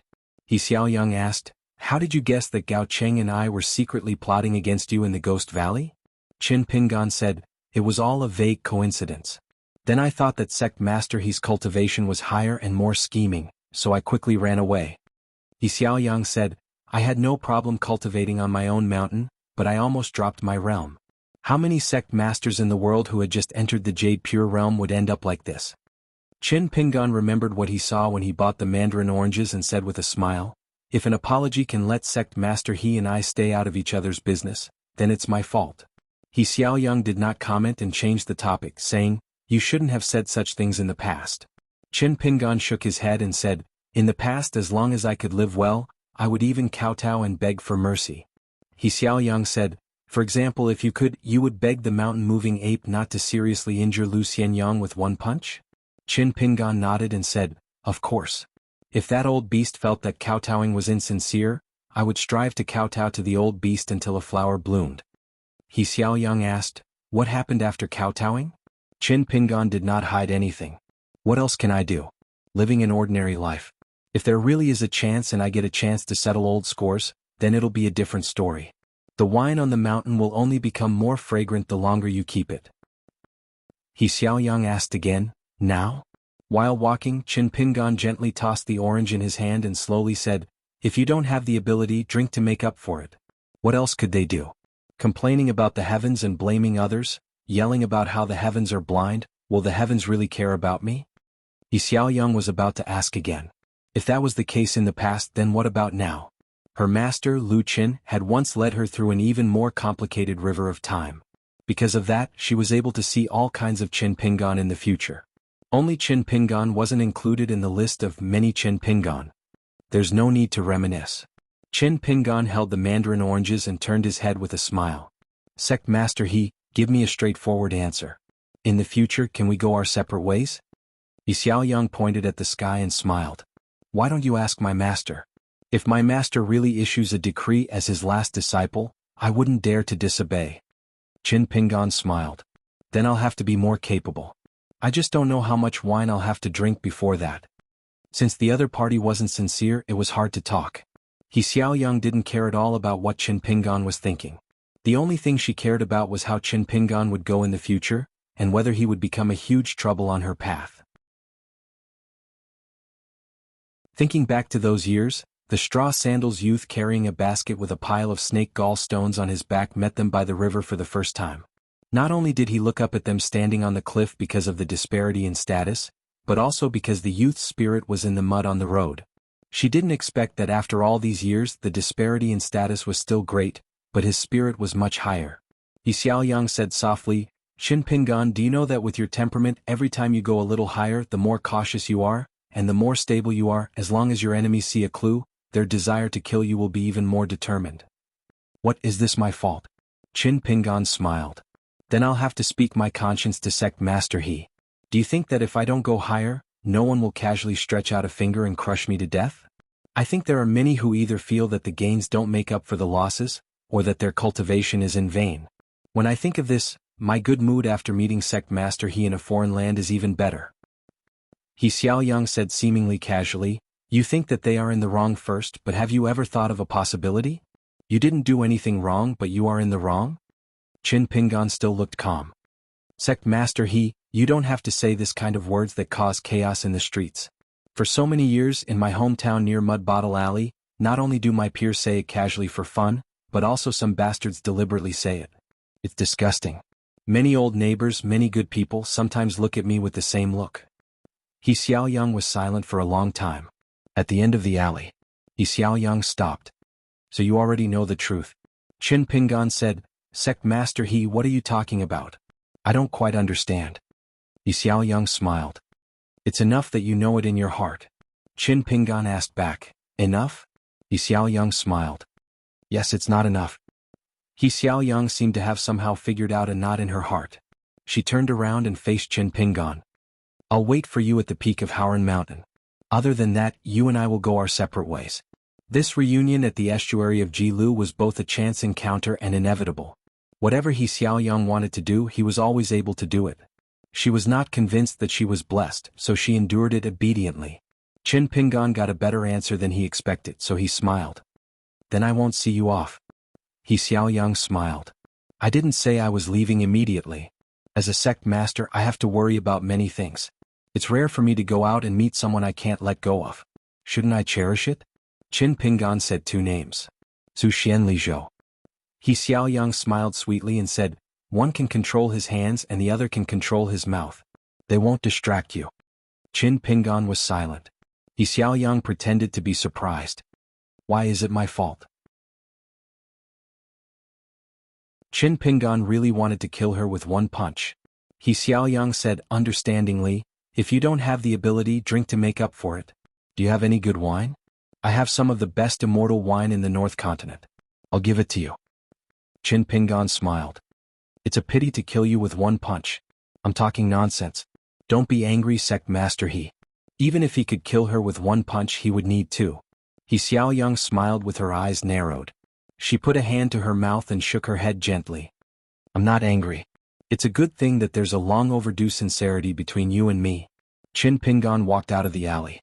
He Xiaoyang, who had cast the camouflage spell again, walked with him. There was a distance between the two of them, so they were not walking side by side. Qin Pingan looked ahead. The streets were bustling with traffic. He asked, when are you leaving? He Xiaoyang said, probably later than you think. Qin Pingan asked, He Xiaoyang, have you always been this kind of person? He Xiaoyang smiled. Aren't you the same? It's just that I knew myself from the beginning. You Qin Pingan knew it later, so it's harder. The two of them walked out of the city and walked along the Great Blasphemy Path to the West Sea of the North Continent. Qin Pingan stepped onto a high platform by the sea. He suddenly said, He Xiaoyang, the Taoism that you've been searching for is like the Nin Yao in my heart. Can you understand me? He Xiaoyang nodded. Of course it's not difficult. But the problem is that I don't want to accept this result. Qin Pingan looked into the distance and did not speak. He Xiaoyang hesitated and squatted beside him. She asked, since it's on the way, why don't you go to the academy? She had just left the academy not long ago. Qin Pingan's mouth twitched. He clenched his fists and placed them on his knees. His sleeves hung naturally. If Lu Qin died because of you, would you go to the Baek Okekyung building and the other great roads of the three branches to take a look? He Xiaoyang was silent for a long time before he said slowly, Qin Pingan, actually, it wasn't until today that I felt that becoming Dao companions with you wasn't a barrier at all. So it turns out that this is already the best marriage in the world. Qin Pingan took down the bamboo box and took out the blade-strengthening gourd. He sat cross-legged and drank slowly. He said without reason, the great Dao should not be so small. He Xiaoyang changed her mind. She stood up and left the place. Before she left, she turned to Qin Pingan, who was leaning against the bamboo box, and said, "The love between a man and a woman is a small matter." Qin Pingan said calmly, "For this matter, not to mention your master Lu Qin, even the Taoist ancestor has no say." He Xiaoyang laughed involuntarily and flew away with the wind. At the end of last winter, after Yuan Ling Hall left the cave of the Dragon Palace, he went north with the wind. He suddenly fell and went to the peak of a green mountain where there were few people.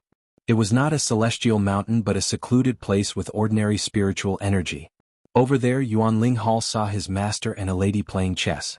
Both of them used the mountain root that they had casually refined as the black chess piece and condensed the water fate as the white chess piece. Yuan Ling Hall bowed to both of them and stood beside Fire Dragon Jinren. He did not look at the situation of the chess game for fear of disturbing his Tao heart.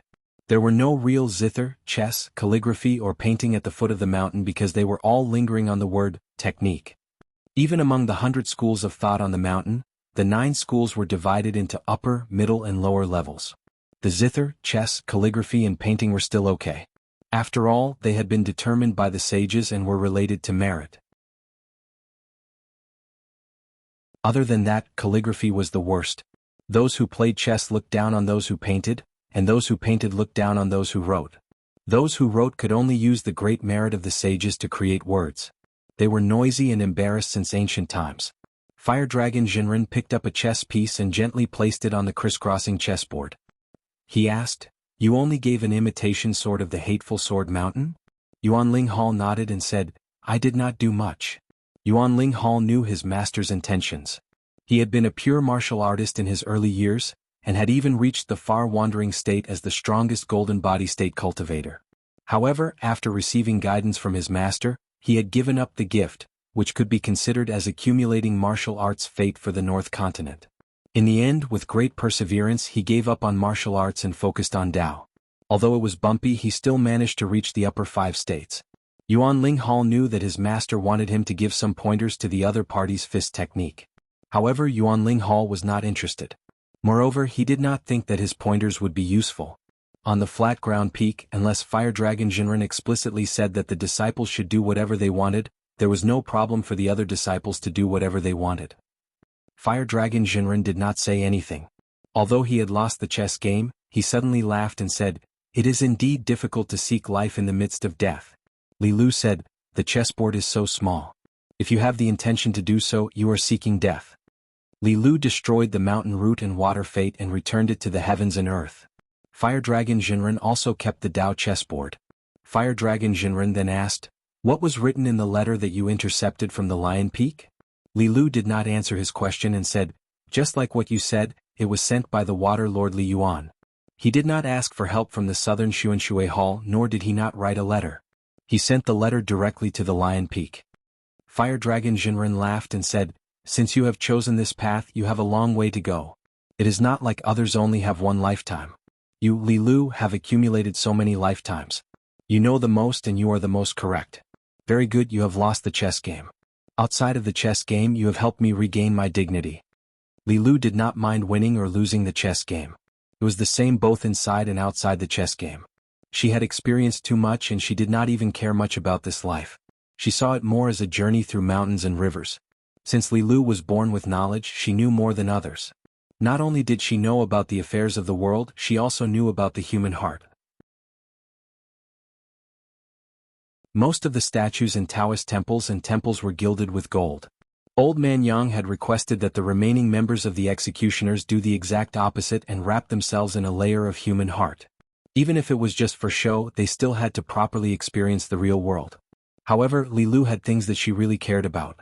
For example, the battle of the Great Tao that turned the world upside down in the early years had started again.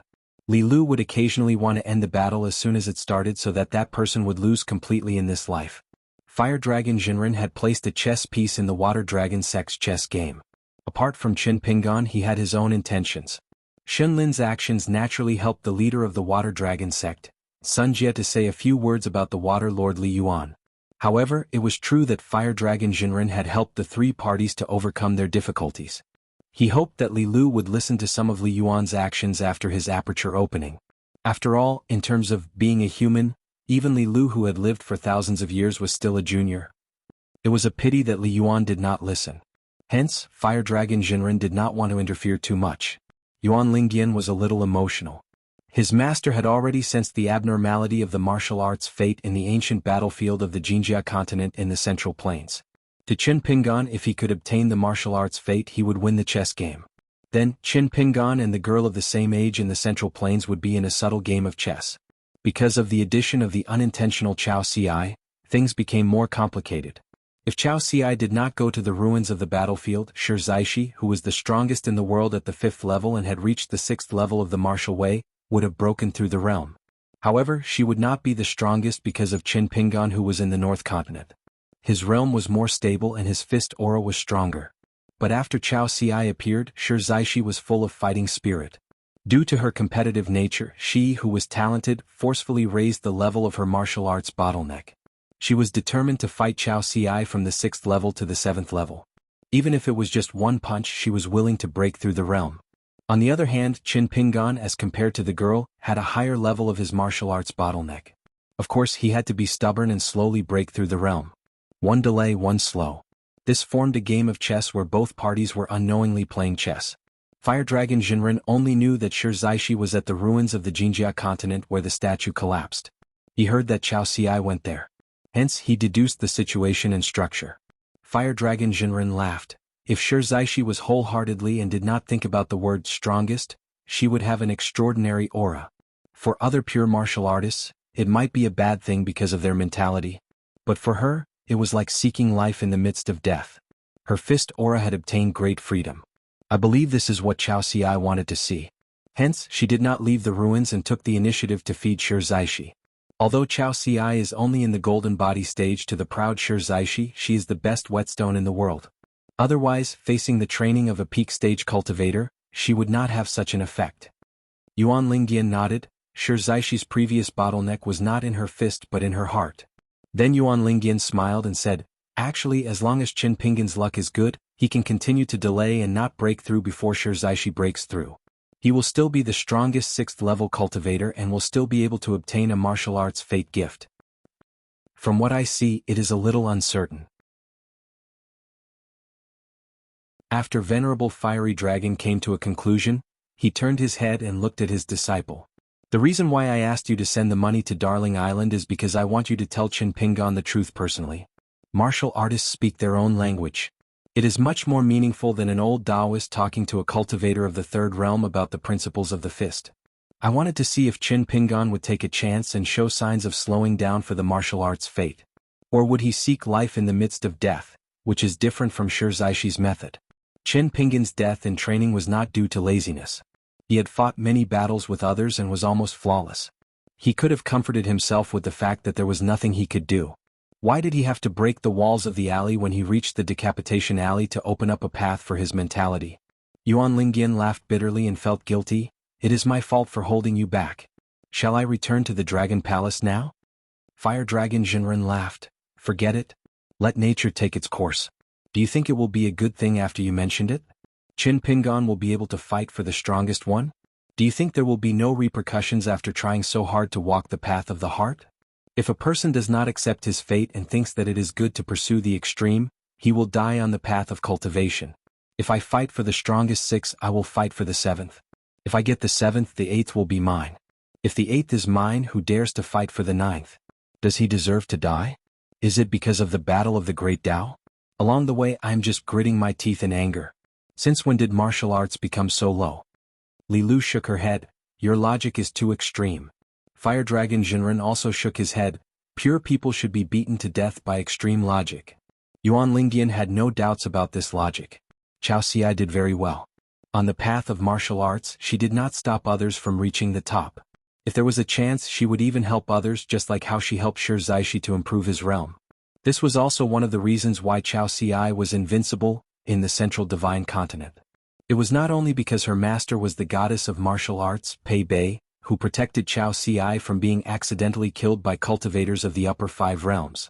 Otherwise, the enemies of the destroyed Great Dynasty would not be limited to just 1 or 2 cultivators of the upper 5 realms. Killing Pei Bei was an extravagant hope. Killing her disciple, Chao Ci, would not be too difficult. At least there was a chance. Chao Ci's own thoughts and actions were the greatest protector of Tao. For example, this trip to the Jinjia continent with her friend Lu Yuzhou. How much was the god of fortune of the snowy mountain continent willing to value Chao Xi's life? Was it the same as her son Lu Yuzhou? It seemed like a choice made by the god of fortune after weighing the pros and cons, but in the end, it was still Chao Xi's own decision. Most of the pure-blooded martial artists of the Central Plains were willing to extend their goodwill to Chao Xi of their own accord. Perhaps they would chat behind her back and put in a few good words for this junior. Perhaps they might even personally act to dispel some ripples of danger. How to turn bad into good was a skill. How to make good even better was a skill. The thing that truly saw everything in the world was not the eyes, but the human heart. When looking at Chao Xi, one only saw that he had an unprecedented aptitude, and only saw that his master Pei Bei was standing behind him. This was why the eyes were very useful, but the human heart was closing the door.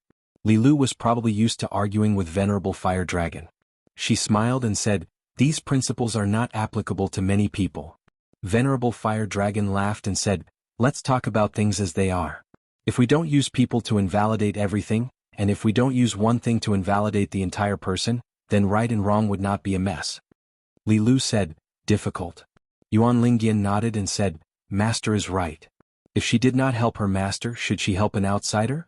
Moreover, Yuan Lingyan felt that her master was more reasonable. In the end, Venerable Fire Dragon smiled and asked, "Then let me ask you, when and where do you think this Chao Ci and the current number one of the younger generation in the North Continent will be facing the conscience game?"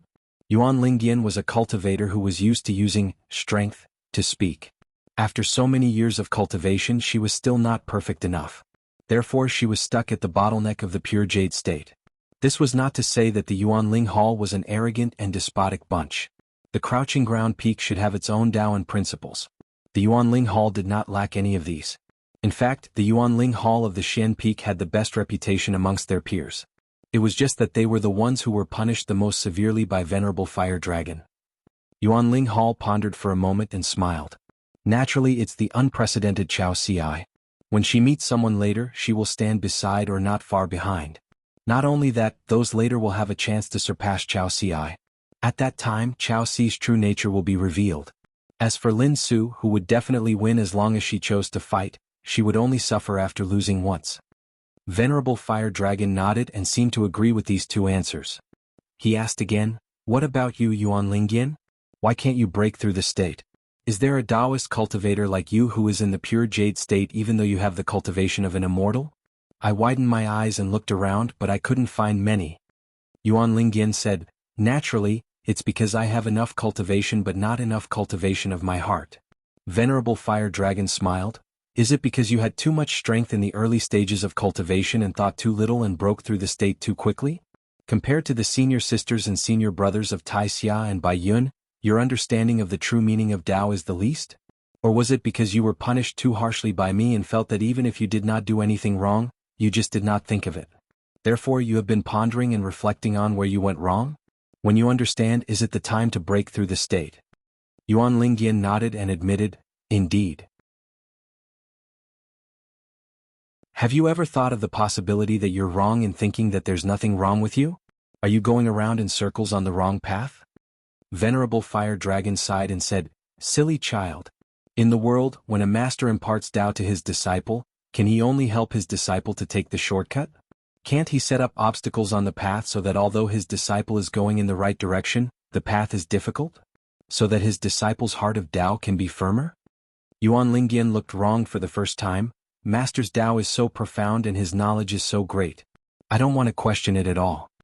Venerable Fire Dragon pointed at this disciple of Shen Finger Peak and said angrily, "Go and ask that young man from Duck Island.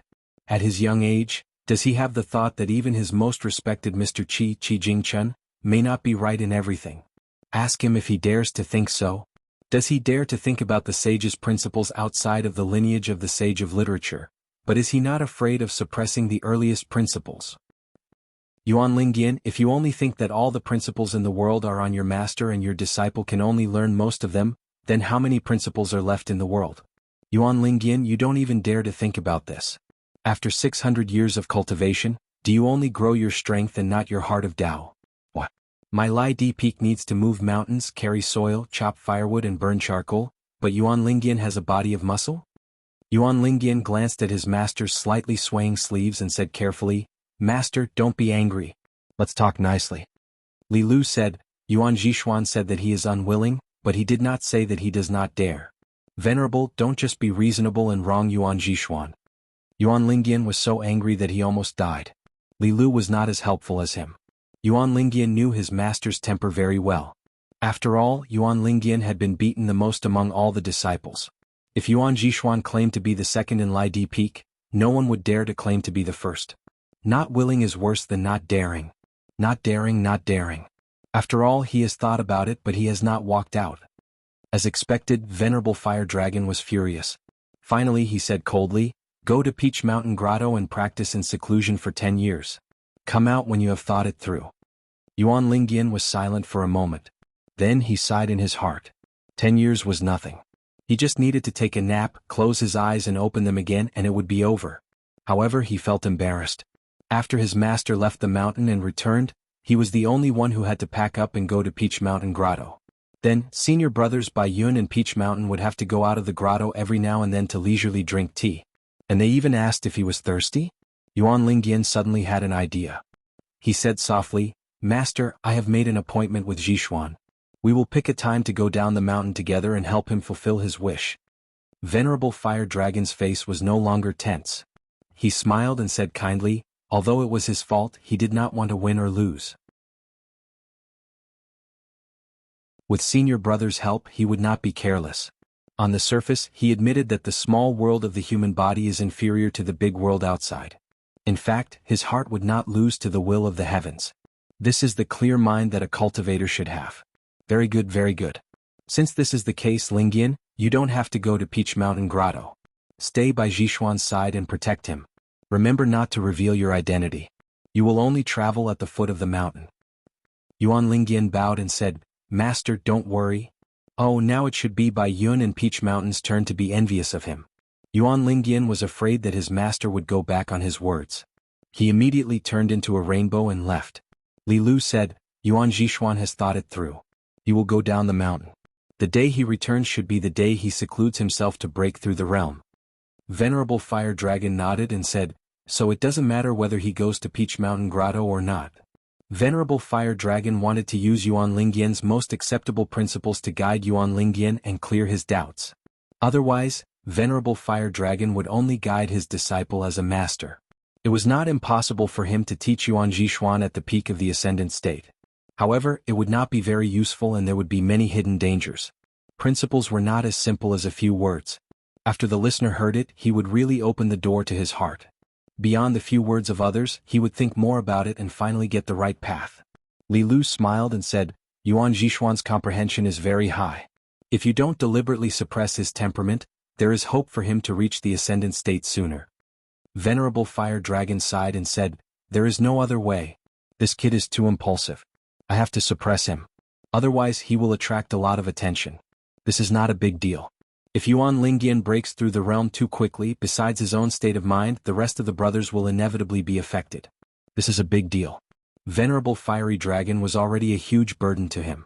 Now that Yuan Jishuan was here, anyone would feel uncomfortable. Moreover, there is no need for Kudi Peak to let Yuan Lingyan appear so quickly just to have one more ascendant state.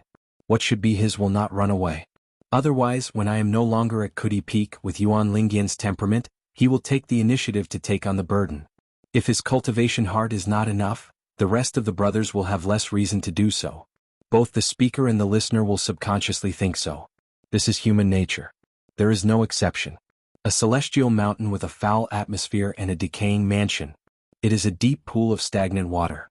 Even if the rules are written on paper and placed at the ancestral hall to collect dust, it will not be able to enter the hearts of the cultivators. Li Lu said, "The rules set by the ancestors are very important."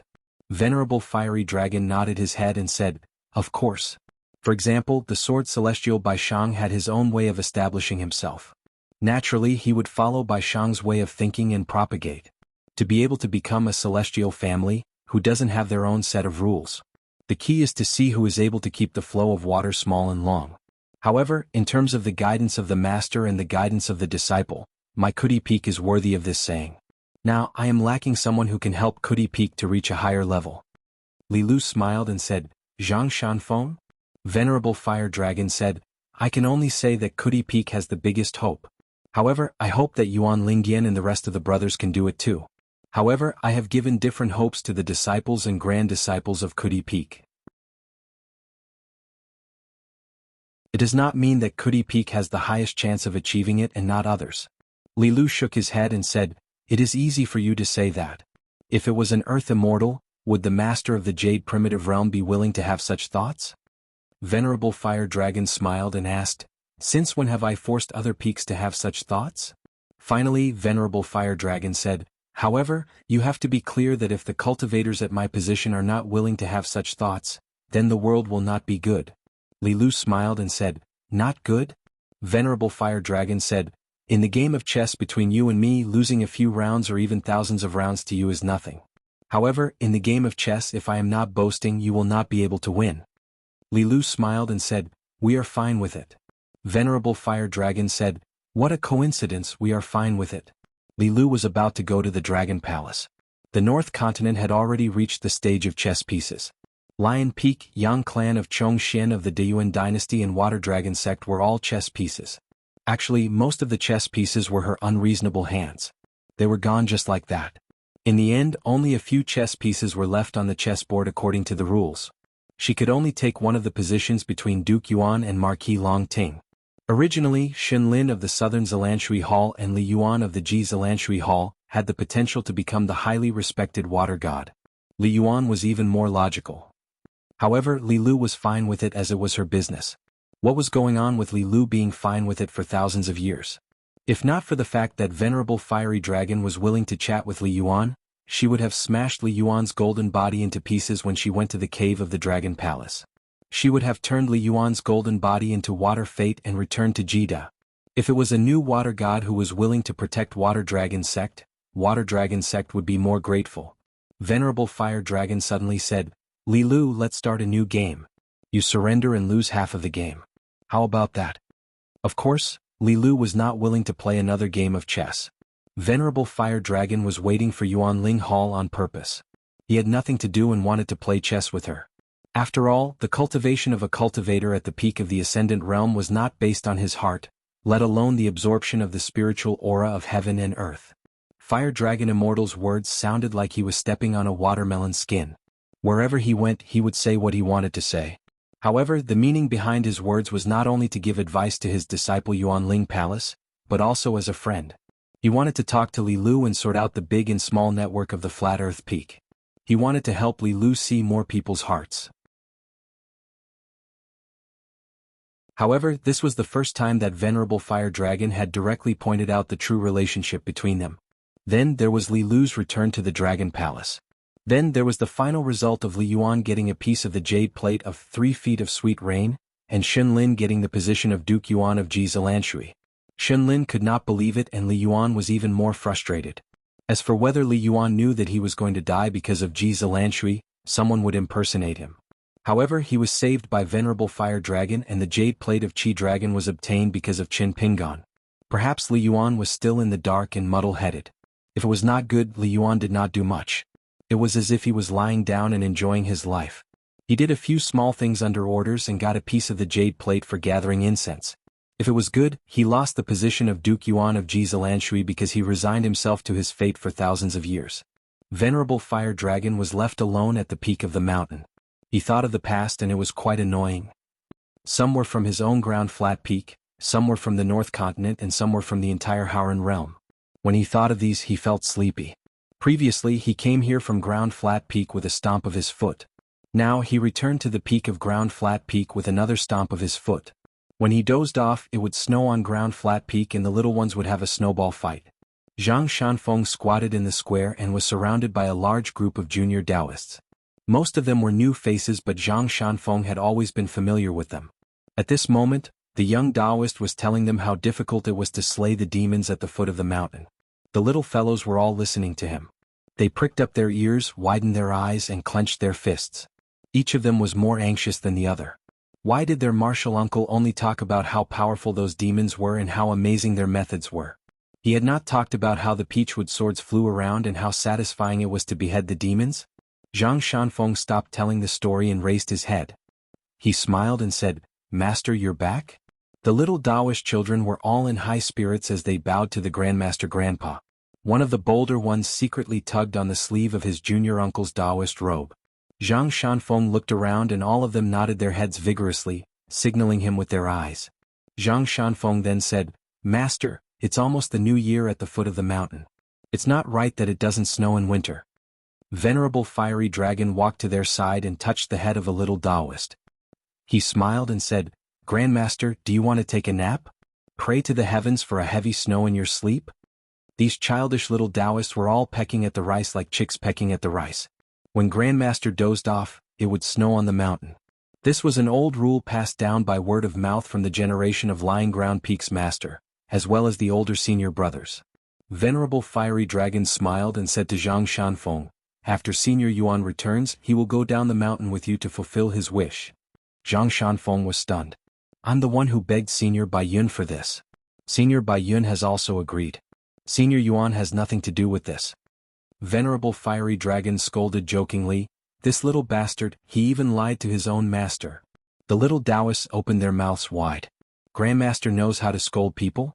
Venerable Fiery Dragon was helpless and left to find a place to sleep. Zhang Shanfeng then helped his master to clean up the mess. He said to the little Taoists, "Don't learn from your grandmaster and scold people." A little Taoist crossed his arms and said angrily, "Grandmaster has the highest seniority on the mountain. What's wrong with scolding people?" Zhang Shanfeng pinched the little Taoist's ear and lifted it up. The little Taoist cried out in pain and stood on his tiptoes, begging for mercy. "Little Uncle Master, please don't hit people. I know I'm wrong." Zhang Shanfeng smiled and let go. The little Taoist said angrily, "My master said that if I don't respect my elders, my buttocks will bleed.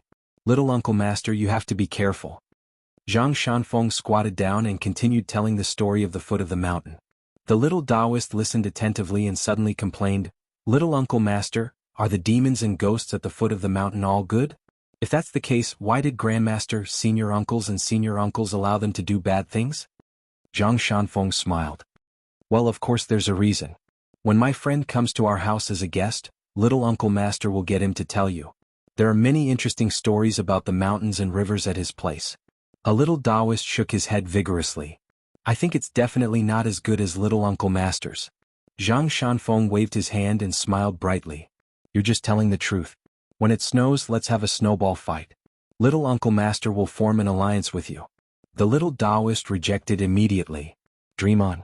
According to his senior brothers, Little Uncle Master was the one who suffered the most during a snowball fight. Because he was the tallest and ran the fastest, he would not get angry even if he was hit. Zhang Shanfeng tugged at the collar of his Taoist robe and said seriously, "How dare you not respect Little Uncle Master? Aren't you afraid that your master will spank your buttocks?" The little Taoist frowned and said softly, "Master left last year." Zhang Shanfeng was stunned and sighed.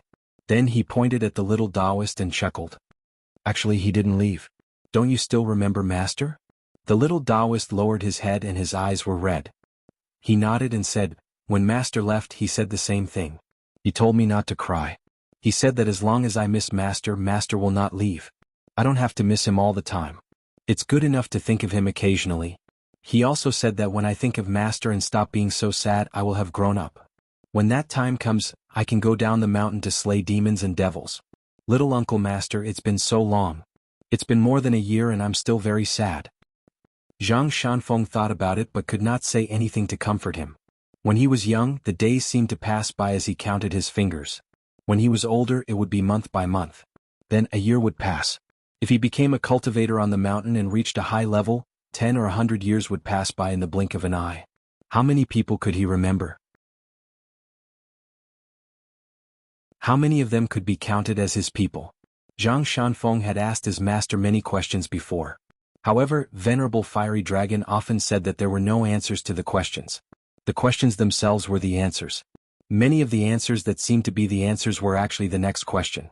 Zhang Shanfeng did not feel that his master was patronizing him. Therefore he was even more confused. Was his master's Tao skills high? Of course not. That was because his master's Tao skills were not on the mountain but in the sky. They were in the human world at the foot of the mountain. A little Taoist boy asked curiously, "Little Uncle Master, what are you thinking about?" Zhang Shanfeng was about to speak. A little fellow said softly, "He must be secretly thinking of the beautiful lady at the foot of the mountain." Another little Taoist boy said, "You're just speaking nonsense." Zhang Shanfeng laughed, "I'll not talk about the story of slaying demons and devils for now. Let's listen to the next story. Little Uncle Master will tell you a more exciting story." Unexpectedly, a little Taoist boy immediately said to his companions, "Don't be afraid. Little Uncle Master is definitely trying to scare us with a ghost story." Zhang Shanfeng looked at this group of little bastards who were getting smarter and smarter. The little Taoist boys around him seemed to be harder to please than those little junior nephews before he left the mountain. Zhang Shanfeng had no choice but to use his trump card and shouted, "Master, why isn't it snowing yet?" The old perfected one was napping at the edge of the cliff in the distance. He smiled and said, "You have to eat your fill before going to the toilet." All the little Taoist boys looked at their little Uncle Master pitifully. They felt that their little Uncle Master's brain was not very bright. Zhang Shanfeng stood up. "Forget it. I'll teach you boxing." Boos sounded everywhere. They all ran away. If it did not snow, there would be no story. There were no wild fruits on the mountain in the winter. The masters did not make anyone's buttocks bloom. Little Uncle Master was useless. Zhang Shanfeng suddenly realized that a little fellow had stopped in his tracks and did not leave. Zhang Shanfeng was already satisfied. He smiled and waved his hand. Okay. Little Uncle Master will teach you boxing." The little Taoist boy chuckled. He threw a few punches and then ran away after saying, "Little Uncle Master, have you learned it yet?" Zhang Shanfeng scratched his head. This group of little junior nephews were very cunning. Little Uncle Master could not guide them. At dusk, in a small town at the foot of Lion Peak, a young outsider in a green robe and a bamboo box walked into a cloth shop that was doing well. A woman who was greeting customers turned her head and saw a guest. She smiled and said, "Hey, handsome young man. Are you here to pick silk for your wife to make a beautiful dress?" Chin Pingon smiled in his hometown dialect. "Auntie Lou, my name is Chin Pingon. I live in Mud Bottle Alley." The woman was stunned. "The Chin Pingon that my Huai child always talks about?" Chin Pingon nodded. He was carrying bags of gifts in his hands. They were all bought from the town's shop. The woman hurriedly put down the business at hand and let a few well-off women from the small town choose their own fabrics. She then carried a long bench for Chin Pingon and said, "Sit, quickly sit. Li Huai's father has gone up the mountain. We can't be sure when he will come back. However, as long as there are no fox spirits on the mountain, he will definitely come back before the sky turns dark at the latest. However, in my opinion, even if there are fox spirits who have become spirits, they will not be interested in this wooden block, right? I was blinded by lard back then. That's why I fell in love with him." The woman sat at the end of the bench. She was not unfamiliar with Chin Pingon at all. "I know Mud Bottle Alley. It's close to Iron Lock Well. It's a small alley with not many people. There is a young widow at the end of the alley. She looks slightly worse than me. It's not far from Mud Bottle Alley. You should know which Ma and Apricot Blossom Alley, right?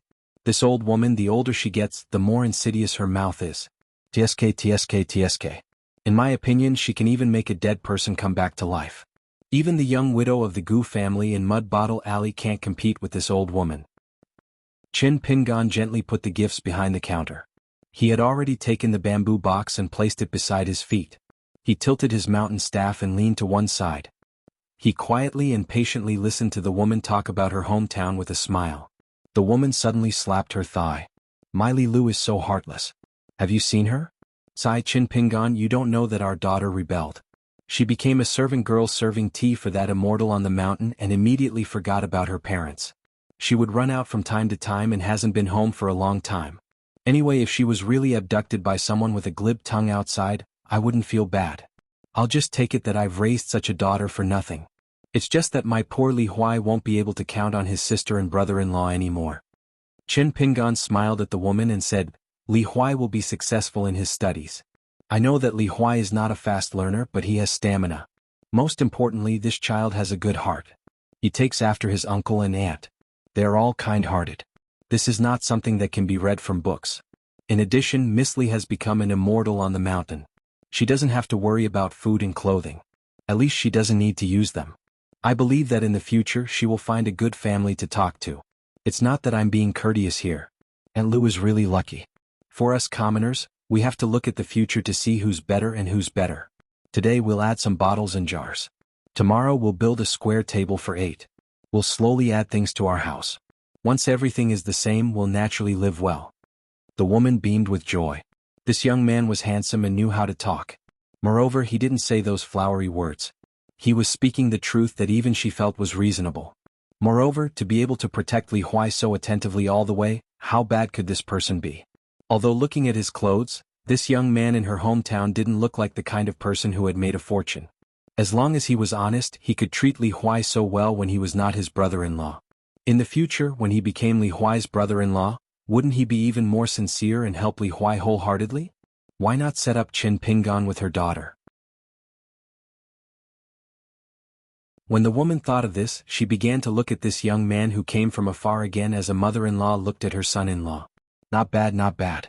He cleaned himself up. At first glance, she could tell that he was a careful and considerate young man who knew how to take care of others. It was not that she felt sorry for the child named Lin Shuyi in the academy. It was just that the woman always felt that the two of them were so far apart. The capital city of the Great Sui Kingdom was a bustling place.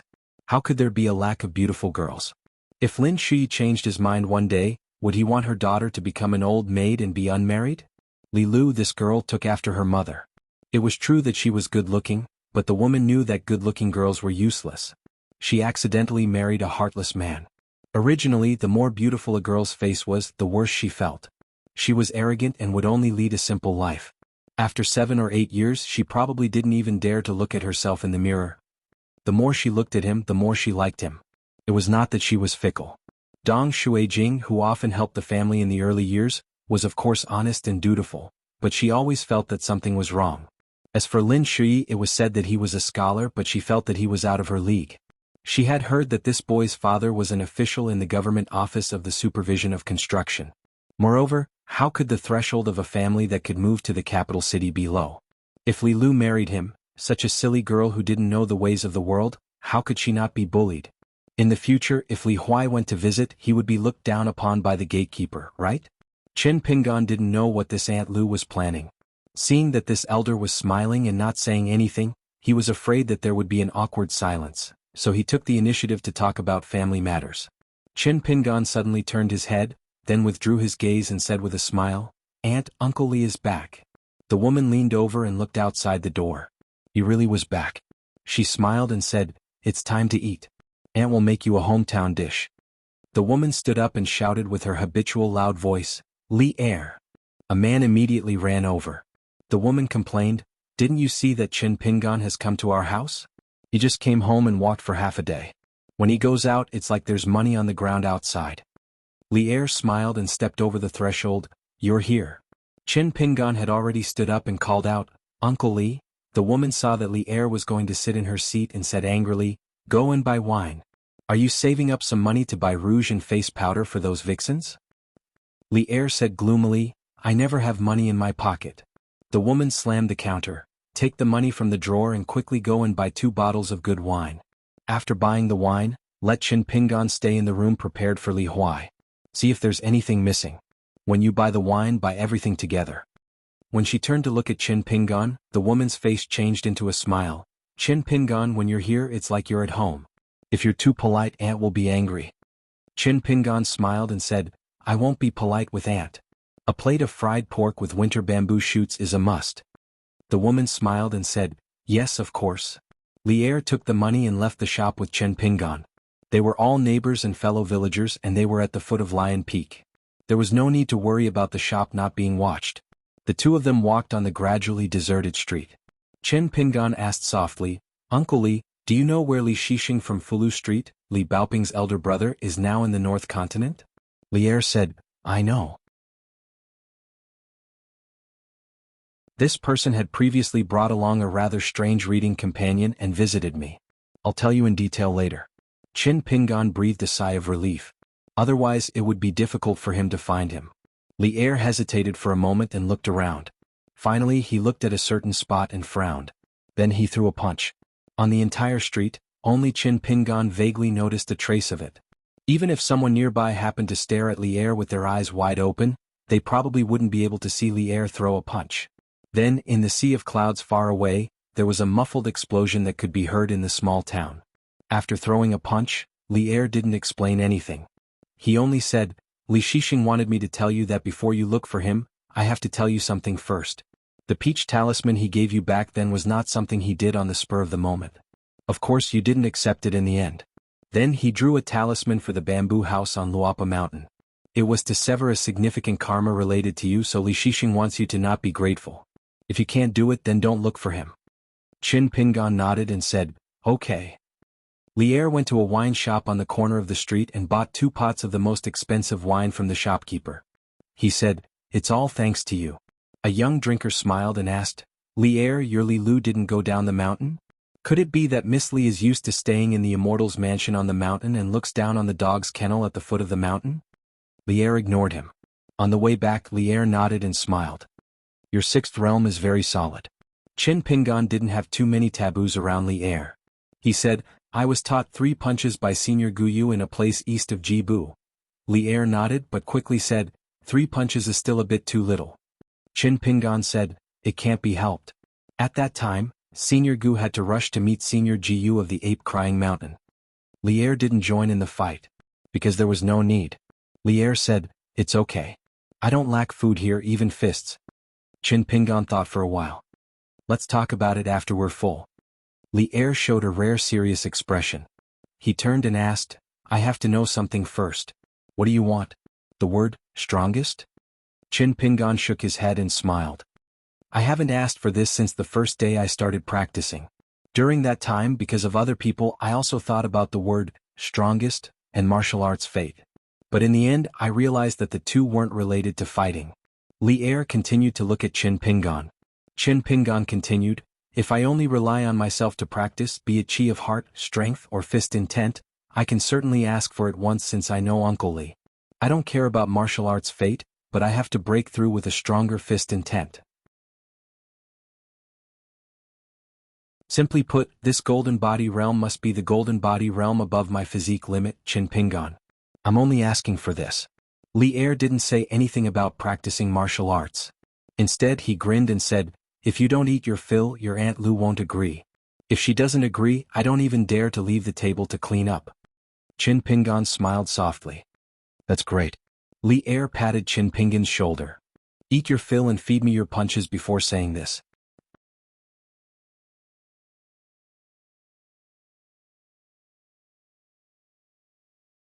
"555. The man and the woman had met each other in their hometown and in a foreign land. It was the same now, but they had switched places. After all, the North Continent was considered half her hometown as the founder of the Qingliang sect. It was the most important thing for the people at the foot of the mountain to return to their roots. The cultivators on the mountain who had pure hearts and few desires paid more attention to this matter. He Xiaoyang turned to the official disciple of the sect behind him and said, Li Zhou, go back to the mountain first. Although Li Zhou was a little dispirited, he immediately put away his messy thoughts and respectfully accepted the order and left. He Xiaoyang smiled and said, walk around? Qin Pingan nodded and said, yes, we should have a good chat. Being sloppy is not the way a sect master should do things. He Xiaoyang turned and walked into the alley, giving way to the middle of the road. He intentionally or unintentionally leaned towards one side of the wall, and Qin Pingan walked on the other side. He Xiaoyang asked, how did you guess that Gao Cheng and I were secretly plotting against you in the Ghost Domain Valley? Qin Pingan said, it was just some vague coincidences. I thought that sect master He's Dao skills were higher and that you were more scheming, so I quickly ran away. He Xiaoyang said, I had no problems cultivating on my own mountain, but my cultivation level almost dropped. How many sect masters who had just ascended to the Jade Unyielding realm in the vast world would end up like this? Qin Ping, and recalled what he had seen and heard when he was buying oranges.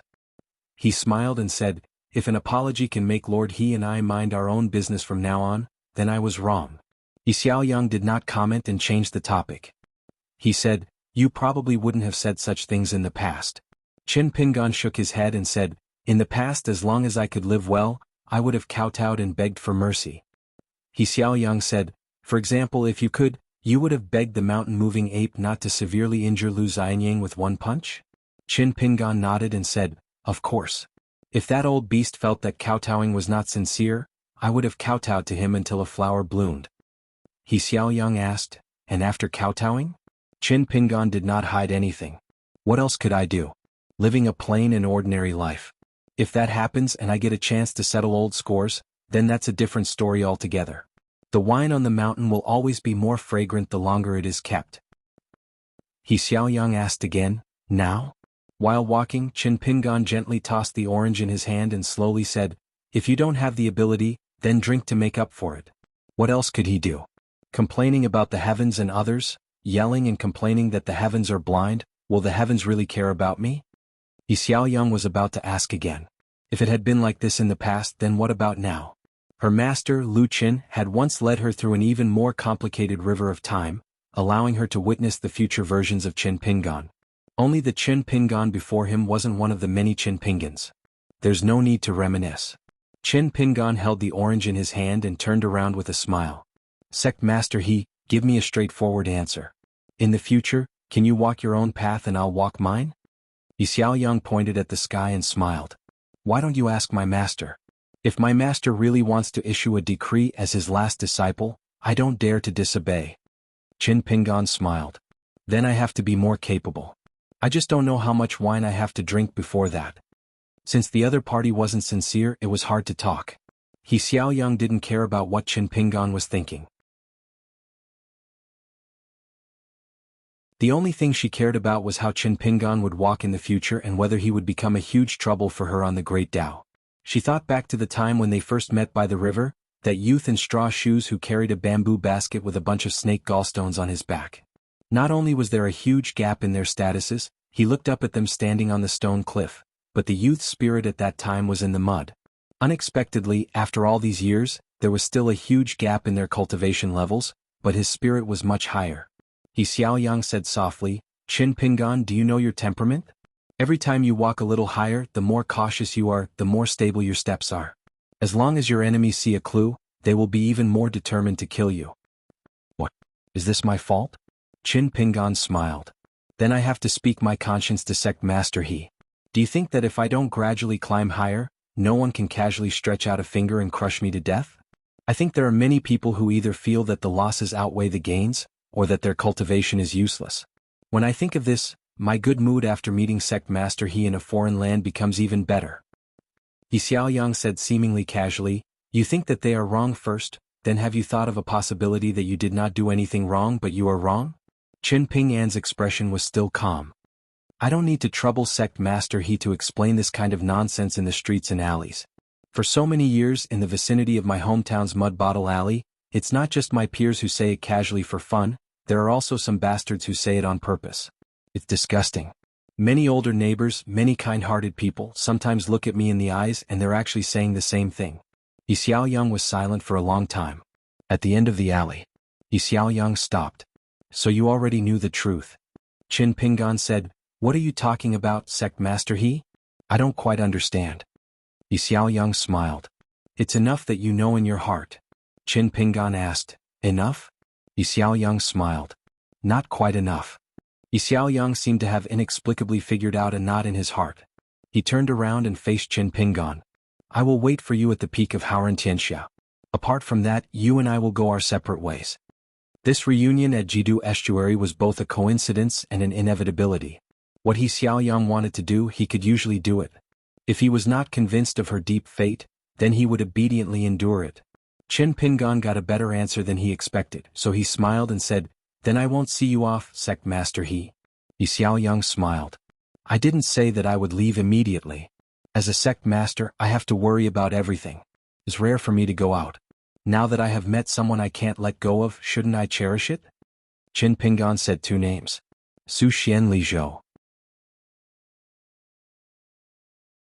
He Xiaoyang smiled sweetly and said, one can control his hands and the other can control his mouth. They won't distract you. Chin Pingan was silent. He Xiaoyang pretended to be surprised. What? Is it my fault? Chin Pingan really wanted to kill her with one punch. He Xiaoyang said considerately, if you are not capable enough, you can make up for it with alcohol. Do you have any good wine? I have some of the best immortal wine in the North Continent. I will give them all to you. Chin Pingan smiled and said, it's a pity to kill Sect Master He with one punch.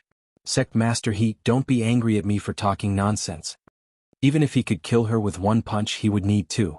Yi Xiaoyang actually smiled and put a hand to his mouth. He shook his head and said, "Don't be angry. It's a good thing that you and I are treating each other with sincerity." Qin Pingan walked out of the alley.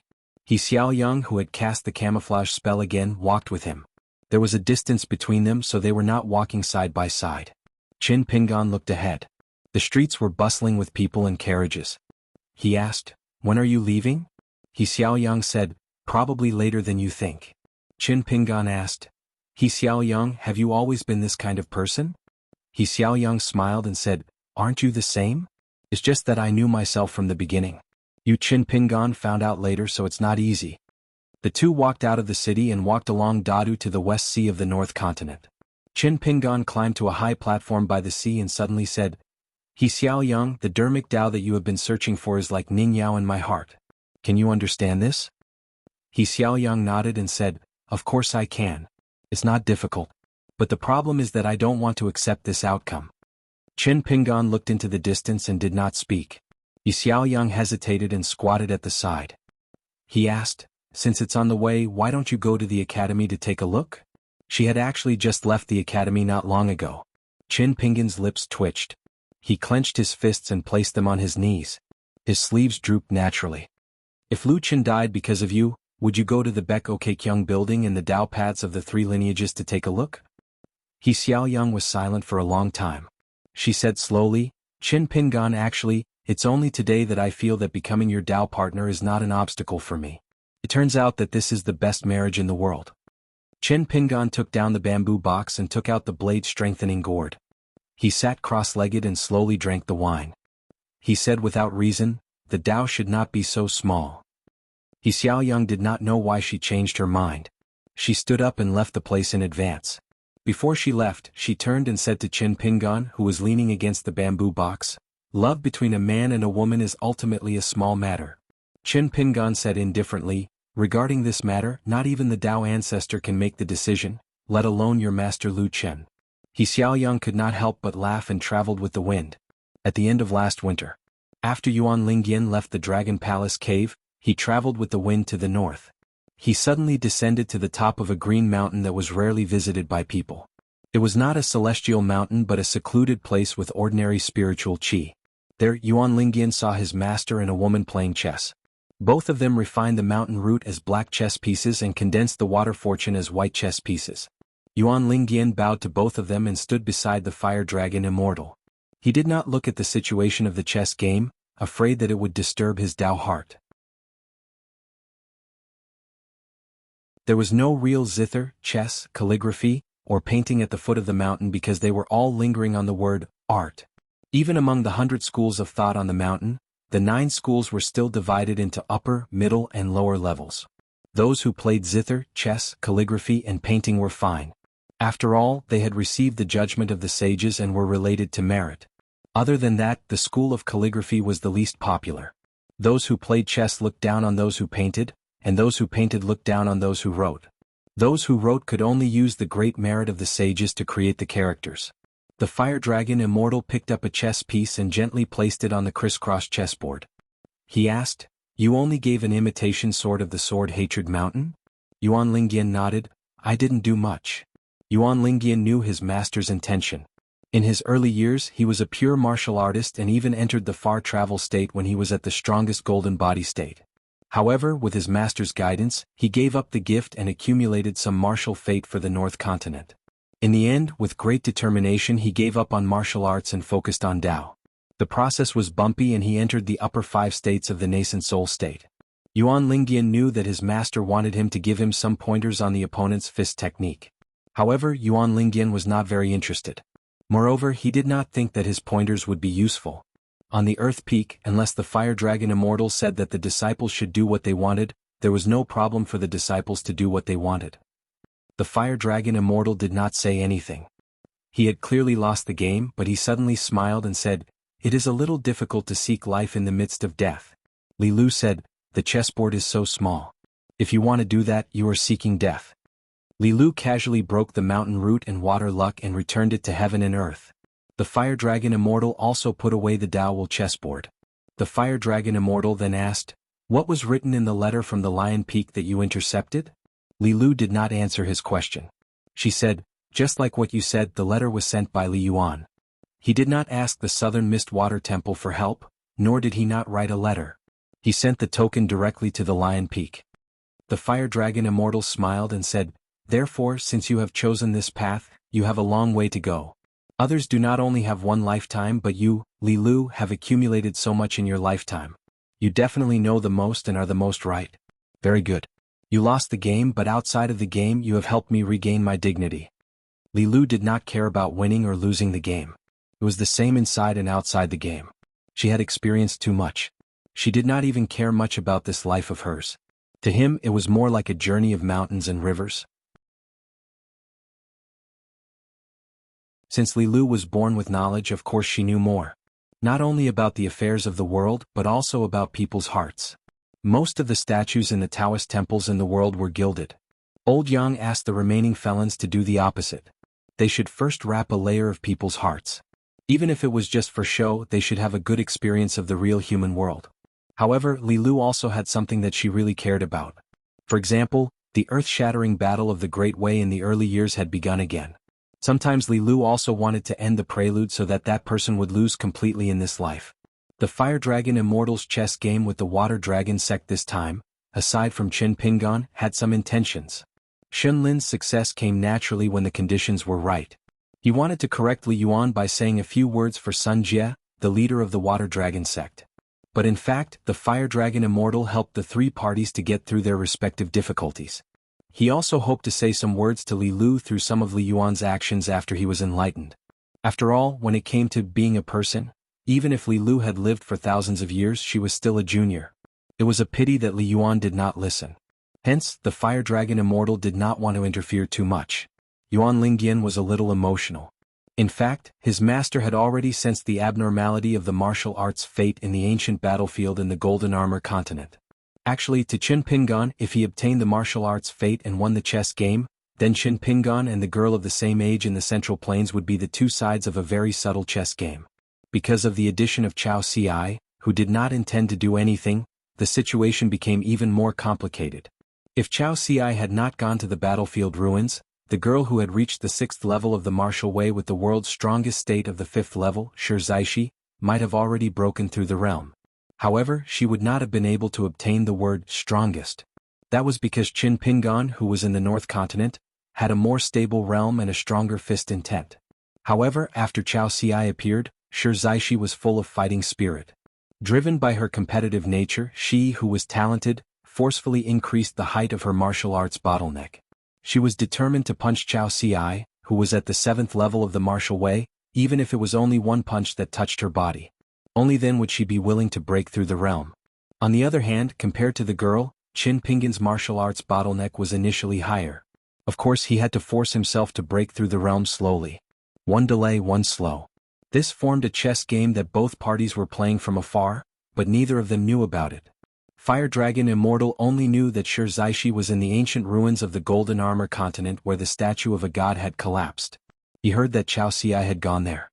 Hence, he deduced the situation and situation one by one. Fire Dragon Immortal smiled and said, if Shi Zaishi wholeheartedly did not think about the word strongest, it would be a grand scene that was not tacky.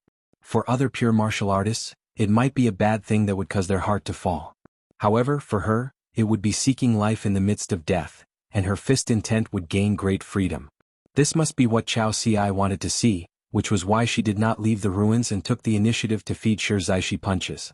Although Chao Ci was only at the Golden Body realm, to the proud Shi Zaishi she was the best grindstone in the world.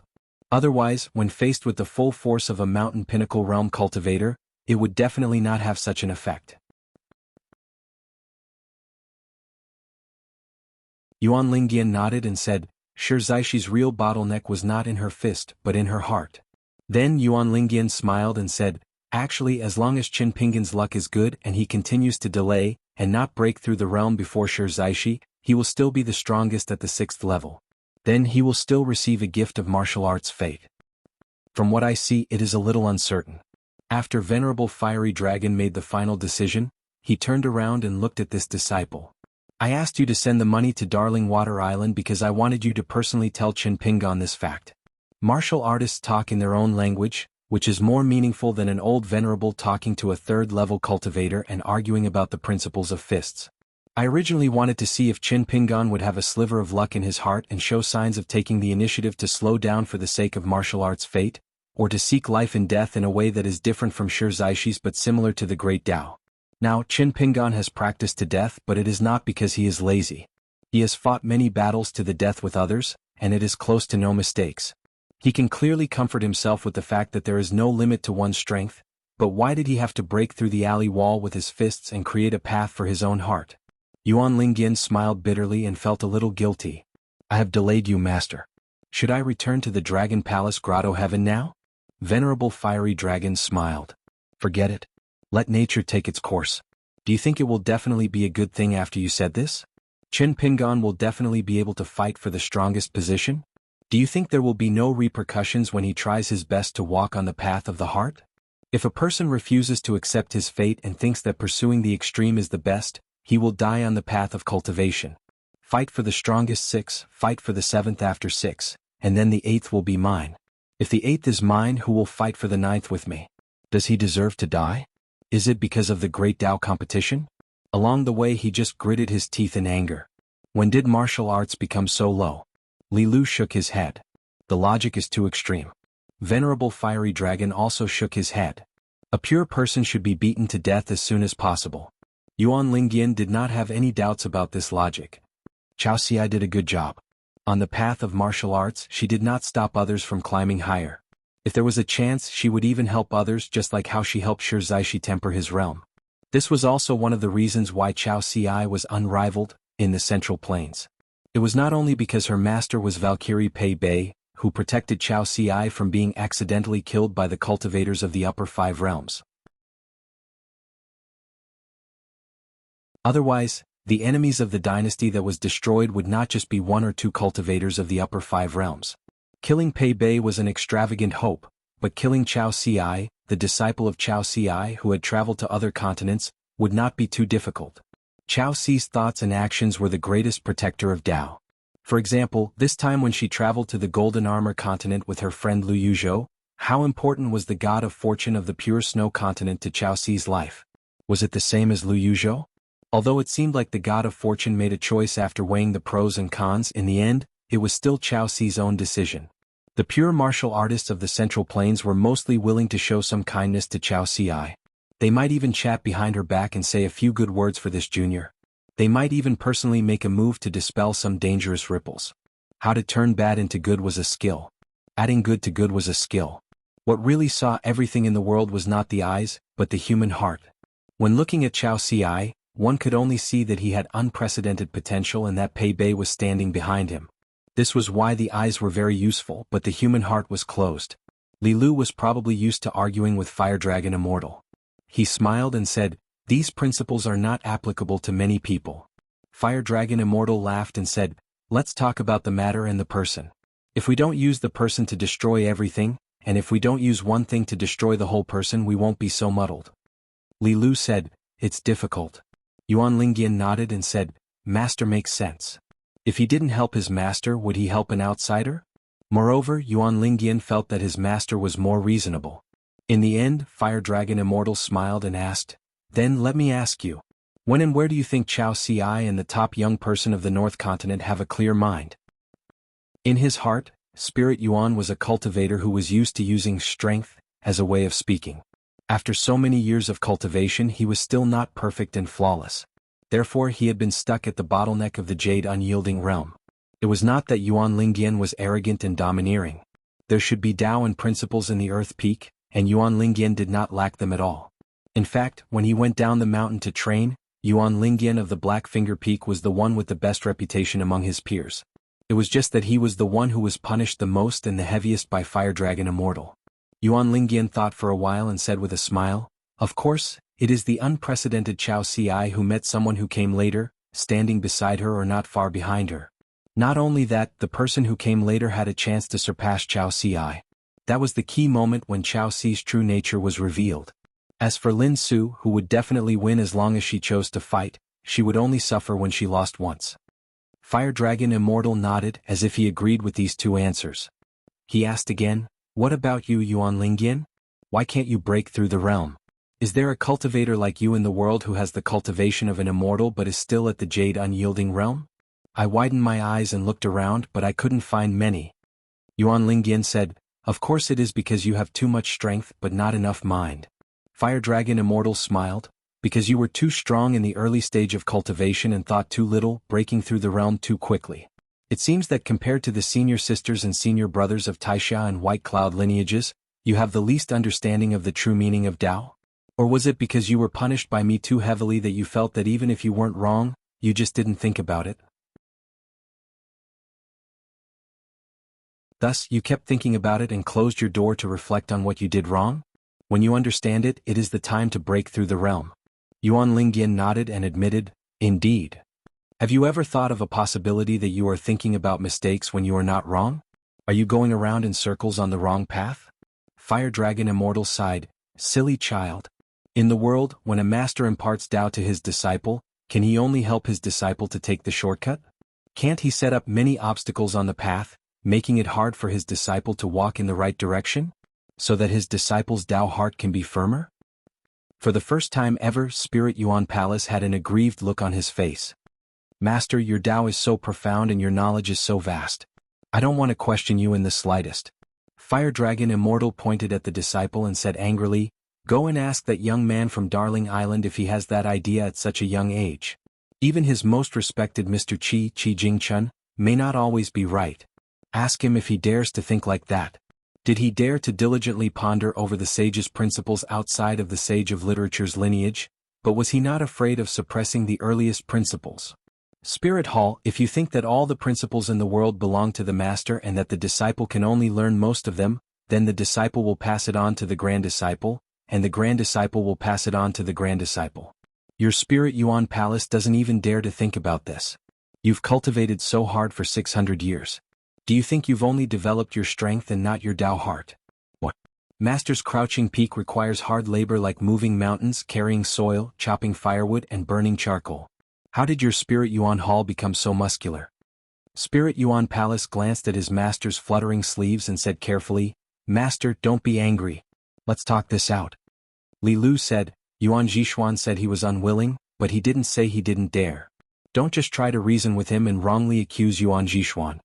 Spirit Yuan Palace was so angry that he almost died. "Li Lu, you're more of a hindrance than a help." He knew his master's temper better than anyone else.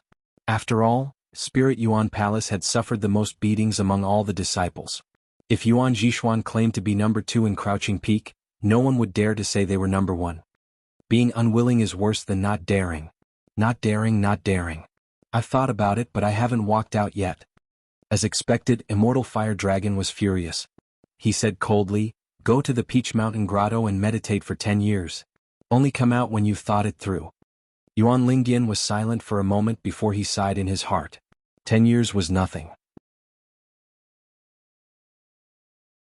He could just take a nap, close his eyes and open them again and it would be over. But he was embarrassed. His master had left the mountain and returned.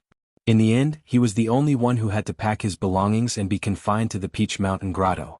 His senior brother Bai Yun and senior brother Peach Mountain would have to go to the grotto every few days and leisurely brew tea together. And I still have to ask him if he's thirsty? Spirit Yuan Palace suddenly had an idea and said softly, "Master, I've made an appointment with the peak to go down the mountain together to help him fulfill his wish." Immortal Fire Dragon's face was no longer tense. He smiled and said kindly, "Even though it's my fault, I don't want to win or lose. With my senior brother's help, I won't hesitate. I admit that the world inside is not as big as the world outside, but in fact, my heart is not inferior to the will of heaven. This is the clear mind that a cultivator should have." Very good, very good. If so, Spirit Yuan Palace, you don't have to go to the Peach Mountain Grotto. Stay by the peak and protect my junior brother. Remember not to reveal your identity. You can only travel at the foot of the mountain. Spirit Yuan Palace bowed and said, "Don't worry, Master. Now it's White Cloud and Peach Mountain's turn to envy me." Spirit Yuan Palace was afraid that his master would take back his promise, so he turned into a rainbow and left. Li Lu said, "Yuan Jishuan has thought it through. The day he returns from the mountain should be the day he meditates in seclusion." Immortal Fire Dragon nodded, "So it doesn't matter if he goes to the Peach Mountain Grotto or not. Immortal Fire Dragon wanted to teach Yuan Jishuan the truth that Spirit Yuan Palace could accept and guide him patiently. Otherwise, Immortal Fire Dragon could only guide his disciple as a master. Imparting the truth to the Jade Uncut Realm at the peak of the Ascendant Realm was not impossible, but it would not be of much use and there would be many hidden dangers. The truth was not as simple as a few words. After listening to it, the listener would really open the door to their heart. Beyond the words of others, they would think more about it and finally achieve the great Tao. Li Lu smiled. Yuan Jishuan is very perceptive.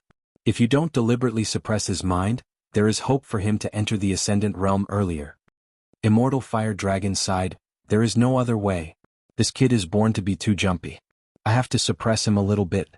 Otherwise he will attract the wind while lying on the ground. This is a small matter. If Spirit Yuan Palace breaks through the realm too quickly, other than his own state of mind, the rest of the brothers will inevitably be affected. This is a big matter.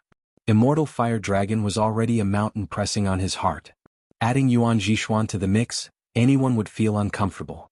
Moreover, there is no need to lie on the Earth Peak. Just for the addition of an Ascendant Realm, Spirit Yuan Palace would be in a hurry to show his head. Otherwise, if there ever comes a day when I'm no longer at Crouching Earth Peak, with Spirit Yuan Hall's temperament, I'll take the initiative to shoulder the burden. If his cultivation heart isn't strong enough, the other disciples of the other lineages will have less of a reason. Those who speak and those who listen will subconsciously think so. This is human nature. A celestial mountain, a foul atmosphere, a decaying mansion, a deep pool of dead water, is a rule that falls on paper and is left to eat dust in the ancestral hall, not in the hearts of the cultivators. Li Lu said, the establishment of rules by any founding ancestor is very important. Immortal Fire Dragon nodded and said, of course, for example, Sword Immortal by Chang and the others, they all have their own foundation. Naturally, they will follow Bai Chang and the others' ideas to spread their branches, flowers and fruits. To be able to become a sect celestial, who doesn't have their own set of perfect rules. The key is to see who is better, to be able to hide wind and gather water. However, in the matter of the master guiding the way and the disciple walking, this poor Taoist Earth Peak is worthy of this saying. Now, this poor Taoist is lacking someone who can help the Earth Peak improve further. Li Lu smiled and said, Zhang Shanfeng? Immortal Fire Dragon said, I can only say that the mountain peak has the greatest hope, but I hope that Spirit Yuan Palace and the other senior brothers can also do it. However, this poor Taoist gives hope to the disciples inside and outside the Earth Peak. Everyone is different.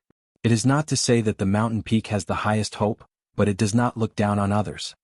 Li Lu shook his head and said, it is easy for you to say. If it was an Earth Celestial Cultivator, Jade Unyielding Realm Sect Master, would he be willing to think so? Immortal Fire Dragon smiled and asked, since when did this poor Taoist force other mountain peaks to think so? Finally, Immortal Fire Dragon said in a deep voice, but you have to understand that if the cultivators in this poor Taoist position are not willing to think so, then the world will not be good. Li Lu smiled playfully, not good? Immortal Fire Dragon said, in the small chess game between you and me, losing a few games to you, even if it is 1,000 games, is nothing. However, in the chess game of the world, if this poor Taoist is not bragging, you really cannot win. Li Lu smiled and said, we do not care. Immortal Fire Dragon said, what a coincidence, we do care. Li Lu was about to leave for the Dragon Palace Grotto Heaven. The North Continent had already reached the official stage. Lion Peak, the Great Yuan Dynasty's Chongshan office, the Yang family and the Water Dragon sect were all pawns. In fact, most of the pawns were because of her unreasonable hands. In the end, only a few pawns were left on the chessboard according to the rules. She could only get one of the positions to help Lord Lingyuan and Marquis Long Tinting. Originally, Xin Lin of the Southern Mist Water Temple and Shui Zheng of the Jidu Middle Temple, Li Yuan, both of them had a chance to rise to the highly respected position of the Water God. In fact, Li Yuan was more logical. However, it was Li Lu's business that she did not care. What was the point of thousands of years for a little Shui Zheng? If it were not for Immortal Fire Dragon's willingness to chat with Li Yuan and say a few words at the beginning of the chess game, she would have smashed Li Yuan's golden body into pieces when she went to the Dragon Palace Grotto Heaven, turning him into water and returning to the Jidu Middle Temple. If it was a new Shui Zheng who was willing to protect the Water Dragon sect, the Water Dragon sect would only be more grateful. Immortal Fire Dragon suddenly said, Li Lu, let's start a new game. You surrender and lose half, how about that? Of course, Li Lu was not willing to play another game. Immortal Fire Dragon had deliberately waited here for the Spirit Yuan Palace and then played a game of chess with her because he had nothing to do. After all, the cultivation of a cultivator at the peak of the ascendant state was not based on the heart, let alone the absorption of the spiritual chi of heaven and earth. Taoist Fiery Dragon's words might seem like he was stepping on watermelon skins, but the meaning behind them was not only to guide his disciple to the Spirit Yuan Palace, but also to clarify things with Li Lu as a friend. He wanted to sort out the big and small of the earthly peak and help Li Lu see through people's hearts. However, this was the first time that Immortal Fire Dragon had directly pointed out the true relationship between them. Then there was Li Lu's return to the Dragon Palace Grotto Heaven. Then there was the final result of Li Yuan obtaining a 3 feet of Sweet Rain Jade token and Shen Lin obtaining a future deity position of Lord Ling Yuan. Shen Lin could not believe it, and Li Yuan even beat his chest and stamped his feet. As for whether Li Yuan knew that he would have died, and that someone would have impersonated him, the water god. However, his life was saved by Immortal Fire Dragon, and the Hornless Dragon Jade token was obtained because of Qin Pingon. Li Yuan might still be in the dark and muddle-headed. If one were to say that it was bad, Li Yuan did not do much. It was as if he was lying down and enjoying life. He did a few small things and obtained a jade token to gather incense. If one were to say that it was good, he lost the deity position of Lord Ling Yuan, the future water god of the North Continent, because he had resigned himself to fate and did nothing for thousands of years. Venerable Fiery Dragon stayed at the peak of the mountain, alone. He thought of some old things that had happened in the past and it was quite annoying. Some of them were from the ground peak, some were from the North Continent, and some were from the entire vast world. When the old immortal thought of these, he felt sleepy. Previously, he had come from the ground peak with a stomp of his foot. Now, he had returned to the peak of the ground peak with another stomp of his foot. Once he dozed off, it would snow on the ground peak and the little guys would have a snowball fight happily. Zhang Shanfeng squatted on the square, surrounded by a large circle of Taoist children. Most of them were new faces, but Zhang Shanfeng had always been familiar with children.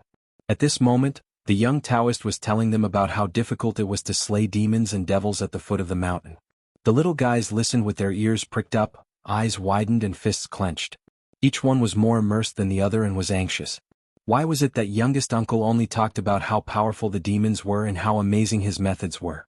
He didn't talk about how the peachwood sword flew around and how the demons were beheaded to their heart's content? Zhang Shanfeng stopped talking, raised his head and smiled. Master, you're back? The little Taoist children were all in high spirits, and they bowed to the Grandmaster. One of the bolder ones secretly tugged on the sleeve of Uncle Master's Taoist robe.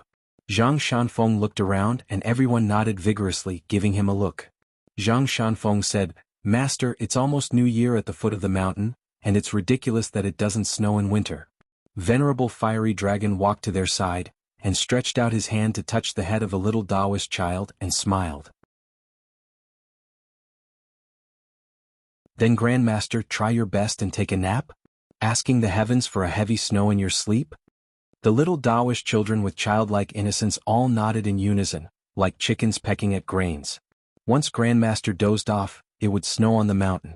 This was an old rule passed down by word of mouth from the generation of the Earth Crouching Peaks Master and the older senior brothers. Venerable Fiery Dragon smiled at Zhang Shanfeng.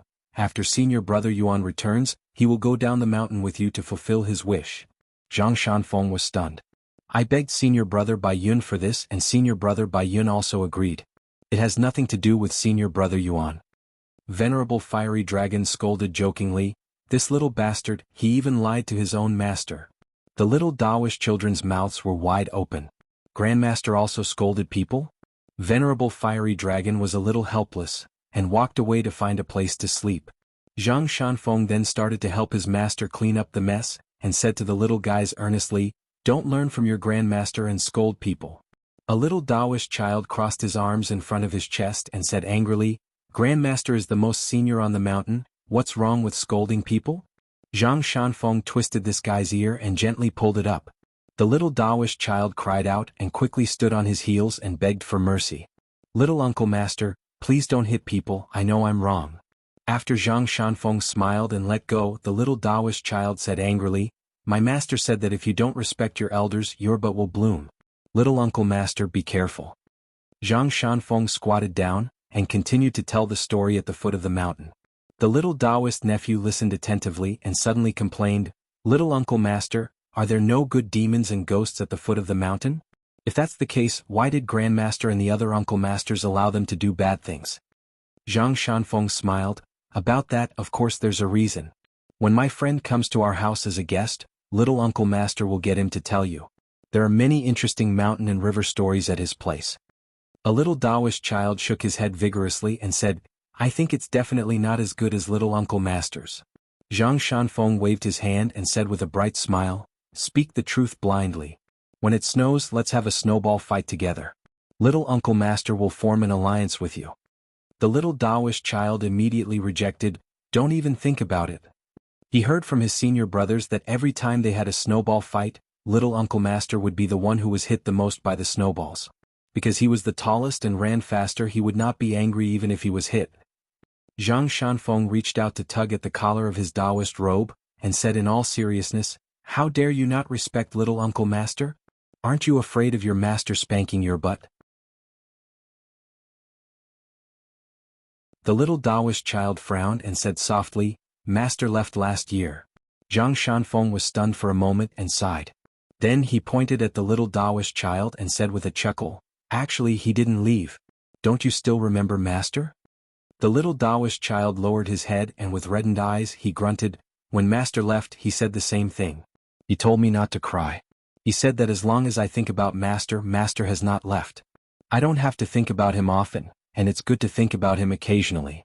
He also said that when I think of Master, I won't be so sad anymore. When I grow up, I can go down the mountain to slay demons. Little Uncle Master, why has it been so long? It's been more than a year and I'm still very sad. Zhang Shanfeng thought about it, but he still could not say any comforting words. When he was young, the days seemed to pass day by day and he counted his fingers. When he was older, every month passed and every year passed. If he became a cultivator on the mountain, when his realm was high, 10 or 100 years seemed to pass in the blink of an eye. How many people around him could he remember? How many people could be considered as people around him? Zhang Shanfeng had once asked his master many questions, but most of the time, perfected fiery dragon only said that there was no answer to the question. The question itself was the answer, and many seemingly answers were the next question. Zhang Shanfeng did not feel that his master was perfunctory, so he was even more at a loss. Was his master's Dermic Tao powerful? Of course not. That was because his master's Dermic Tao was not on the mountain in the sky, but in the human world at the foot of the mountain. A little Taoist asked curiously, Little Uncle Master, what are you thinking about? Zhang Shanfeng was about to speak. A little guy said softly, He must be secretly thinking about the beautiful girl at the foot of the mountain. Another little Taoist boy said, You only know how to speak the truth. Zhang Shanfeng chuckled, Let's not talk about the previous story of slaying demons. Let's listen to the next time. Little Uncle Master will tell you a more exciting story first. Unexpectedly, a little Taoist immediately said to his companions, Don't be afraid, little Uncle Master must be trying to scare us with a ghost story. Zhang Shanfeng looked at the group of clever little bastards. The circle of little Taoists around him seemed to be more difficult to serve than the little disciple nephews before he went down the mountain. Zhang Shanfeng had no choice but to take out his trump card and shouted, Master, why isn't it snowing yet? The old perfected one was dozing off at the edge of the cliff in the distance. He said with a smile, You have to eat first if you want to go to the toilet. All the little Taoist children looked at their little Uncle Master pitifully. They felt that their little Uncle Master's brain was not very bright. Zhang Shanfeng stood up. Forget it, I'll teach you how to punch. There were boos everywhere. All of them ran away. There was no snow, no story. There were no wild fruits on the mountain in winter. The masters did not make anyone's buttocks blossom, so little Uncle Master was useless. Zhang Shanfeng suddenly realized that a little guy had stopped in his tracks and did not leave. Zhang Shanfeng was already satisfied. He smiled and waved his hand. All right. Little Uncle Master will teach you fist techniques alone. The little Taoist child chuckled and snorted. He performed a series of punches and then ran off after saying, Little Uncle Master, have you learned it? Zhang Shanfeng scratched his head. This group of little disciple nephews were crafty. Little Uncle Master could not teach them. At dusk, in the market town at the foot of Lion Peak, a young outsider wearing a green robe and a bamboo box walked into a cloth shop that was doing quite well. A woman who was greeting customers turned her head and saw a visitor. She said with a smile, "I owe this handsome young man, you're here to pick some silk for your wife. Do you want to make a nice dress? Chin Pingon smiled in his hometown dialect. Aunt Lu, my name is Chin Pingon. I live in Mud Bottle Alley. The woman was stunned. The Chin Pingon that my Huai boy often talks about? Chin Pingon nodded. He was carrying a few bags of gifts in his hands. They were all bought from the shops in the town. The woman quickly put down the business at hand and let a few well-off women from small towns choose their own fabrics. She brought a bench for Chin Pingon and said, sit quickly. Li Huai's father has gone up the mountain. I don't know when he will be back, but as long as there are no vixens on the mountain, he will definitely be back before dark. But from what I see, even if there is a vixen, she will not be interested in this blockhead, right? It was only because I was blinded by lard that I fell in love with that Lier. The woman sat on the other end of the bench. She was familiar with Chin Pingon. Mud Bottle Alley, I know. It's quite close to the Iron Lock Well. It's a small alley with few people.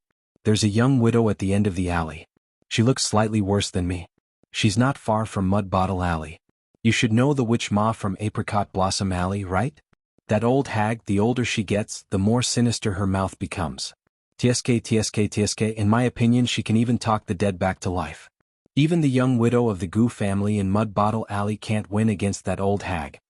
Chin Pingon gently placed the gifts behind the counter. He had already removed the bamboo box and placed it by his feet. He slanted his walking stick and turned his body sideways. He quietly and patiently listened to the woman talk about her hometown. The woman suddenly slapped her thigh. Miley Lu is heartless. Have you seen him before? I don't think he's ever liked her. Tsai Chin Pingon, you don't know, but our daughter rebelled and became a servant girl serving tea to the immortal on the mountain. She immediately forgot about her parents and ran out from time to time. She hasn't been home for a long time. In any case, if she really gets abducted by those glib-tongued people outside, I won't feel bad. I'll just take it that I've raised such a daughter for nothing. I just pity my Li Huai. He won't be able to count on his sister and brother-in-law. Chin Pingon smiled at the woman and said, Li Huai will have a bright future if he studies. I know Li Huai. He doesn't study fast, but he has stamina. Most importantly, this child has a good heart. He's like his uncle and aunt, they're all kind. This isn't something that can be learned from books. In addition, Miss Li has become an immortal on the mountain. She doesn't have to worry about food or clothing. At the very least, I believe that she will be able to find a good family in the future. It's not that I'm trying to be polite here, but Aunt Lu is really blessed. People like us, who come from the streets, live our lives by looking ahead. Only then can we tell who's better and who's better. Today we'll buy some bottles and jars. Tomorrow we'll save up for a square table. Then we'll slowly add more things to our house. Every item is the same. Naturally, our lives will be prosperous. The woman beamed with joy. This young man looked handsome and knew how to talk. Furthermore, he wasn't saying flowery words. He was saying the truth that even she felt was reasonable. Moreover, he was able to protect Li Huai so attentively all the way. How bad could he be? Although from the way he dressed, this young man from his hometown didn't look like the kind of person who had become rich and powerful. As long as he was honest, he would treat Li Huai so well even when he wasn't his brother-in-law. In the future, when he became Li Huai's brother-in-law, wouldn't he be even more devoted to helping Li Huai? Why not bring Chin Pingon and my daughter together? As soon as the woman thought of this, she began to look at this young man from afar with the eyes of a mother-in-law looking at her son-in-law. Not bad, not bad. He cleaned himself up so well. At first glance, she could tell that he was a considerate young man. It was not that she felt sorry for the kid named Lin Shui from the academy. It was just that the woman always felt that the two of them were so far apart. The capital of the Great Sui Kingdom was such a lively place. How could there be a lack of beautiful girls? If Lin Shui changed his mind one day, would he want her daughter to become an old lady and not get married? Li Lu, this girl, took after her mother. It was true that she was good-looking, but the woman knew that a girl's good looks really didn't mean much. She accidentally found a heartless man. Originally, the prettier her face was, the more vexed she was. She was also arrogant and would only lead a miserable life. After 7 or 8 years, she reckoned that she wouldn't even dare to look at herself in the mirror. The more she looked at him, the more she liked him. It wasn't that she was fickle. Dong Shuijing, who often helped out at home in the early years, was of course honest and dutiful, but she had always felt that he was lacking something. As for Lin Shui, everyone said that he was a scholar, but she felt that he was out of her league. She had heard that this fellow's father worked in the manufacturing yamen, and his position wasn't small either. Moreover, for a family to be able to move to the capital, how could the threshold be low? If Li Lu really married him, how could such a silly girl who didn't understand the ways of the world not be bullied? In the future, if Li Huai went to visit, he would be looked down upon by the gatekeeper, right? Chen Pingan didn't know what this Aunt Lu was planning. Seeing that this elder smiled and didn't say anything, he was afraid that the atmosphere would become awkward, so he took the initiative to talk about family matters. Chen Pingan suddenly turned his head and looked away. He smiled and said, "Aunt, Uncle Li is back." The woman leaned over and looked outside the door. "He really did come back." She smiled and said, "It's time to eat. Aunt will go and make some local dishes for you." The woman stood up and shouted in her usual loud voice, "Li Er." A man immediately jogged over. The woman grumbled, "Can't you see that Chen Pingan is at our house? He took so long to get home. When he goes out, it's like there's money on the ground." Li Er smiled and stepped over the threshold. "You're here." Chen Pingan had already stood up and called out, "Uncle Li." The woman saw that Li Er intended to sit in her seat and said angrily, "Go buy wine." "Are you saving your private money to buy cosmetics for those vixens?" Li Er said gloomily, "I never have money in my pocket." The woman slammed the counter heavily. "Take the money from the drawer and quickly go buy 2 bottles of good wine. After you buy the wine, let Chen Pingan stay in the room prepared for Li Huai. Think about whether there are any items that are missing. When you buy the wine, buy them all at once." When she turned to look at Chen Pingan, the woman's face changed into a smile.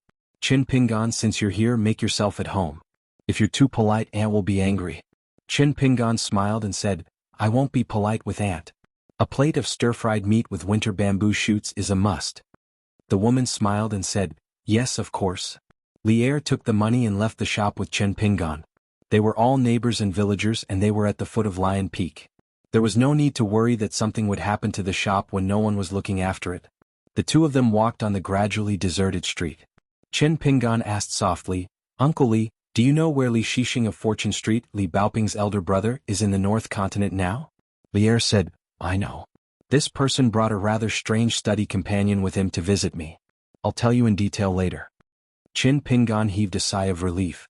Otherwise it would be difficult to find him. Li Er hesitated for a moment and looked around. Finally he looked somewhere and frowned. Then he threw a punch. In the entire street, only Chen Pingan vaguely sensed some signs. Even if someone was nearby and happened to stare at Li Er, they would not be able to see Li Er throw a punch. Then, in the distant sea of clouds, there was a dull explosion that could even be heard in the small town. After throwing a punch, Li Er did not explain anything. He only said, "Li Shixing asked me to tell you that before you look for him, I have to tell you something first. The peach talisman that he gave you back then was not something he did on the spur of the moment. Of course you did not accept it in the end. Then he drew a talisman for the bamboo building of Luapa Mountain. He cut off a lot of karma that was related to you. Therefore Li Shixing asked you not to be grateful. If you can't do it, you don't have to look for him." Chen Pingan nodded and said, "All right." Li Er went to a wine shop at the corner of the street. He took out money and bought 2 pots of the most expensive wine from the shopkeeper. He said, "It's all thanks to you." A young customer smiled and asked, "Li Er, your Li Lu did not go down the mountain? Could it be that Miss Li is used to staying in the Immortal's mansion on the mountain and looks down on the doghouse at the foot of the mountain?" Li Er ignored him. On the way back, Li Er nodded and said with a smile, "Your 6th realm is very sturdy." Chen Pingan was with Li Er and did not have too many reservations. He said, "At a place to the east of Jidu, I was taught 3 punches by Elder Guyu." Li Er grunted in acknowledgement but quickly said, 3 punches is still too little." Chen Pingan said, "It can't be helped." At that time, Elder Gu had to hurry to keep the appointment to fight Elder Jiu of Ape Ka Mountain. Li Er did not join in the fun of the fight. Because there was no need. Li Er said, "It's okay. I don't lack food on the table. I have punches too." Chen Pingan thought for a moment. "Let's talk after we're full." Li Er showed a rare serious expression. He turned and asked, "I need to know one thing first. What do you want? The word, strongest?" Chen Pingan shook his head and said with a smile, "From the first day I started practicing, I never asked for that. Because of other people, I thought about being the strongest and martial fate. But in the end, I found that the two are not related to fighting." Li Er continued to look at Chen Pingan. Chen Pingan continued, If I only rely on myself to practice, no matter if it's heart chi, strength, or fist intent, I can ask for help once since I know Uncle Lee. I don't care about martial fate, but I need to break through with a stronger fist intent. To put it simply, this golden body realm must be the golden body realm that is above the peak of my physique, Chin Pingan. I only want this. Lier did not mention anything about practicing. Instead, he grinned and said, "If you don't eat your fill, your Aunt Lu won't agree. If she doesn't agree, I don't even dare to clear the table." Chin Pingan smiled lightly and said, "That's great." Lier patted Chin Pingan's shoulder and said, "Say this after you eat and drink and feed me punches."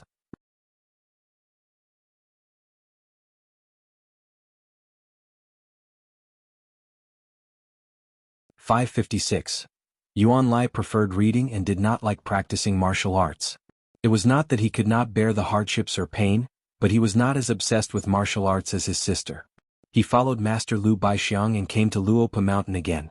He and his sister were still not able to record their names in the ancestral hall because the young mountain master was not at the top of the mountain.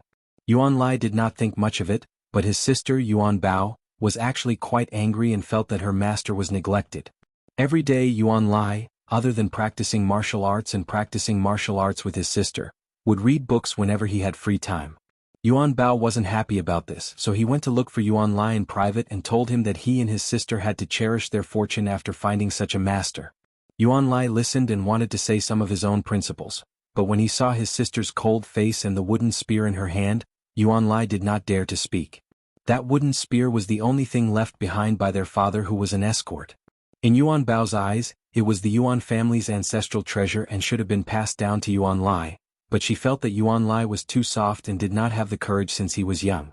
He was not worthy of holding the wooden spear. Of course, Yuan Bao preferred the lively and strict real sect. It was once the base of a Jianghu evil sect in the Zhuang dynasty.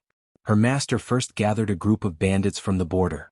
Later, many strange people with hidden names came intermittently. Some old people were full of scholarly aura. Even if they ate coarse food and drank inferior wine, they could still be carefree. Some young disciples in ordinary clothes would frown when they saw fish and meat, but they would hesitate for a long time before they were willing to eat. Some silent men would cry when they saw a saber. Yuan Lai liked Luopa Mountain, because there was a girl called Sun Yuanji on Luopa Mountain. Like his sister Yuan Bao, she practiced martial arts diligently, but she was prettier and gentler than her sister. He knew that Sun Yuanji would walk up the steps of Luopa Mountain twice a day, so he would be on time. Early in the morning he would walk to the temple at the top of the mountain. After walking around, he would sit on the steps and flip through a book. Today, under the moonlight, Yuan Lai was sitting at the top of the stairs reading a book. In about an hour, Mistsun would be practicing her fist techniques all the way to the mountain peak. She would usually rest for the time it takes for an incense stick to burn before descending the mountain. Mistsun would occasionally ask him what book he was reading. Yuan Lai would then tell her the book he had already prepared beforehand, including the title of the book, where he bought it from, and what the book talked about. Mistsun was never bored. When she listened to him, she would look at him attentively. Yuan Lai didn't dare to look at Mistsun's eyes for too long, but he couldn't help but look at her again.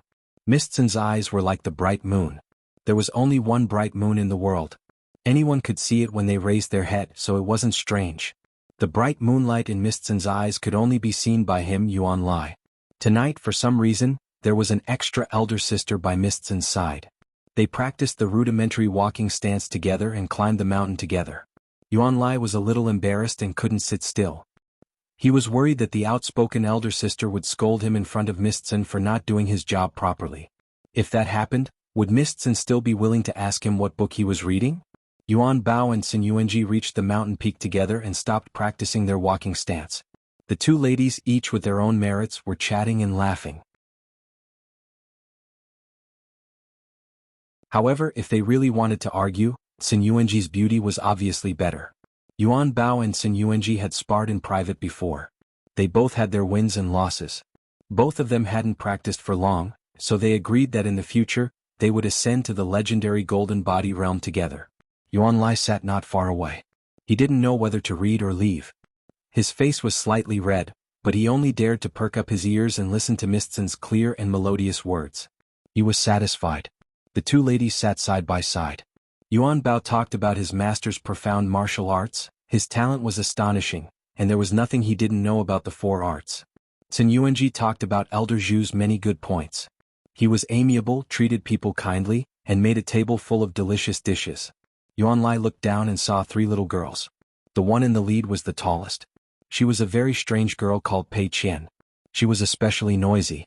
In front of his master and senior Zhu Lian, she never had any taboos in her words. She was extremely bold. Later on, when Yuan Lai asked his master, he found out that Pei Qian was the first disciple of the young mountain lord. Moreover, she left her hometown with his master and the other 3. They walked a long way from Tongyi continent to Luopa mountain of Baoping continent. It was the little girl in pink who could always conjure up a handful of melon seeds. Luopa mountain had yet to have a proper ancestral hall building, but it already had its own genealogical record. The genealogical record stated that her name was Qin Rushu, but she also said that it was okay to call her Nuan Shu. She explained in detail that it was Nuan Shu, the warm law hidden urge, the deep valley harmony, the yellow oriole fluttering, the sudden migration fragrant tree. Her name was taken from the first 2 characters of this sentence. The other little girl in black who was carrying a mountain walking stick was naive. When they first met, she asked him if he had heard of the Mute Lake of North Continent. Did he know that there was a big water monster in the Mute Lake? When Sun Yuanji saw Pei Qian, she felt a little scared. Inget didn't want to bother with this little mountain top of Luopa mountain. Qin Rushu was alright, she was a very obedient child. As for the other 2, Inget really didn't like them. He always felt that they were 2 children who had their heads clamped by the door. They always liked to do strange things. Luopa mountain and Dragon Riding Alley didn't have many people, but there were actually 3 mountains. Chief Butler Zhu Lian, Dali North Mountain God Wei Pai and the gatekeeper Zheng Dafeng were 1. After spending some time with them, Inget felt that these 3 people were not simple.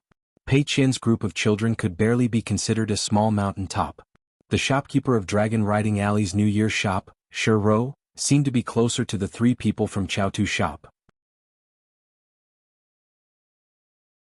As for Qin Lingjun, who liked to wear green, she was more of a loner. She didn't live in any of the mountains. Inget asked Sun Yuanji about the young mountain lord, but Sun Yuanji couldn't say anything. He only said that the young mountain lord wasn't a bad person. He didn't have the airs of a mountain lord and liked to be a shopkeeper who didn't do anything. He traveled outside all year round and only knew how to let old Mr. Zhu handle the big and small affairs. Pei Qian, Yuan Bao and Yuan Lai couldn't get along with each other. He took Qin Rushu and Zhou Mili to play outside the mountain god temple. If there were no outsiders like Yuan Bao and Sun Yuanji present, Song Yuzhang, who was ridiculed as the golden-headed mountain god by his colleagues, would also appear.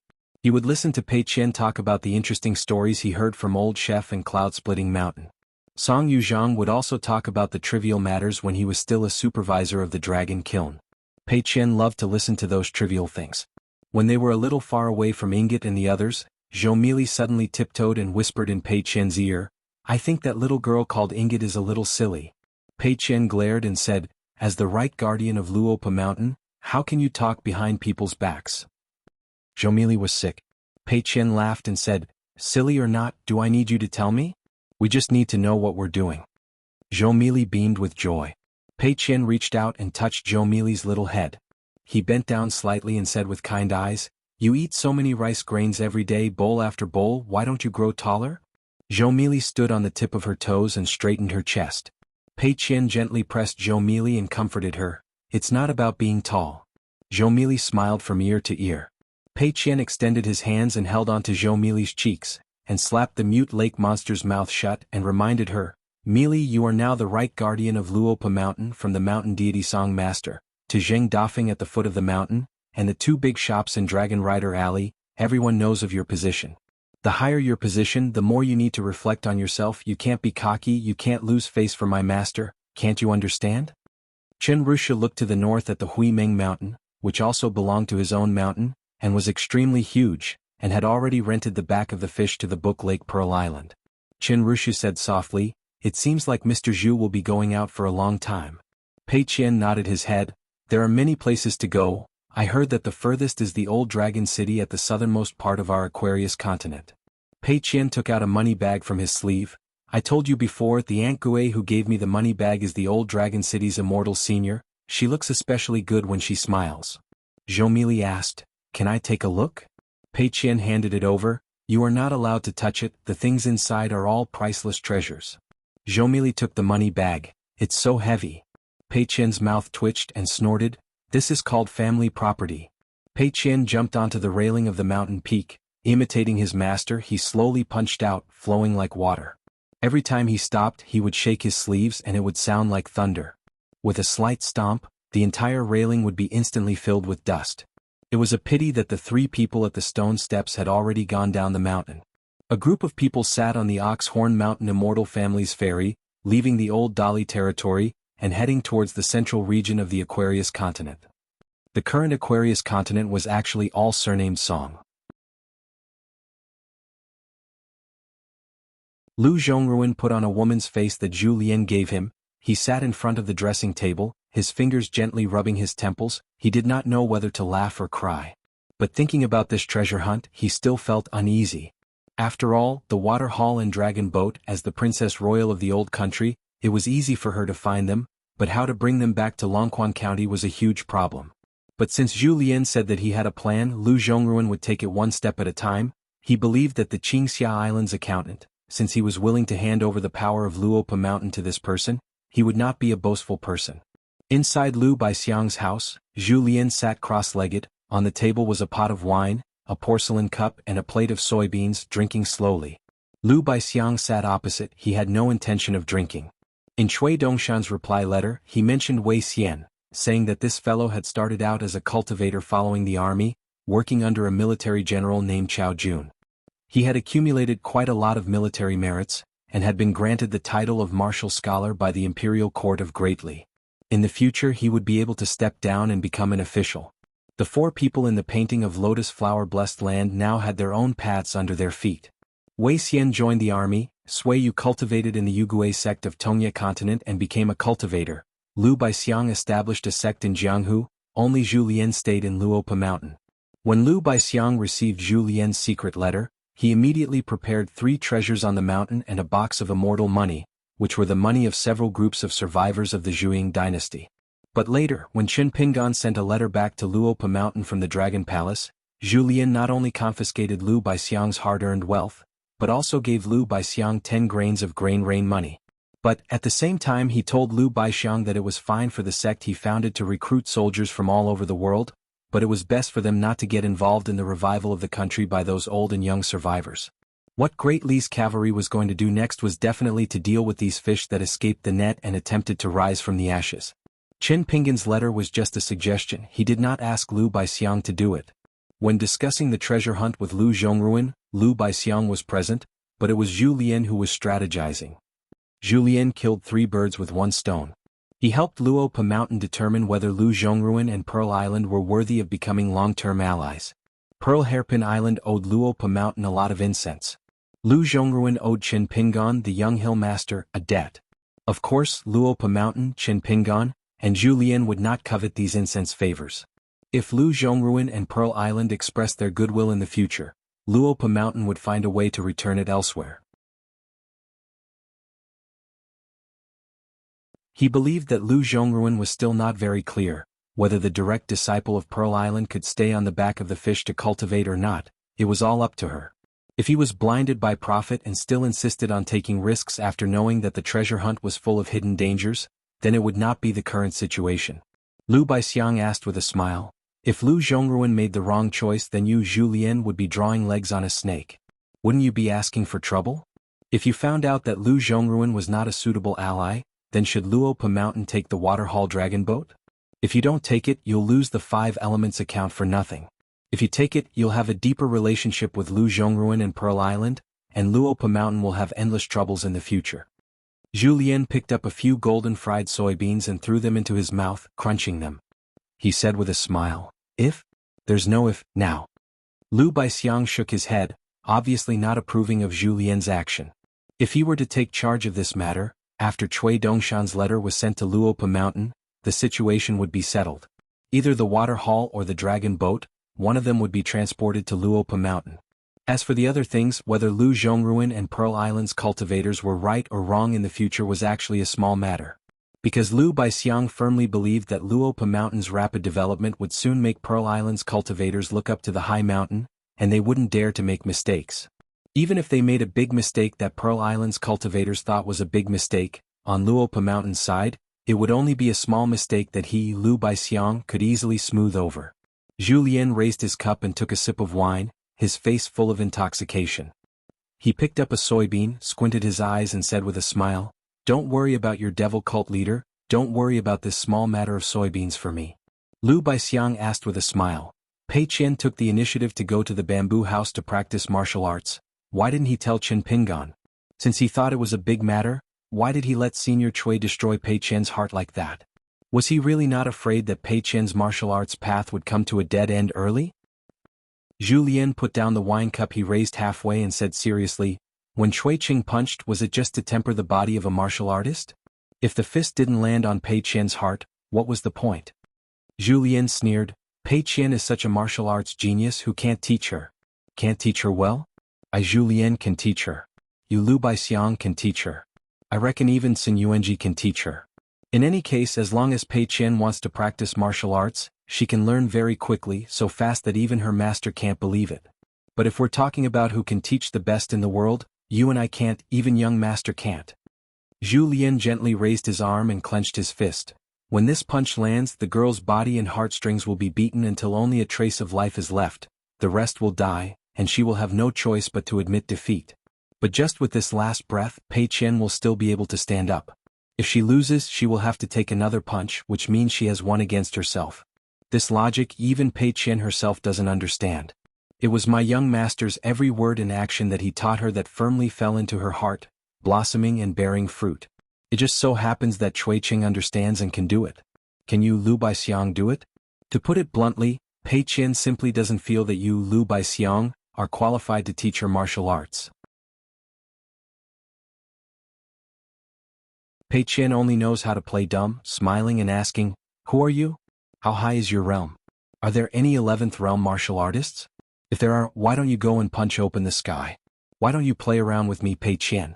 At the end of his speech, Julien laughed to himself and drank the wine in his cup in one gulp. Lu Baixiang smiled and nodded. She was an extremely intelligent and perceptive little girl. Julien laughed again. "Do you think she knows what realm Chui Qing is at?" Pei Qian knows nothing. She only knows one thing, and that is that her master's punches were made by that old man called Chui Qing, one punch after another. Then there are only two people in the world who can teach her martial arts. Other than her great master, only that old man on the second floor is qualified to teach her. No one else, no matter what realm they are at, is qualified to teach Pei Qian. Julien stretched out a finger and casually drew a circle on the table. In here, Pei Qian's words and actions are unrestrained. Lu Baixiang asked, "If one day Pei Qian's martial arts realm surpasses her master's, what will happen? Will she still be able to control her temperament?" Julien sneered, "My young master thought of this situation hundreds of years ago. Does he need an outsider like Lu Baixiang to worry about it? Do you think you're the one teaching those siblings fist techniques? So easy to worry about? Just throw a few fist techniques and let them practice. If you're in a good mood, just give them a few punches and that's it? Lu Baixiang, it's not that I look down on you, but if this continues, Yuan Bao and Yuan Lai are lucky enough to practice their fist techniques to death in the future. As their master, you should be burning incense." Lu Baixiang did not care. Julien shook his head. Poor two children, to have a master who has never seen martial arts as the only pursuit of his life. Master himself is not the least bit pure, how can his disciples' fist intent be pure?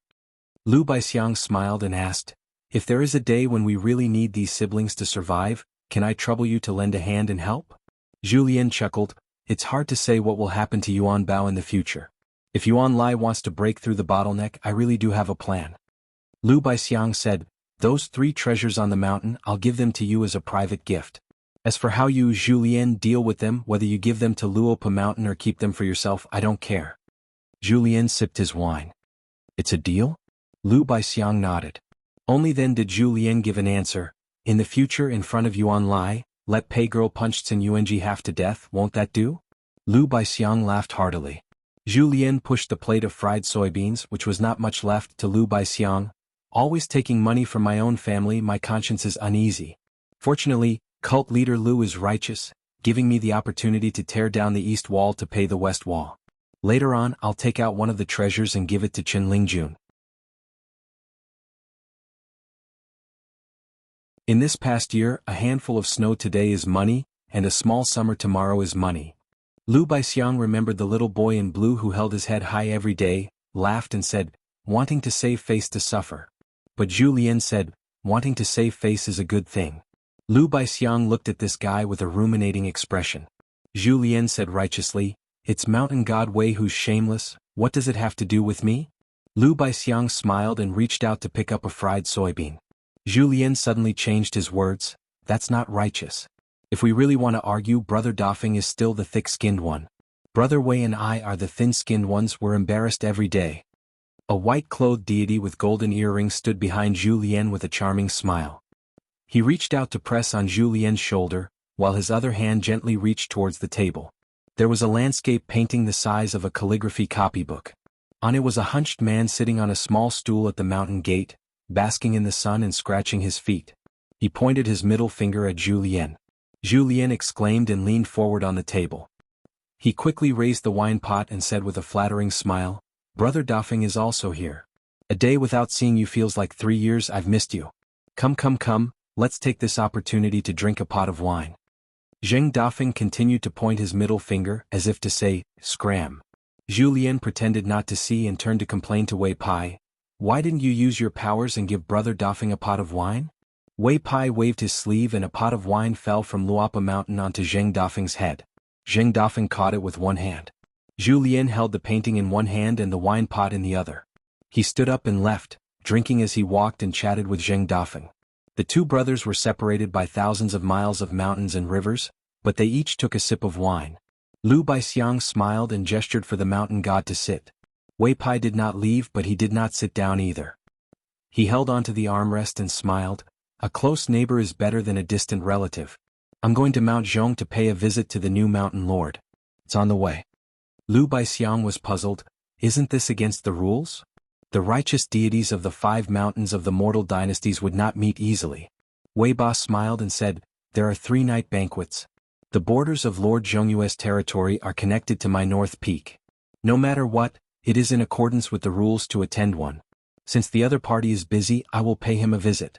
Then there's the former Longquan Prefecture father and mother official Wu Yuan, who is now near the foot of Mount Zhongyu. I can go and catch up. There's also Moism's Mr. Su, who is now adjacent to Mount Zhongyu. I'm old friends with Mr. Su, and we had a night banquet before. Mr. Su sent someone to give me a gift, so I should thank him in person. Lu Baixiang nodded. It made sense. As the great Li cavalrymen marched southward, they had wiped out countless vassals of the dynasty, banned thousands of temples of various sizes, and destroyed countless golden statues of deities. Wei Pai of Northern Yu was the only righteous deity to receive 100 gold essence copper coins from Dali's Ministry of Revenue. The other 4 new mountain lords of Aquarius continent did not receive such an honor. In their own house, Zhu Lian and Zheng Dafeng were drinking wine. Even if the ferry was still in Northern Yu, this landscape painting created by Wei Pai could not be maintained for long. Zhu Lian asked, what's the matter? Zheng Dafeng nodded and said, Old Master Chui suddenly wanted to bring Pei Qian to Lotus Root Blessed Land. I did not say no, but I did not agree immediately. I can only say that Wei Pai is not in Mount Zhongyu, and even with the umbrella he cannot enter. Zhu Lian thought for a while and said, the later you agree the better. We must delay until young master returns to Luopa Mountain. If we get through this, old master will not be able to hold on any longer.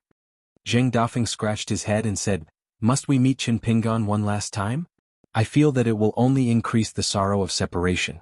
Old Master Chui purposely spoke at this time, he has his own intentions. Zhu Lian said helplessly, let's meet. Zheng Dafeng asked, what about the money-losing goods? Zhu Lian shook his head, don't mention it. Zheng Dafeng sat on a small stool, looking at the mountain gate not far away. Spring flowers bloomed, the sun was warm, drinking wine, it was a special feeling. What was the most moving thing on the mountain? Apricot flowers bloomed in February. Limping all the way to the peak, he looked at the small town in the east, the county city in the north. There were sparse lanterns accompanying the moon. Zheng Dafeng liked to live in this kind of dull life, day after day. And he also looked forward to Luopa Mountain in the future, when more people lived there. If there were more beautiful women, it would be even better. Zhu Lian smiled and said, keep an eye on the mountain. Zheng Dafeng raised his wine pot and pointed at the mountain gate, saying, isn't that right there? If a female fly sneaks up the mountain, I, Zheng Dafeng, am not doing my job. Lion Peak inside the Immortal's cave. Qin Pingon's body was badly mutilated, and he lay on the small boat on the verge of death. Li Er returned to the fairy and said, "Your punches are almost fast enough, but in terms of strength, you are still not mature enough. I guess it's because you pursued the matter of one punch too much in the past. A fight between martial artists sounds straightforward, but it's actually not that simple. Don't always think that 2 or 3 punches can determine life and death. Once you enter a stalemate, you will be going downhill. How can you do that?" Chen Pingan nodded slightly, indicating that he understood. In fact, after the first punch, Li Er had already noticed the flaw in Chen Pingan's fist intent. The second time he let Chen Pingan punch 100 times and he did not fight back. Then he only punched once and it was not too heavy. The only requirement was that he could hold on and not fall. After that, Chen Pingan's pure jinchi could not fall. For the next 100 punches, the fist intent could not be reduced by too much. Li Er purposely showed some flaws. If Chen Pingan could not forcefully hold his breath and quickly punch through the flaws, then Li Er would not be polite. If that punch landed on the body, even if you were a martial artist in the remote travel realm, you would feel that death was better than living. Today was the 3rd round of punch feeding. Li Er changed his approach again, each punching out. Chen Pingan used all his strength, and when he stopped, he asked how many times Chen Pingan had died. After Chen Pingan gave a definite answer, Li Er nodded and said that he was right. He rewarded the opponent with a punch of the 10th realm, and directly sent Chen Pingan flying from one end of the mirror to the other. In a battle of life and death, if one could not put one's life on the line and remember these useless things, what was it if not seeking death? Fortunately, this punch was the same as last time. It only landed on Chen Pingan's shoulder. Soaking in the tub of medicine, the flesh and bones grew back. What kind of suffering was that? When the broken bones healed, it could barely be considered a little pain. During this period, a pure martial artist had to guard his mind. He had to deliberately magnify his perception to deeply experience the growth of muscles, bones, and flesh. Only then could he be considered to have reached a higher level of skill. A crude thatched hut was built at the ferry. Chen Pingan was now recuperating there. Li Er felt that he had been very restrained when he fed his punches. He would not beat Chen Pingan to the point where he needed to recuperate for a few days in one go. Every day, even after Chen Pingan's wounds were healed, there was still a surplus of pain. The second time he fed his punches, he was injured on top of his injuries. He required Chen Pingan to stabilize his fist intent every time. This was equivalent to using a gradually broken martial artist's body to maintain the original peak of his fist intent without any drop. Li Er did not say what would happen if he could not do it. In any case, Chen Pingan did it. There were not so many complicated things in the world. As for whether this method of punch feeding would work if it were someone else, Li Er never thought about these questions. Firstly, he was too lazy to teach. Secondly, with the same punch, Chen Pingan would be fine. It would not delay the next time he fed his punches. A normal person would die. What was there to teach? Li Er did not say whether Chen Pingan had done well or not. In any case, how many punches he could take in the end would depend on Chen Pingan's own ability. Li Er rowed the boat to the ferry. Chen Pingan had already struggled to get up. Li Er said that the feeding of punches had come to an end. More haste, less speed. There was no need to blindly ask for more. He would do it every 2 or 3 days. Moreover, he had to go down the mountain to take a look at the shop. Chen Pingan asked if he could stay at the foot of the mountain for a day or 2 after he recuperated.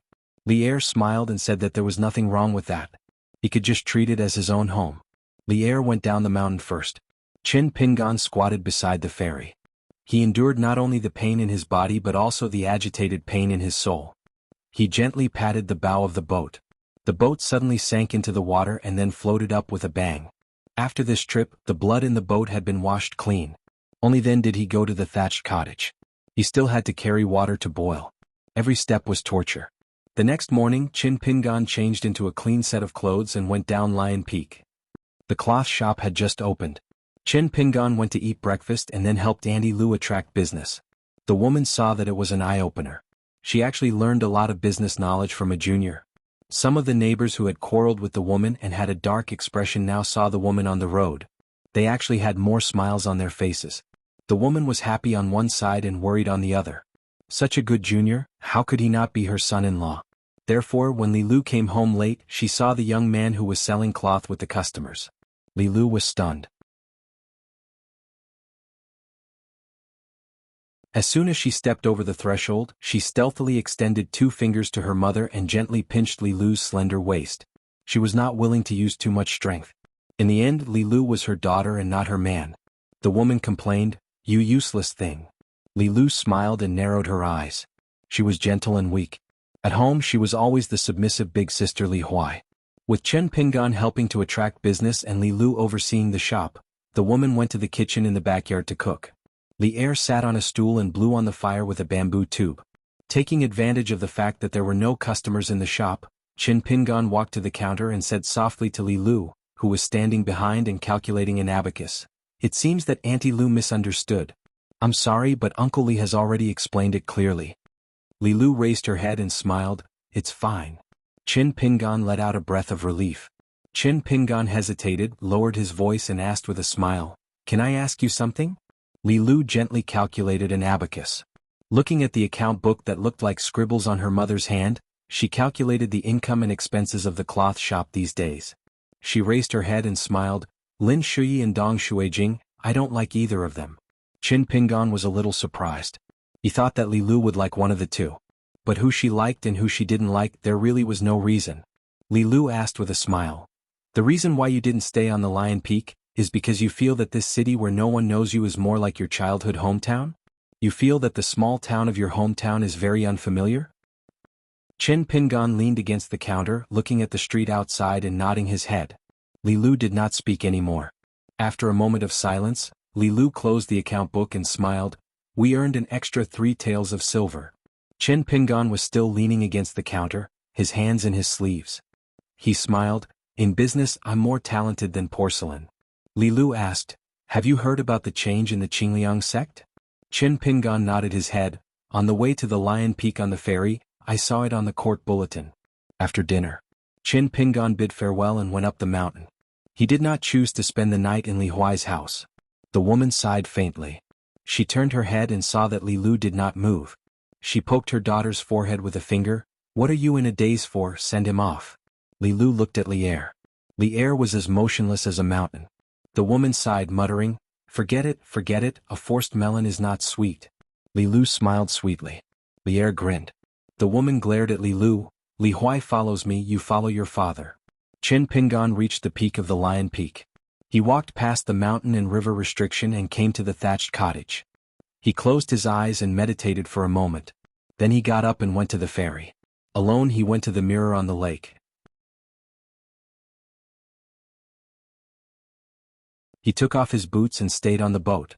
He rolled up his sleeves and trousers, imitating the Zhang Shanfeng boxing.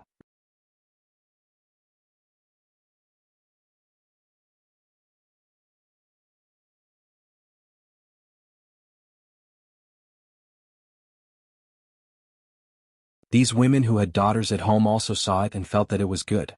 It really made their mothers look a few years younger. The price was fair and they compared the goods from one shop to another. The shop clearly gave them a discount. Therefore, the women did not feel that Madame Lu had found a good son-in-law who was not worthy of her status. After all, his clothes were not bright and when he talked to others, he did not have the style of those rich scholars. When he chatted with others, he looked at them straight in the eyes. Bad eyes could lead to bad intentions. This kind of superficial logic was the most important thing in the marketplace. Therefore the Li family shop chose such a son-in-law. Although he was not good enough to make the neighbors jealous, they had to admit that such a young man was not bad. He could live a long life. Other people's son-in-law was not very good, but he was not bad either. The women felt a little different in their hearts. Li Lu listened to her mother who was in a good mood chatting with others. She was thinking about these things while she was washing clothes. She thought about these things from small things to big things. Small things happened in shops and small towns, but big things were not only in the vast world. In this life she landed in Liju Cave. It was the careful arrangement of the Yang family's shop. She knew that this time would be different. Otherwise she would not be so close to the Yang family's shop. In fact, it was so. In the past she followed her father Li Er to the shop. Li Er worked as a handyman in the front and she went to the backyard. Old Yang said something harsh to her for the first time. He said that if she still cultivated according to the previous method, changed her appearance and identity, climbed the mountain quickly, and only circled at the top of the mountain, she would still be a half-baked person who did not even look like a human being after 10 lifetimes and 1,000 years. She would still be stuck in the bottleneck of the immortal realm. At the very least, even if she cultivated to the ascendant realm in this life, what could she do? How big could her fist be? At the very least, there were so many sages in the Confucian school and the academy. Would Li Lu really have a chance to show off her skills? After dying once, she would die again. This cycle of dying and coming back to life was not very meaningful. Every time she died, she would accumulate some merits or break the rules and be recorded by the Confucian Temple. During those years in Liju Cave, Li Lu did not show up in public. The neighbors in the west side of the town thought that she was pretty. She looked like her mother, but her character was like Li Er. She was diligent and did not talk much. It seemed that there was nothing worth talking about. She did not have any friends of the same age as her, and there was nothing that the elders could criticize her for. Li Lu often went to the school to pick up Li Huai from school, but she never talked to Mr. Qi. When Mr. Qi was teaching, he would also look at the girl outside the school when he saw her. At most, he would smile and nod gently. It seemed that he was just treating her with respect. Or did he see her as a human? Li Lu had seen all kinds of strange things in the world. With her identity, she was used to ignoring the world. At first, she did not think much about it. She just treated the master of the academy as a scholarly sage who was guarding a small world. Li Lu once asked the old Yang if the teacher of the Yang family shop, who could only tell the rural children about the principles of books, knew about her background. At that time, old Yang did not give her an answer. The only time Mr. Qi talked to her was when he came to drink with his father, Li Er. When she served a few plates of coarse dishes to the table, Mr. Qi smiled and said to her, "Li Lu, we're born in this world, but there's not much difference between us. It's just a long journey to seek knowledge that seems like we'll never have the chance to return to our hometown. In the end, what determines who we are is not our rotten skin but what we think. It doesn't even matter what we want or how far we want to go. It's all about the knowledge of the word, how. Life is short, and there's always strength that can't help us move forward. When we look back, the route we took to come here will be a step-by-step, how and what." Then Mr. Qi gently picked up the big white bowl that was filled with home-brewed wine. "It's to you that we, this world, and I, Qi Jingchun, can be here to drink wine." Mr. Qi drained the cup in one gulp. Li Lu did not say anything. She just drank a bowl. At that time inside the house, the woman's usual thunderous snoring was heard. The child named Li Huai was softly talking in his sleep. Perhaps he was still worried in his dream that he had only focused on playing today and missed out on his homework. He was worried about what excuse he should find when he arrived at school tomorrow morning. Fortunately, the strict teacher would let him off. Walking back to the shop with his mother, Li Lu held a bamboo basket. On the way there were men whistling. The woman was nagging Li Huai about how heartless he was. Why didn't he send a letter back after so long? Did he forget about his mother because he behaved atrociously outside? However, she was worried that Li Huai was alone outside. He didn't have enough to eat or warm clothes and he would be bullied. The people outside were not just quarreling. If Li Huai was taken advantage of and there was no one around to support him, what should he do? Li Lu comforted her mother with words. The woman then turned around and said that she was the most heartless. Li Huai was far away from home, so he couldn't be filial to his parents. Li Lu, as his elder sister, was enjoying life on the mountain alone and let his parents work hard at the foot of the mountain to earn some money every day. Li Lu was a little helpless. It seemed that Qin Pingan was better at this kind of thing. He could reassure people with a few words. In the mirror of the Lion Peak cave. Today, Li Er was not in a hurry to let Qin Pingan punch. Instead, he talked about the theory of boxing for the first time. Li Er went straight to the point and said, "For us martial artists, we practice martial arts. In the end, what we nurture is the strength to break the enemy's attack. The children in the marketplace probably all hope that they can break the wall and break the bricks with one punch and kill the enemy. It's their nature. Therefore, I, Li Er, have never believed that human nature is good. It's just that the Confucian school has taught people well, so they believe it. They always feel that being a good person is a good thing. As for whether they do it or not, let's not talk about it."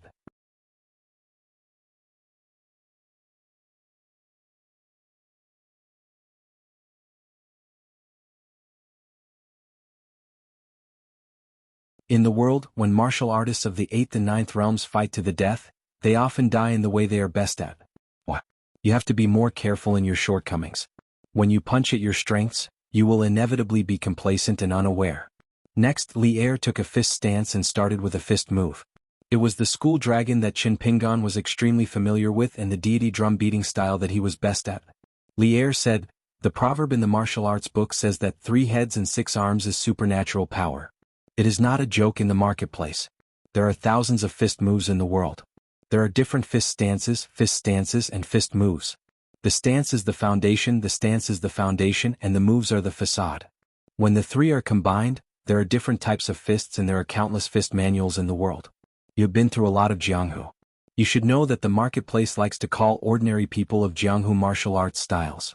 This is the reason. Li Er stretched his body and casually threw out a punch with the deity drum beating style. It was the same deity drum beating style. When Li Er used it, it looked gentle but was full of spirit.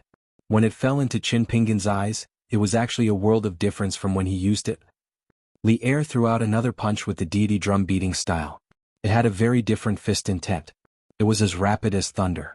He suddenly stopped and laughed. When martial artists fight with their enemies, as long as there is not too big of a disparity in their realms, fist theories, and thousands of moves, there are thousands of possibilities for victory and defeat. It is just that once it is reduced to a martial arts style, it is just a flowery fist with impractical legs. It is only good looking. Is the fist afraid of the young and strong? Killing an old master with random fists? The old master did not fight. It was just one blow. After shouting and showing off his martial arts style for half a day, he was completely dead. Qin Pingan's head suddenly tilted to the side. Li Er was already standing in front of him. The fist of the 10th realm was just horizontally across Qin Pingan's cheek. Li Er laughed. You understood after I taught you. You understood and did it. Not bad. This was still a slow but powerful punch. If Qin Pingan could not avoid it, then today's fist feeding would end here. It would be Li Er's turn to return. Li Er withdrew his fist. Although Qin Pingan avoided the punch that should have landed solidly on his forehead, the fine squall wind still cut a bloody groove on his face. He was bleeding non-stop. Li Er said, "You are good at stealing fists. I've been feeding you fists for so long. Come and learn my boxing style. Try it." Qin Pingan nodded and imitated Li Er's punch. Li Er stood at the side and followed Qin Pingan as he punched. He pointed out some flaws in the boxing style and kicked Qin Pingan's calf lightly. Then he put two fingers together and bent Qin Pingan's wrist, elbow and shoulder lightly. Finally he said, "Don't learn the boxing style to death. Everyone's physique is very different. Just your height and mine are different. Although you have deliberately turned your fists into your own and made some changes, there is still a lot of meaning. Dead force is not expensive. The fist intent is the most powerful. It is superior in the word, alive. The fist is alive. It is equivalent to the second life of us pure martial artists. It is more important than the external body of the Qi refinement warrior's yang spirit and the wandering yin spirit." Qin Pingan closed his eyes. After a moment he punched again. "The direction is right." Li Er nodded. Practicing boxing is not cultivating Tao. No matter how high your realm is, if you do not work on the details, your muscles and bones will rot, your Qi and blood will decline, and your spirit will be weak. None of these things can escape. The martial arts style at the foot of the mountain is harmful to the body, especially the external style. It is just exchanging one's life for energy. If the fist is not profound, it is the road to death. Pure martial artists can only rely on the fist intent to nourish their lives. It is just that this thing is unclear. Speaking of this, Li Er sat cross-legged and reached out his hand to invite Qin Pingan to sit together. Li Er was silent for a long time. He seemed to recall some past events. It was rare for him to feel emotional. Beyond realism, beyond imagination. This was taught by Zheng Dafeng after he learned the boxing style. He repeated it many times. I did not think much and remembered it. Listen to it and see if it is beneficial. Zheng Dafeng's boxing style is not the same as mine. Actually, there is no difference between us. If you have the chance, when you return to Luapa Mountain, you can chat with him. Zheng Dafeng's fist intent is lower than mine.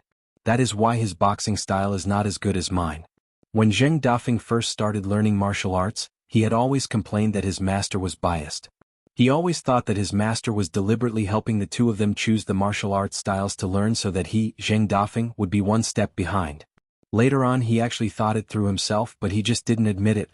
That is why I am quite annoyed with his rotten mouth. He is just a gatekeeper. All day long he does not have a filter on his mouth. That is why when we sparred I often beat him up. Li Er clenched his fists and leaned forward slightly. It was just a habitual action, but it had the majestic aura of an arched back like a mountain. It was all fist intent.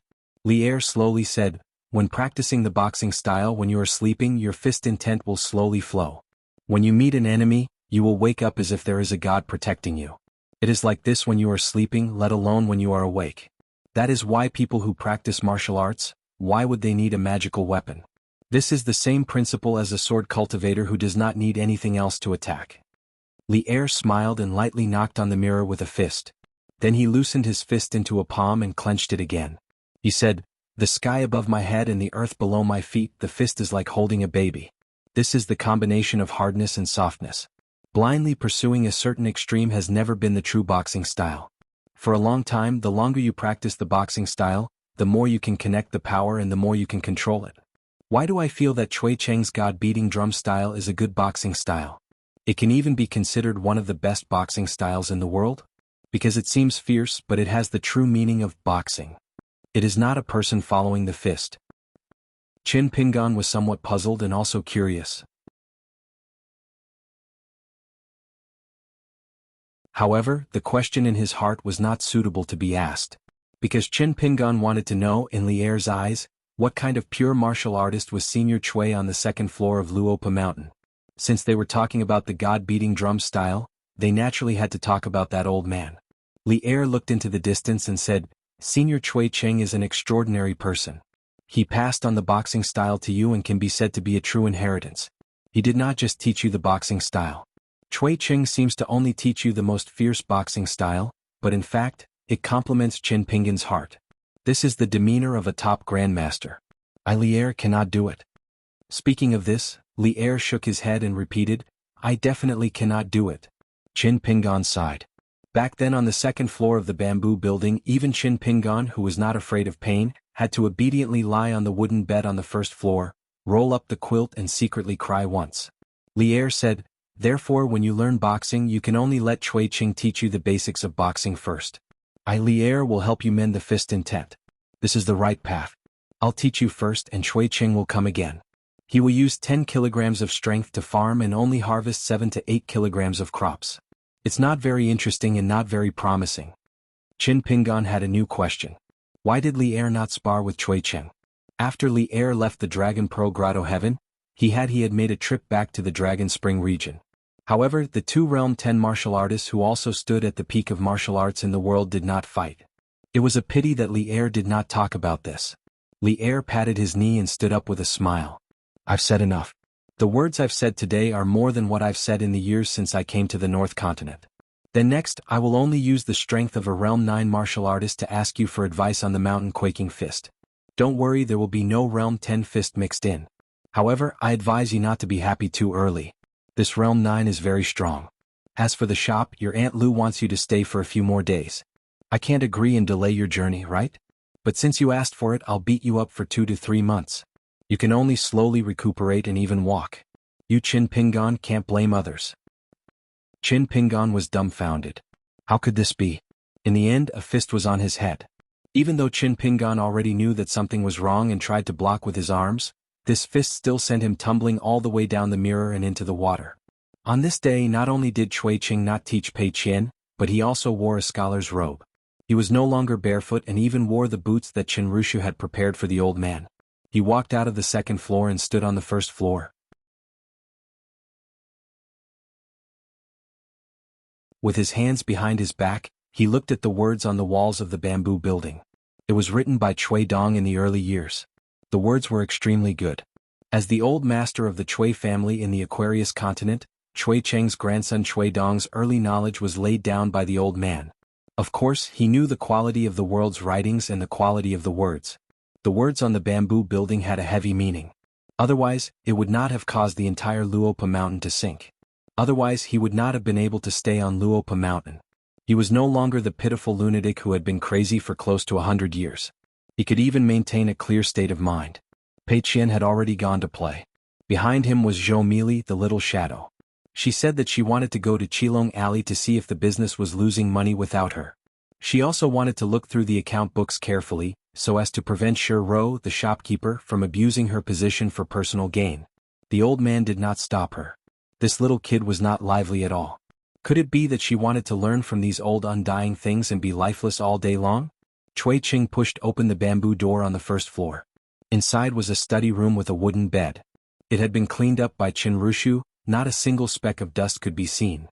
After Chui Cheng left the house, he walked to Linlu Academy on the Cloud Pinning Mountain. After returning, he sat at the stone table by the cliff. Qin Rusha did not follow Pei Qin down the mountain. There were many things to do on the mountain. She was punctual and had many things to do. Seeing old Mr. Chui leave the bamboo building, Qin Rusha hurriedly brought over a large red food box. She placed the wine jug, bowls, and plates one by one. Chui Qing smiled and asked why there were no melon seeds. The girl in pink blushed and smiled. She took out a large number of melon seeds from her pocket and placed them on the table. Qin Lingjun still liked to wander around by himself. Today he saw the old man sitting on the stone bench and drinking alone. He rubbed his eyes hard and only then did he realize that he did not see wrongly. Qin Lingjun did not dare to get close to this old man. The old man was the kind of person who could kill him with a single punch in Longquan County. Unexpectedly, Chui Qing waved his hand. "Come and sit." Qin Lingjun had a bitter face. "Old senior, if I don't go over, are you going to beat me up?" Chui Qing nodded. Qin Lingjun immediately dashed over. A real man knew when to yield and when to stand tall. Otherwise, how could he have survived until now in Longquan County? By relying on his cultivation? Chui Qing smiled and said, "Deliberately losing money every now and then. It's very fun." Qin Lingjun blinked. "What?" Seeing that he was playing dumb, Chui Qing did not say anything more. He casually asked, "Didn't Qin Pingan persuade you to draw a clear line between you and your brother, the Imperial River Water God?" Qin Lingjun shook his head. He gently raised his sleeve and wiped the table that was cleaner than a mirror. "He's even more of a goody two-shoes than I am. He blindly spouts nonsense and squanders money recklessly. You wouldn't say that about me. He even helped me puff myself up at my own cost." Chui Qing said, "Qin Pingan's trip to the North Continent this time was partly because of you. Walking thousands of miles along the Desolation River is not an easy thing to do." Qin Lingjun remained silent. Chui Qing picked up a spare wine cup, poured some wine, and handed it to the little boy in green sitting across from him.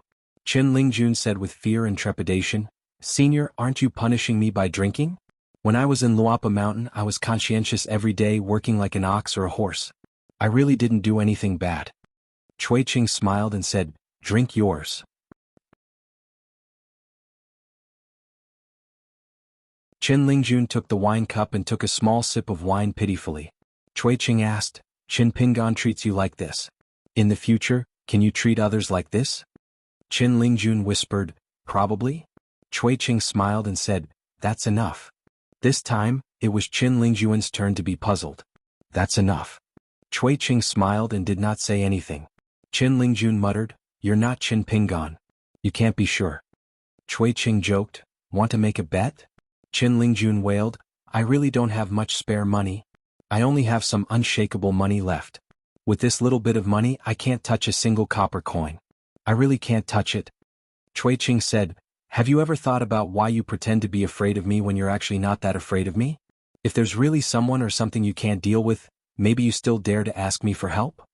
Qin Lingjun lowered his head, clenched a fist, and swirled the wine cup around, whispering, "Because of my good master." Chui Qing asked again, "Then have you ever thought about why Qin Pingan was willing to leave you on Luapa Mountain? He treats you no worse than anyone else." Qin Lingjun said sullenly, "He's a good guy." Chui Qing smiled and said, "Because in Qin Pingan's eyes you're not bad either." Qin Lingjun whispered, "Bullshit." Chui Qing, "What?" Qin Lingjun immediately raised his head, holding the cup with both hands and said with a bright smile, "Old master, let's have a toast?" As a result, Qin Lingjun froze there. "Let's have a toast? Do you want to die?" Sigh, this little bit of Jianghu aura was not only a joke to others, it was also fatal. Qin Lingjun would never have thought that not only was Chui Qing not angry, he even raised his cup and said with a smile, "Then let's have a toast." After drinking, Qin Lingjun was still restless. Chui Qing did not keep this little bastard any longer. Qin Pingan is not very good at saying those polite words to people close to him, so you can think about it more. Aren't you looking down on yourself too much? There are always some things about you that even Qin Pingan feels that he can't do. Qin Lingjun nodded vigorously, stood up, bowed respectfully and left slowly.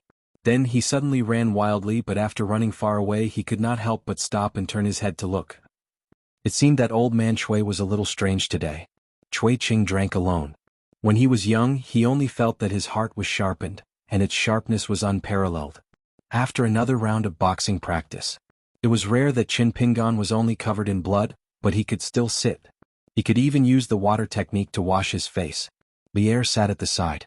Qin Pingan took out 2 pots of glutinous rice wine, one for Li Er and one for him, and chatted casually. Because Li Er said that he did not need to drink the immortal wine. Although they were chatting casually, it was actually Qin Pingan talking about the past. Unknowingly, they chatted from the North Continent to the Tongyi Continent, and then to the Aquarius Continent and his hometown. Qin Pingan laughed. I remember the first time I went to Fulu Street and Peach Leaf Alley to deliver letters to earn copper coins. I was used to the mud roads of Clay Bottle Alley and Dragon Kiln. It was the first time I stepped on the limestone road. I was afraid that my straw sandals would dirty the road, and did not know how to walk. After that, I sent Aquarius, Li Huai and the rest to the Great Sui Kingdom, where they were guests at an old assistant minister's house in the Huang Court Kingdom. I had the same feeling when I ate at the table. The first time I stayed at the Immortal Inn, I pretended to be calm and composed, and controlled my eyes not to wander around. It was a little tough. There was a meal at the Book Lake which was organized by Gu Kan. At the table were the princes of the royal families, the sons of the great generals, and the disciples of the immortal masters. If I did not mention my disappointment with Gu Kan, I would have been happy to see the little slug who handled everything so naturally. This was what Venerable Fire Dragon said about my selfishness. At that time, I felt that the little slug at the tail of Clay Bottle Alley could live well without Qin Pingan. At the Book Lake, that was the only time I wanted to leave and not care about anything. It was not about what happened after that. There were many things that I was not used to. I could not say whether I liked it or not, I could only adapt. What is the underworld and what are immortals? I widened my eyes and looked at all the unfamiliar people and things. There were many things that I did not understand at the beginning, and some things that I could not accept even after I understood them. Li Er asked, was it hard to bear? Qin Pingan shook his head. It was just that I was a little unhappy. But sometimes I would think that along the way, there were not only things that were hard to bear. Moreover, I had seen with my own eyes that there were so many people in the world who had suffered more than me, but they could not live better. They had to live as if there was no end to their suffering. Who could I reason with? I could only bear with it and endure it day by day. When I could not endure it, it was like many people in the alleys of my hometown who fell seriously ill. They just needed to grab some medicine, boil a few bowls of medicine, and die. My family members understood, and those who were lying in bed and suffering understood it even more. It was not that I was not sad, but I really could not say anything. If one day I must leave this world, I must let people remember me. They might be sad, but they must not only be sad. When they are no longer so sad and live their own lives, they can occasionally think about how they once knew a person named Qin Pingan. In this world there were some things, whether big or small, that only Qin Pingan could do and succeed. Finally, Qin Pingan drank his wine and looked into the distance. He smiled and said, when I think about being able to eat a plate of winter bamboo shoots fried with meat every winter, it is a very happy thing. It seems that when I put down my chopsticks, winter has already passed and spring has come. Li Er turned his head and looked at the young man. It was déjà vu, end of chapter.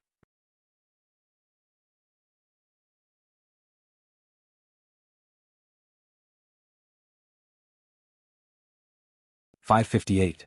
In the dusk, Li Lu took the food box to the mountain. Li Er and Qin Pingan were eating at the cottage. Li Er didn't teach Qin Pingan any punches today. He just took out a fire dragon painting filled with meridians and acupoints and laid it on the ground. He explained in detail to Qin Pingan about the ancient types of punches in the world, the different circulation routes of pure genuine qi, and the subtleties of each type of punches. He especially explained the different divisions of the 520 muscles on the human body. From the specific details, he dissected the fist theory, fist intent, and the methods of strengthening the muscles and bones and refining the genuine qi of different types of punches. He also roughly explained the secret techniques that were hidden at the bottom of the box. He also explained why some grandmasters would suddenly go mad when they practiced too deeply. It was Qin Pingan's first time hearing that ancient martial artists would actually divide their muscles into two major categories, casual and non-casual. Regarding the many barbarian ways of tempering muscles, it was more of a corner and there was more knowledge. It was very difficult for ordinary martial artists to completely temper their muscles with the fist stance and fist stance passed down by their masters. Therefore, there was a difference in the thickness of the foundation of martial artists in the same realm. When Cui Qing taught Qin Pingan the fist technique, it was like a waterfall rushing down. If Qin Pingan was a little careless or made a mistake in his response, Qin Pingan would suffer a fate worse than death. It was more of a kind of instinct that had been honed, forcing Qin Pingan to grit his teeth and persevere with a tenacious will. To the greatest extent, Cui Qing had helped Qin Pingan train his fist technique, especially the first time in the bamboo house. Not only did Cui Qing beat Qin Pingan's body, he also did not let Qin Pingan's soul go. It was like Cui Qing handed out 10 pounds of fist intent, and Qin Pingan had to obediently eat 10 pounds of fist intent. He couldn't even miss 1 ounce of fist intent. It was Cui Qing who dragged Qin Pingan up the path of martial arts.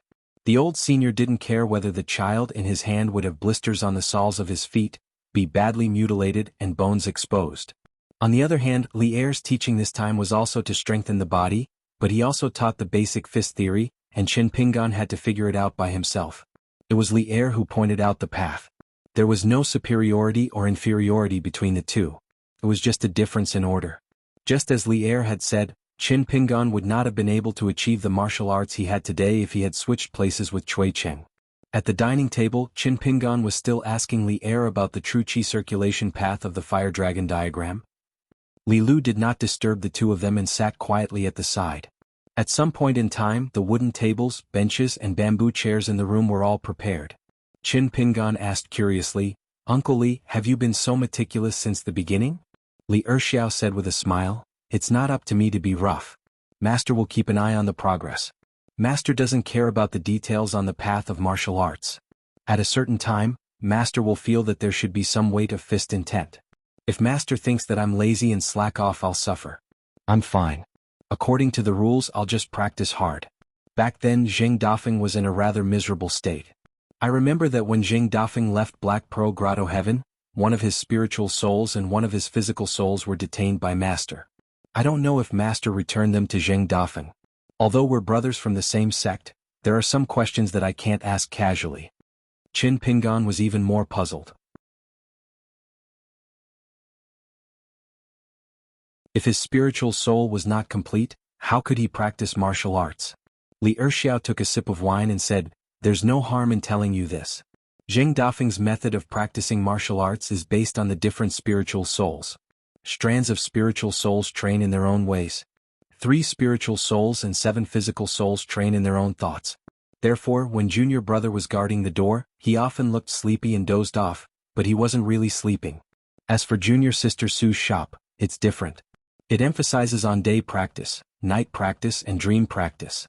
Junior brother went to Shirling Mountain and went to the River of Time to refine his spiritual soul and body. He often drowned in it. Fortunately, Master was able to fish out his corpse. These are all good methods, but in the end, who can reach the highest point still depends on one's luck. According to Master, there are many people who accidentally become disabled on their own paths." Li Lu smiled and said, "Qin Pingan, my mother asked me to ask you if you feel that the shop is too shabby, so you don't want to spend the night there every time you go down the mountain." Qin Pingan said helplessly, "If I spend the night there, it's easy for gossip to spread, and it'll ruin your reputation in the town. Even if Miss Li doesn't care, Auntie Lu has to deal with the neighbors often. If there's a quarrel and outsiders talk about it, Auntie Lu will be upset for a long time. Even if you get married in the future, it will still be used against you. The better Miss Li marries, the more women like to use the almanac." Li Lu smiled and said, "That's true, but you should tell my mother yourself." As for marriage, Li Lu had never thought about it. Qin Pingan looked at Li Erxiao. There was still one last lesson. Li Erxiao wanted him to rest up and said there was no hurry. Qin Pingan felt that something was wrong. Li Erxiao asked, "There are some senior martial artists in the history of Howren world. Their basic fighting style is similar to your school dragon.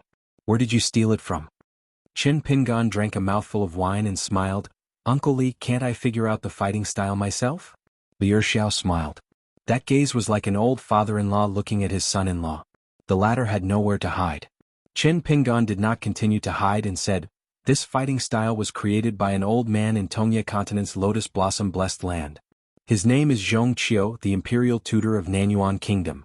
In that world, the old man is known as the sage of literature and martial arts. I once wanted to invite the old man to leave Lotus Blossom Blessed Land with me. Unfortunately, the old man had too many concerns and did not want to leave. I don't know if he will change his mind in the future." Li Erxiao said, "He should have come to Howren world." Li Lu thought for a while and remembered the scenery of a place next to Nanyuan Kingdom's capital. The current Lotus Blossom Blessed Land can't hold this person. A flood dragon curling up in a pond is not a long-term solution. Chen Pingan nodded. When I return to Luapa Mountain in the future, I will talk to Mr. Zhong again. After eating, Li Erxiao went down the mountain. Li Lu stayed on Leo Peak to practice immortal techniques with the old immortal on the mountain. Li Lu carried the food box to his mansion and took Chen Pingan for a walk. This time Leo Peak was sealed off for no reason. Not only was the mountain gate not allowed to enter, but the cultivators on the mountain were also grounded. No one was allowed to walk around. Therefore the two did not meet any Leo Peak cultivators on the way.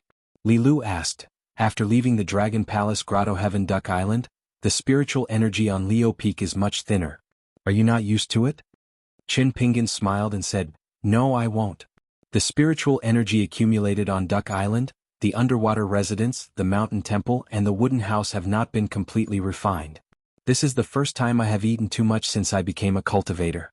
On Darling Island, I drew nearly 200 talismans by relying on the overflowing spiritual energy that couldn't be retained. Because I was close to the water, most of them were talismans. I used up all the immortal cinnabar I bought from the Spring Dew Garden in one go. Li Lu said, these are all small things. You don't have to be too grateful to Duck Island and Li Yuan. In fact, if Li Yuan was smart enough, he would have given the jade pendant to Mr. Chen. Unfortunately, this guy is too stingy. It's like rain from the sky. He only knows how to use his hands to hold the water. He doesn't know how to bring out a water tank. After the rain, it only quenches his thirst. Chen Pingan took out the rest, wooden token. I don't know why Li Yuan left the water dragon sect along Ji Feng and gave me this. It's not a big gift, but the thought behind it is not inferior to the Yu Xiang token. Li Lu glanced at the crude wooden token and shook his head. This orange wooden token can't help Mr. Chen in his cultivation, especially in the matter of absorbing spiritual energy from the water. Chen Pingan kept the wooden token and smiled, but in the future when I come to the North Continent in Ji Feng, I can openly drink with Li Yuan. It's just drinking. If it's the Yu Xiang token, I won't accept it. Even if I accept it, it'll be a burden. Li Lu was silent for a moment and said slowly, Mr. Chen, you can break through soon. Chen Pingan nodded and said, it seems like I'm just one punch away. Li Lu suddenly said, it's still the same meaning.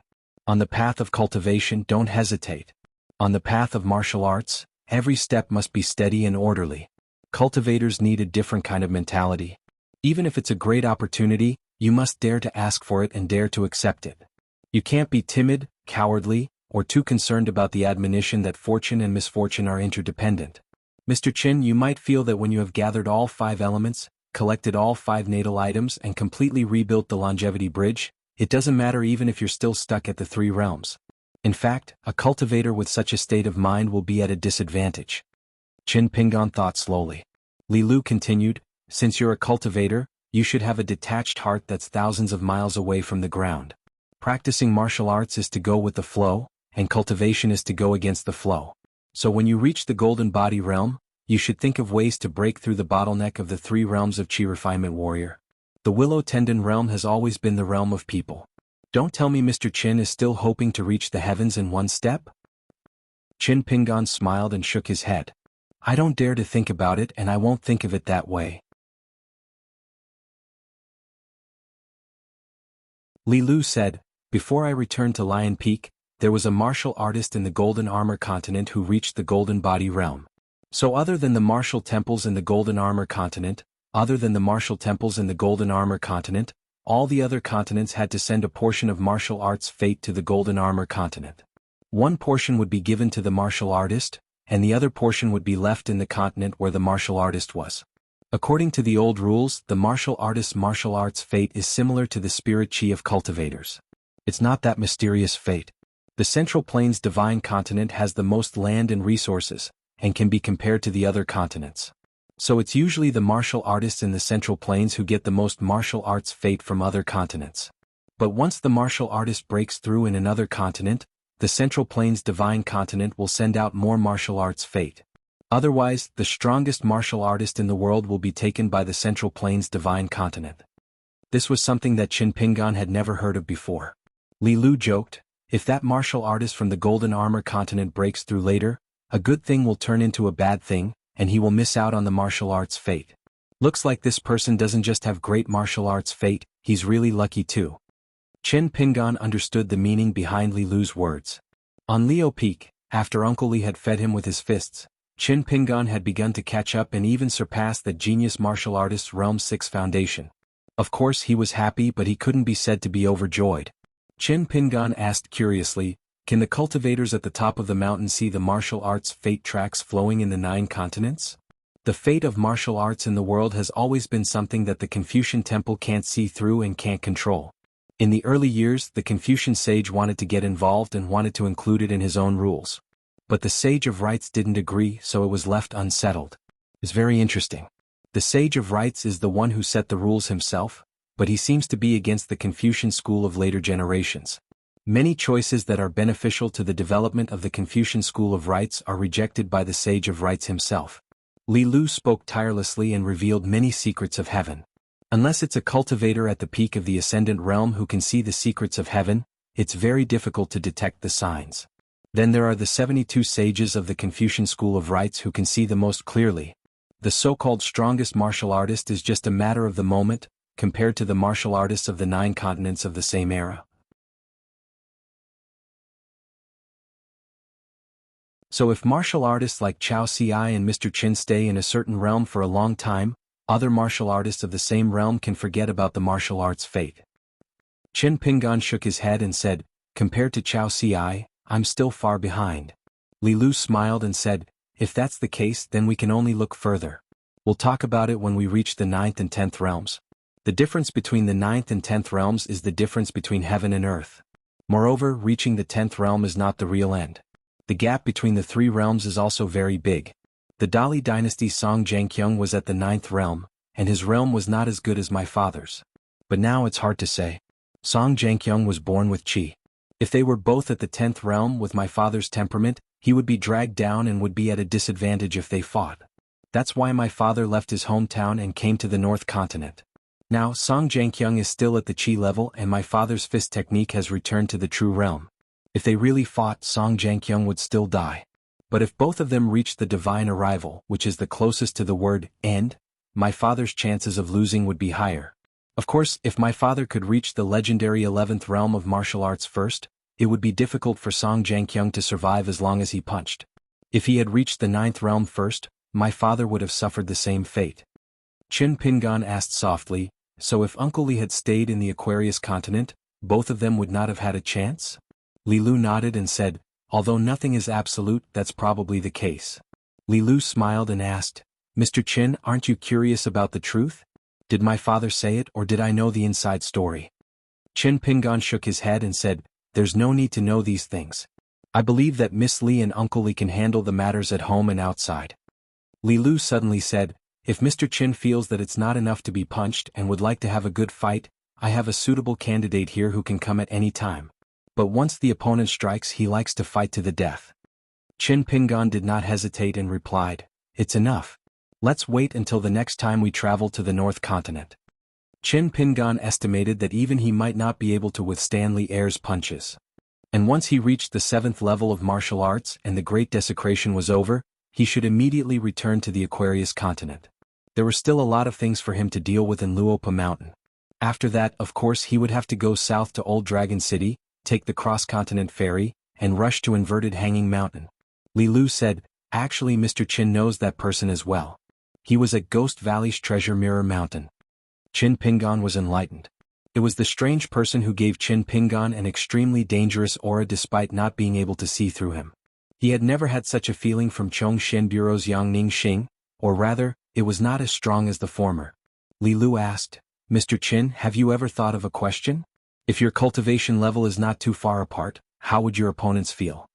Qin Pingan was stunned and shook his head, "Never thought of that.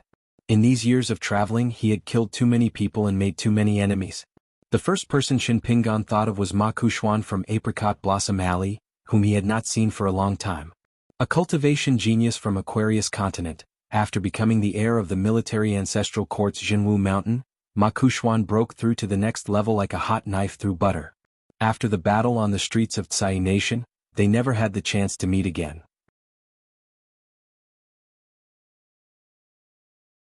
It was said that Ma Kuxuan was doing very well, and was recognized as the most talented cultivator in Aquarius continent after Li Tuanjing and Wei Jin. The latest news was that he had killed an old general of the Ocean Tide Cavalry, taking revenge for his family. Li Lu smiled. If it was me and my cultivation level was similar to Mr. Chen's, I would not have done it. Qin Pingan shook his head. Miss Li, you flatter me. Li Lu said, it's not good to be too humble. Qin Pingan said, it means that I am not strong enough to show weakness. Li Lu could not help but laugh. Mr. Qin, please give your opponent a way out. Qin Pingan also laughed. I really can't agree to this, Miss Li. Unknowingly, Qin Pingan and Li Lu had reached the peak of Lion Peak. It was not early, but it was not yet time to sleep. They could see that there were many lights in the small town at the foot of the mountain. A few of them were like slender fire dragons, which were particularly eye-catching. It should be the streets and alleys of well-off families. Elsewhere in the small town, the lights were sparse in 2s and 3s. Li Lu asked, Mr. Qin, you have traveled so far. Do you know the true origin of the blessed enclave and the many hidden realms? Qin Pingan nodded. A friend once mentioned that not only the 9 continents of the vast world, but also the other 3 heavens, are all fragmented territories of various sizes after the collapse of the old heavens and earth. Some of the hidden realms even used to be the heads and corpses of many ancient gods, and those stars that fell on the earth, were they once gods? Palaces and mansions? Li Lu said, your friend really dared to say that. Qin Pingan laughed. Actually, he is quite daring. He has a lot of magical items, but he dared to travel across continents alone. He is also quite daring. He is a cultivator who does not dare to travel far with the wind. He is afraid that he is too high above the ground. Li Lu asked, good friends? Qin Pingan nodded, count him in. The breeze at the peak of the mountain brought with it the fragrance of the mountains during the rain. Li Lu was silent for a moment, then asked casually, Mr. Qin, have you been reading recently? Qin Pingan laughed. Yes, there is a book. Qin Pingan paused for a moment, then sighed. It is a strange book, a collection of short stories about life and death. It was obtained from a great demon who liked to cultivate famous mountains. Li Lu did not have much interest in it. She had seen too much of life and death. It was certainly not beneficial to her current Tao. To her, this life was just like Old Man Yang was a teacher who asked her to do homework. It wasn't about moral knowledge, nor was it about the writings of sages. It wasn't even about cultivating to the ascendant realm. It was about how to be a person. This was actually a very awkward thing to do. Li Lu felt that she could only get used to it by closing the door and spending time with her parents and brother Li Huai.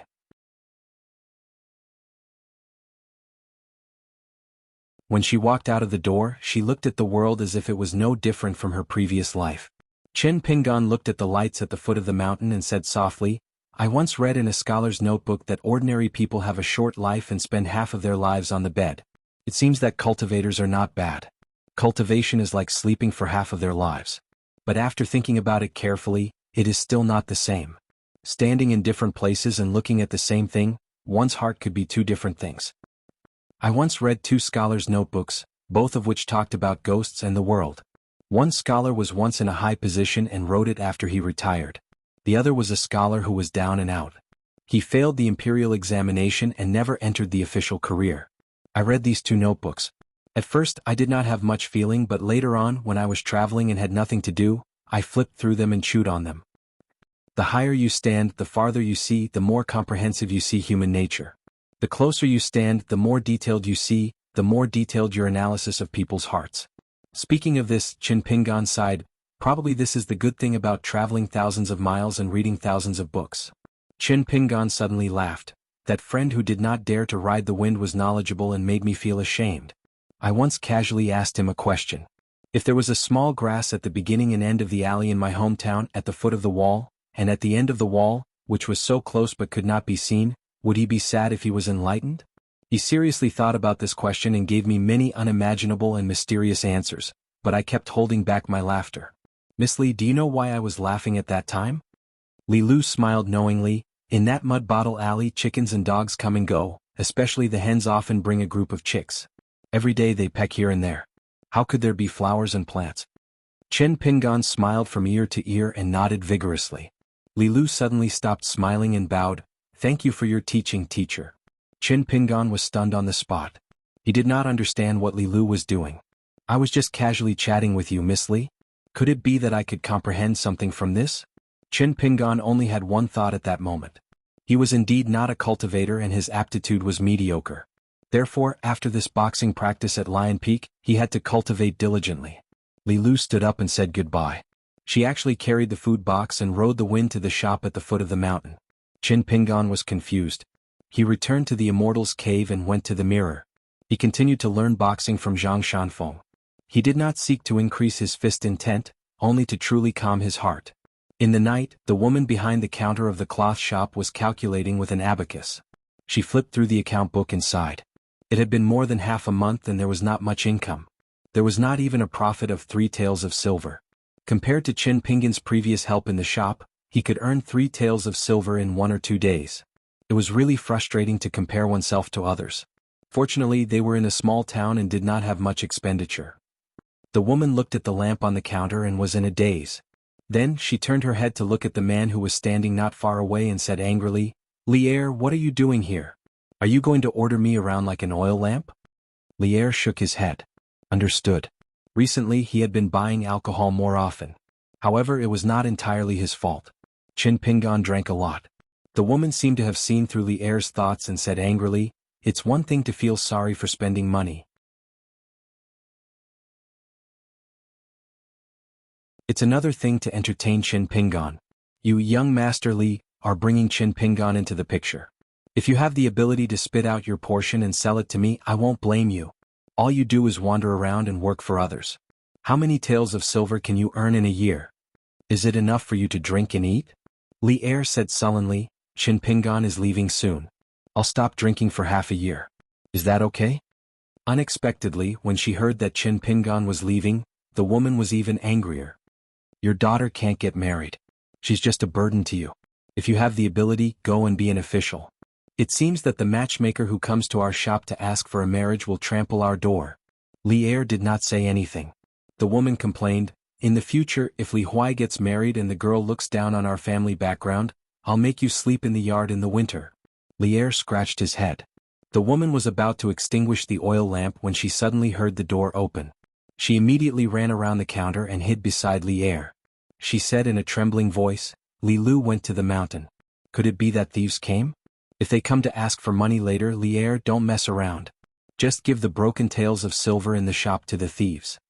Lier nodded. Fortunately, the person who opened the door was her daughter, Li Lu.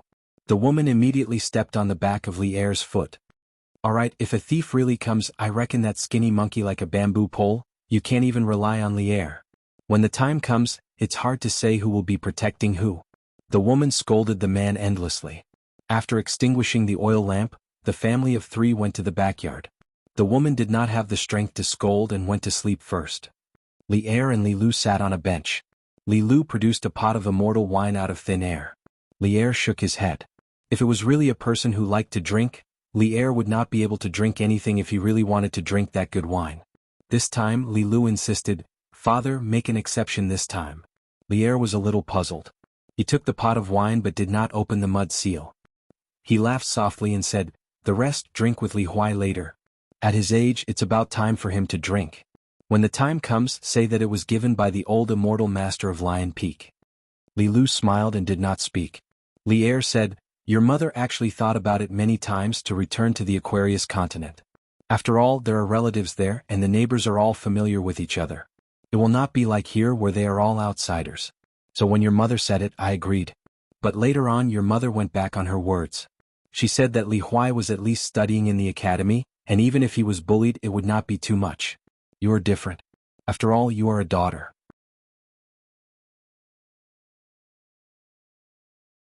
She was worried about you staying here alone, and was not willing to let you go down the mountain.